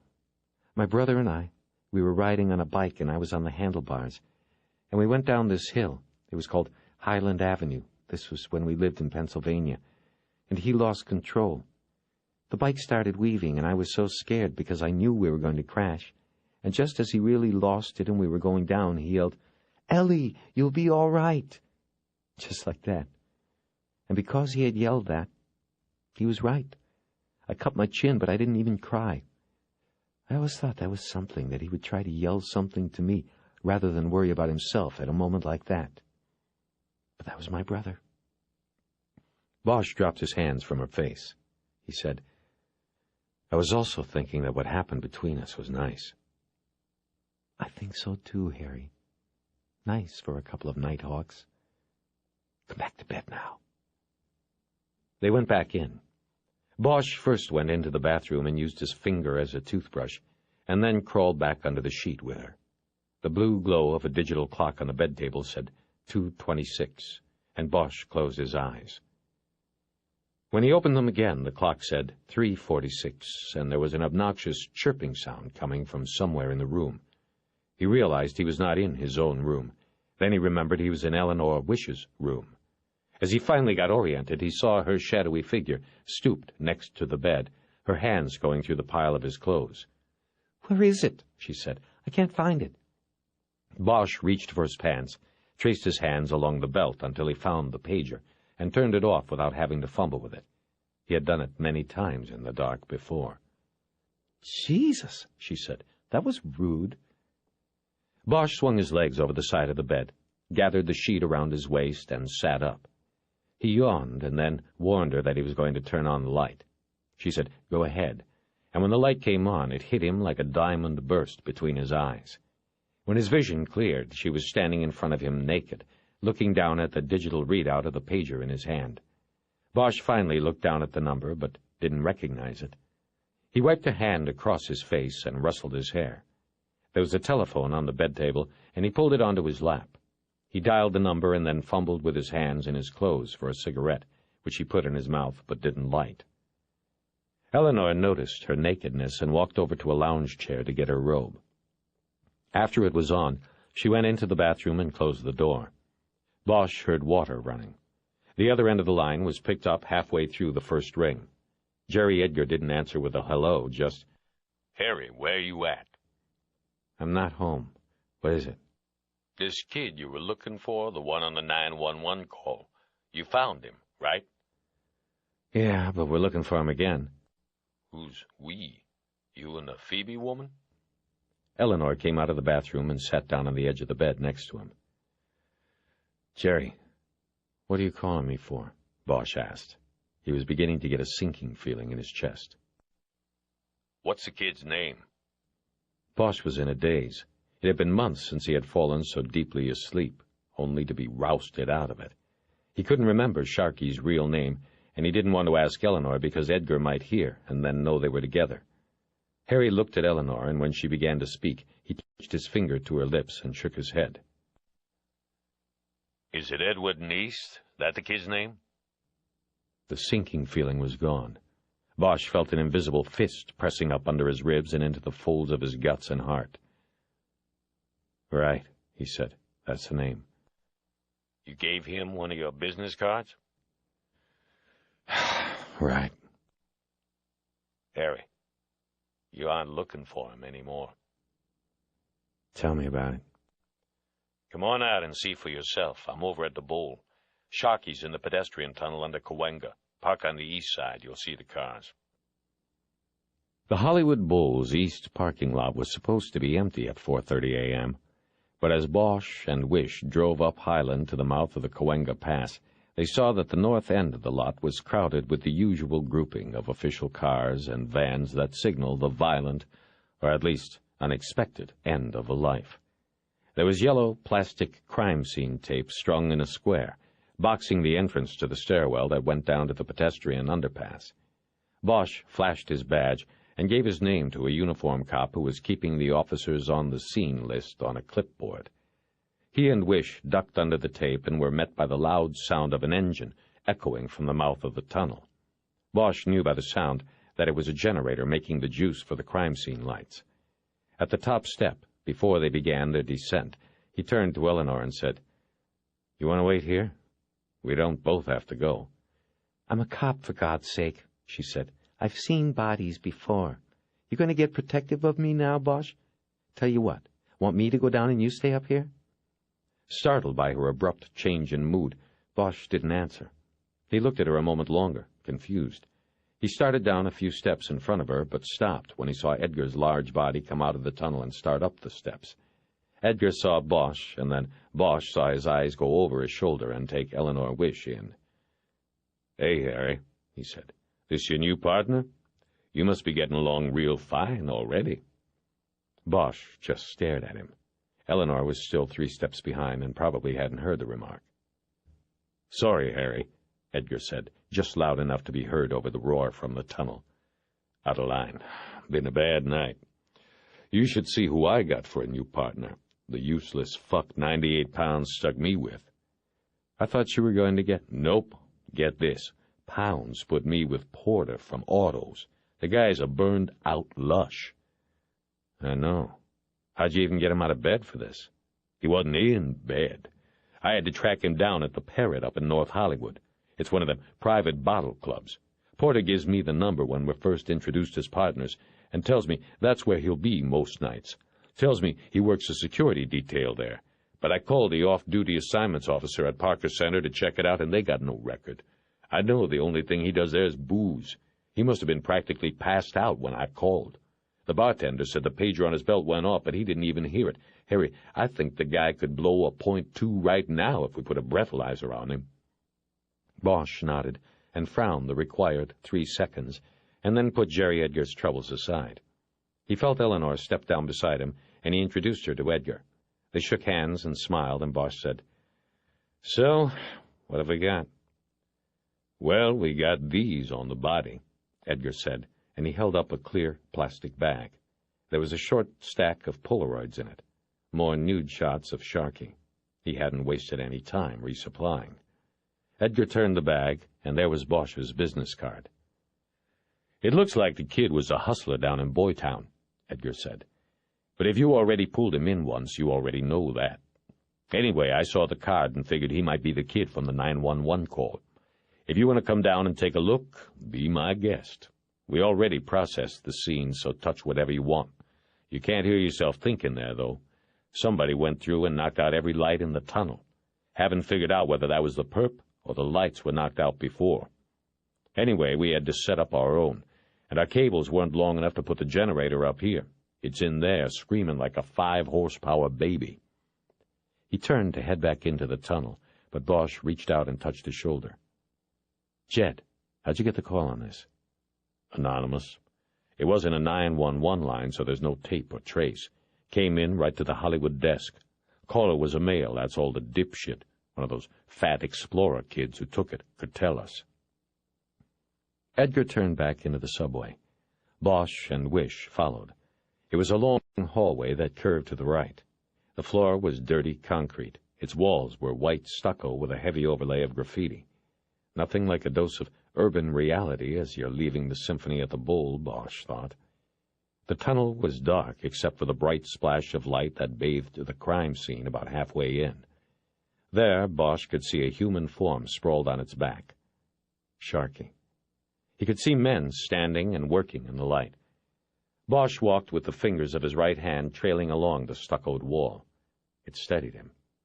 There was an old, damp smell in the tunnel that was mixed with the new odor of gasoline and exhaust from the generator. Bosch felt beads of sweat start to form on his scalp and under his shirt. His breathing was fast and shallow. They passed the generator 30 feet in, and in another 30 feet or so Sharkey was lying on the tunnel floor under the brutal light of the strobes. The boy's head was propped against the tunnel wall at an unnatural angle. He seemed smaller and younger than Bosch remembered him. His eyes were half open and had the familiar glaze of the unseeing on them. He wore a black T-shirt that said Guns N' Roses on it, and it was matted with his blood. The pockets of his faded jeans were pulled out and empty. At his side stood a can of spray paint in a plastic evidence bag. On the wall above his head, a painted inscription read, R.I.P. Sharkey. The paint had been applied with an inexperienced hand, and too much had been used.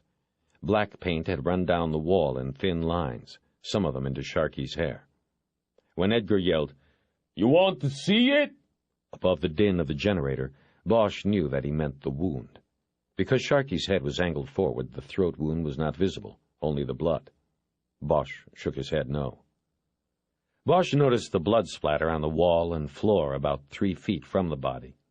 Porter, the lush, was comparing the shapes of the drops with those on splatter cards on a steel ring. A crime scene tech named Roberge was also photographing the spots.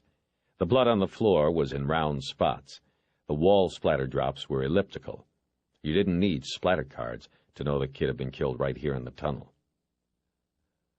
"The way it's looking," Porter said loudly, to no one in particular, "somebody comes up behind him here, cuts him, and pushes him down against the wall there." "You only got it half right, Porter," Edgar said. "How's somebody come up behind somebody in a tunnel like this? He was with somebody, and they did him. It was no sneak job, Porter." Porter put the splatter cards in his pocket and said, "Sorry, partner." He didn't say anything else. He was fat and broken down, the way many cops get when they stay on longer than they should. Porter could still wear a size 34 belt, but above it, a tremendous gut bloomed outward like an awning. He wore a tweed sport coat with a frayed elbow. His face was gaunt and as pallid as a flour tortilla, behind a drinker's nose that was large, misshapen, and painfully red. Bosch lit a cigarette and put the burnt match in his pocket. He crouched down like a baseball catcher next to the body and lifted the bag containing the paint can and hefted it. It was almost full, and that confirmed what he already knew, already feared. It was he who had killed Sharkey. In a way, at least. Bosch had tracked him down and made him valuable, or potentially valuable, to the case. Someone could not allow this. Bosch squatted there, elbows on knees, holding cigarette to mouth, smoking and studying the body, making sure he would not forget it. Meadows had been part of this thing, the circle of connected events that had gotten him killed, but not Sharkey. He was street trash, and his death here probably saved someone else's life down the line, but he did not deserve this. In this circle he was an innocent, and that meant things were out of control and there were new rules for both sides. Bosch signaled with his hand to Sharkey's neck, and the coroner's investigator pulled the body away from the wall. Bosch put one hand down on the ground to balance himself, and stared for a long time at the ravaged neck and throat. He did not want to forget a single detail. Sharkey's head lolled back, exposing the gaping neck wound. Bosch's eyes never wavered. When Bosch finally looked up from the body, he noticed that Eleanor was no longer in the tunnel. He stood up and signaled Edgar to come outside to talk. Harry didn't want to have to shout over the sound of the generator. When they got out of the tunnel, he saw that Eleanor was sitting alone on the top step. They walked up past her, and Harry put his hand on her shoulder as he went by. He felt it go rigid at his touch. When he and his old partner were reasonably away from the noise, Harry said, "So what did the techs have?" "Not a damned thing," Edgar said. "If it was a gang thing, it's one of the cleanest I've ever seen. Not a single print or partial. The spray can is clean, no weapon, no wits." Sharkey had a crew. Used to stay at a motel near the boulevard until today. But he wasn't into gangs, Bosch said. "It's in the files. He was a scammer, with the Polaroids, rolling homosexuals, stuff like that." "You're saying he's in the gang files, but he isn't in a gang?" "Right." Edgar nodded and said, "He still could have been taken down by somebody who thought he was a gangbanger." Wish walked over to them then, but said nothing. "You know this isn't a gang thing, Jed," Bosch said. "I do?" "Yeah, you do. If it was, there wouldn't be a full can of paint in there. No gangbanger's going to leave something like that behind. Also, whoever painted the wall in there didn't have the touch. The paint ran. Whoever did it didn't know about spraying a wall." "Come here a sec," Edgar said. Bosch looked at Eleanor and nodded that it was okay. He and Edgar walked away a few steps and stood near the crime scene tape. "What did this kid tell you? And how come he was running around loose if he's part of the case?" he asked. Bosch told him the basics of the story, that they didn't know if Sharkey was important to the case, but somebody apparently did, or couldn't risk waiting to find out. As Bosch spoke, he looked up over the hills and saw the first light of dawn outlining the tall palms at the top. Edgar took a step away and tilted his head up that way too, but he wasn't looking at the sky. His eyes were closed. He eventually turned back to Bosch. "Harry, you know what this weekend is?" he said. "It's Memorial Day weekend. It's the biggest 3-day showing weekend of the year, start of the summer season. Last year I sold 4 houses on this weekend, made almost as much as I made all year as a cop." Bosch was confused by the sudden departure in the conversation. "What are you talking about?" "What I'm talking about is, I'm not going to be busting my ass on this case. It isn't going to fuck up my weekend like the last one. So what I'm saying is, if you want it, I'll go to Pounds and tell him you and the FBI want to take it, because it goes with the one you're already working. Otherwise, I'm going to work it strictly as a 9 to 5. "You tell Pounds whatever you want, Jed. It's not my call."